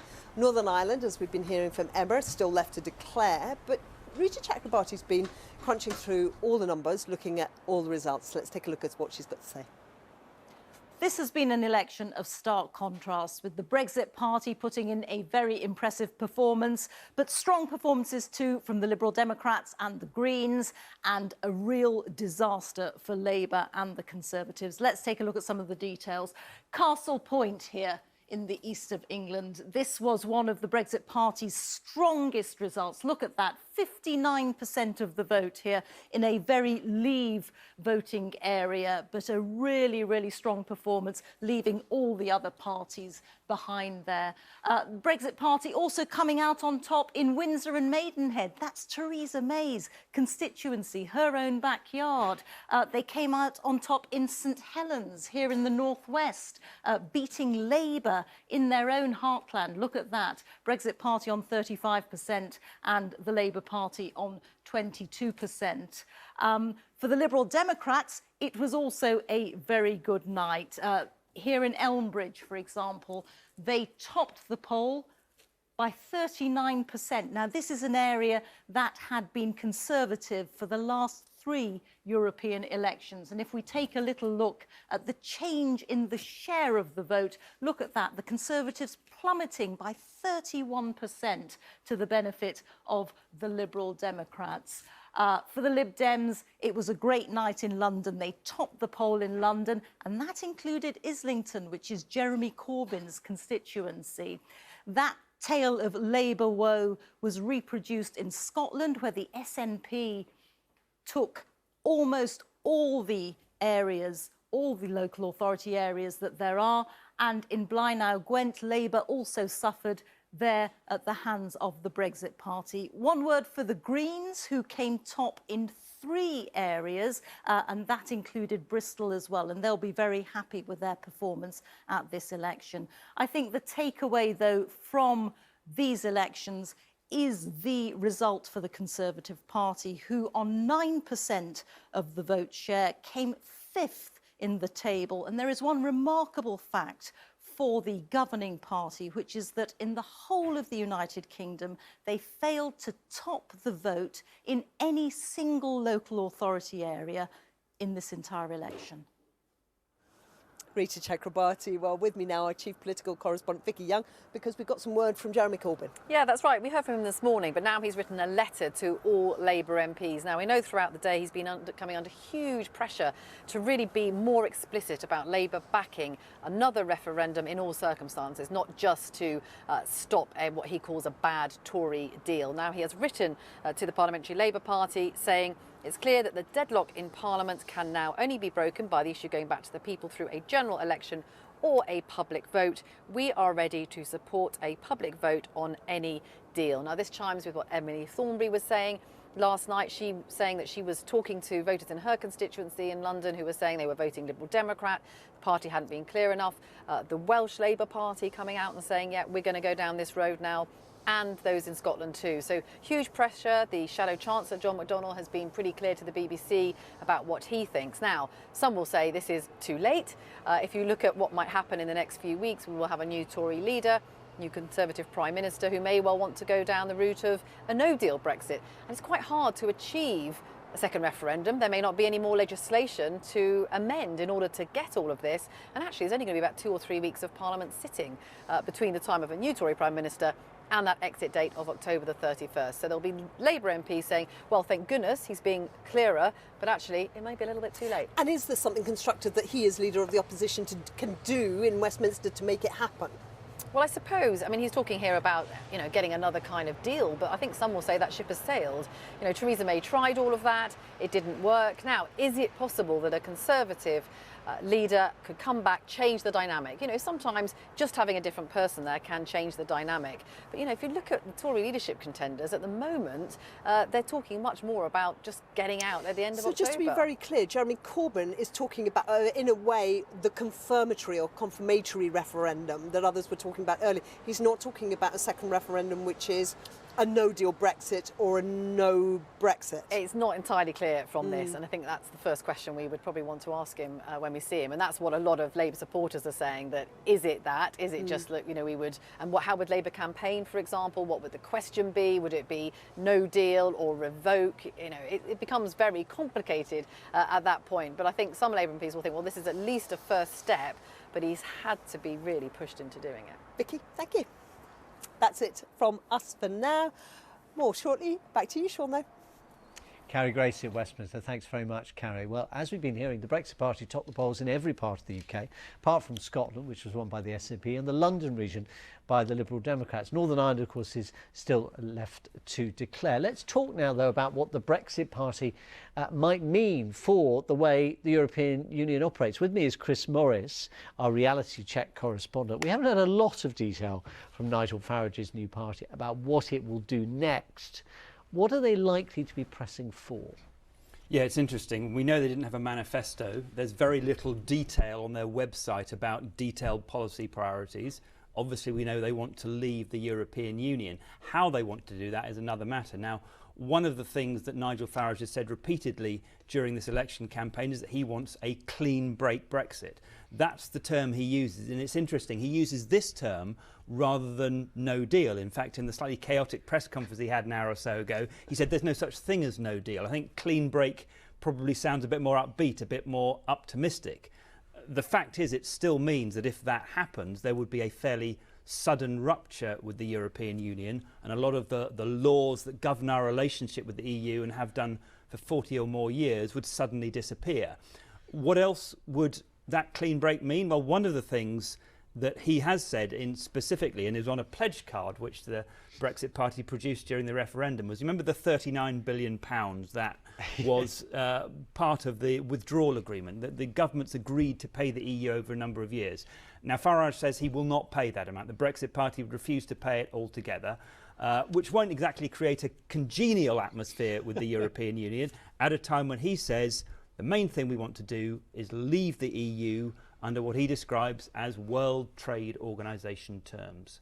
So, I mean, it's interesting that phrase, World Trade Organisation terms, because it's one that's been used quite a lot by Brexiters in the Conservative Party as well, and even some in the Labour Party who take the view that actually we can walk away. We just have, it's like a fallback, isn't it? Is that a fair way to describe it in international terms?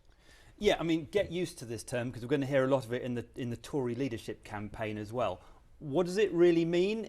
In many ways, it doesn't mean very much, because the basic rules of the World Trade Organisations are the very, very baseline, the building blocks of international trade, on which you then construct other things. But basically it's kind of a level playing field on which you can then build, but the most basic level. Now, the Brexit Party, and Mr Farage says it's fine, there's something called Article 24, which means that we can continue to trade with the EU without any tariffs or taxes on goods going across the border. Now, the trouble with that is that to have an agreement under Article 24, you need both sides to agree. And at the same time, of course, the Brexit Party is saying we're happy to leave without any agreement. So that's a bit of a problem. Then, of course, you have to say, well, if you leave without a deal, you do need to start talking sooner rather than later about what comes next. Mr Farage says the EU will come running for a trade deal. But if you look at the EU's own priorities, the things that the other 27 countries have agreed upon as their priority in the event of a no-deal Brexit, they're quite familiar.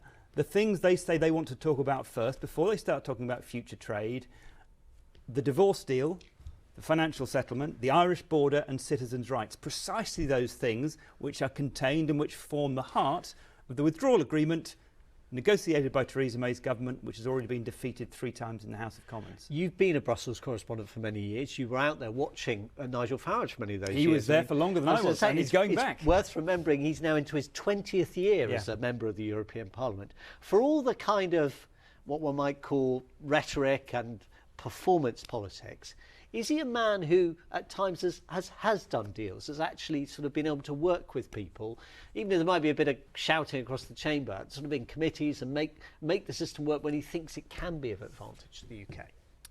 I don't think he'd He'd be fine with me saying no. Yeah. He doesn't go to the European Parliament looking to make deals. That's not what he's done. His attendance record is not great on committees he's been part of. He basically used the European Parliament as a bit of a bully pulpit. Because he has said on this occasion that he thinks that as a result of the Brexit Party's performance, that actually the UK government should involve the Brexit Party in the next stage of negotiations. Yes, he wants Brexit Party MEPs to be part of a negotiating team for a deal that he doesn't want to do. But that's not going to happen. I mean, if they're not in government, Brexit Party MEPs are not going to be taking a role in the negotiation. In fact, the only direct role they would probably play was if a withdrawal agreement ever got through the House of Commons, it would then go in turn to the European Parliament to be ratified, and Brexit Party MEPs would be faced potentially with voting against a form of Brexit, because it's a form of Brexit which they don't like. Chris Morris, our reality check correspondent, thank you very much for that. Now, we've given you most of the results. I should say one result we've had, Emma Vardy referred to it earlier, is that of the first of the 3 Northern Ireland seats has been won by the DUP. There's 2 other seats still to be declared, likely, though, as she said, to fall to 2 other parties, including the Alliance Party. The rest of the election results, though, we had some time ago, and I spoke to Sir John Curtice, who is really the man when it comes to picking apart election statistics from the University of Strathclyde. He's been here with us at the BBC, and this is his overview of the European Parliament election results. Well, there were 2 contests going on Thursday. One was between the Conservatives and Brexit, and it was essentially a battle amongst Leave voters.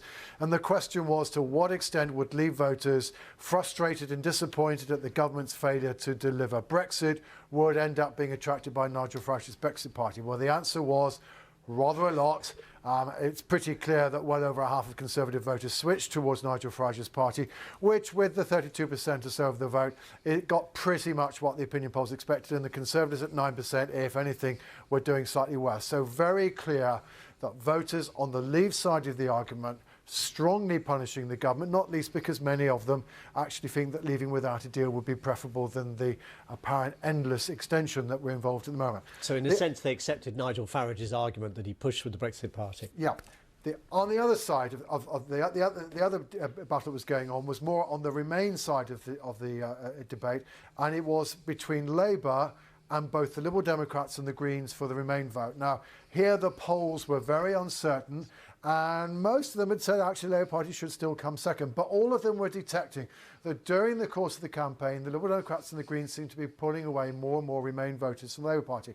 And the question was the much clearer, definitely we want a second referendum, and by the way, we are hoping that this will come up with a different result stance of the Liberal Democrats and the Greens, and Change UK would attract voters away from the Labour Party. Well, it now looks as though it did, not to the same extent that the Brexit Party has drawn away votes from the Conservatives, but because this was, in a sense, a much less anticipated result, it's perhaps come as rather more of a shock to the Labour Party, and perhaps surprise to Liberal Democrats in particular, than is true on the other side of the debate. But it does therefore mean that on the one hand, the Conservative Party is now going to have this debate: should the next Tory Prime Minister be embracing the idea of leaving without a deal? But equally, should the Labour Party now move much more clearly to saying that it's in favour of a public vote on whatever Brexit deal emerges, in order to shore up a Remain vote, which has always been the largest share of this vote, but which now seems at risk of being lost. The Conservative leadership contender Boris Johnson was writing this morning that these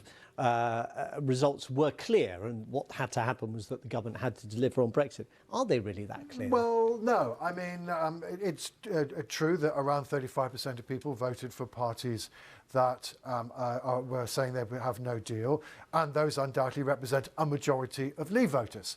But 35% is rather less than 50%. It's difficult to argue that this demonstrates that a majority of public are in favour. And in fact, the 33% is roughly what we know from opinion polls as the kind of proportion that's in favour of no deal.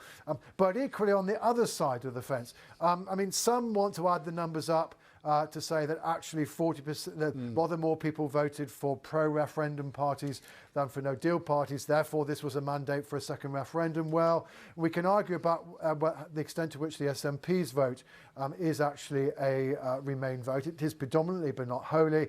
And if you take them out, actually it's 35-35. But in any event, whether it's 35 or 40, it's still less than 50%. So I think the honest truth is that neither side can claim on the basis of these results that voters have sent a clear signal. It should be one thing or the other. The signal the voters have sent on both sides of the argument is that many of them are now sufficiently polarised as to which choice they prefer, that the two, as it were, extreme options of leaving without a deal and having a second referendum, as the polls are suggesting, two most popular options, and options that about which voters feel sufficiently strongly that many a person who might otherwise be expected to vote Conservative or Labour switch to one of the smaller parties. How worried should the Conservative Party be by this result?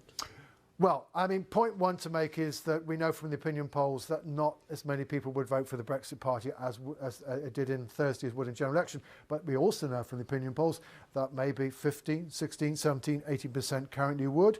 Now, maybe that number will come down a bit as the European elections fade, except that, of course, Brexit's not going off the agenda anytime soon. And this may be a European election which gets remembered by voters rather more.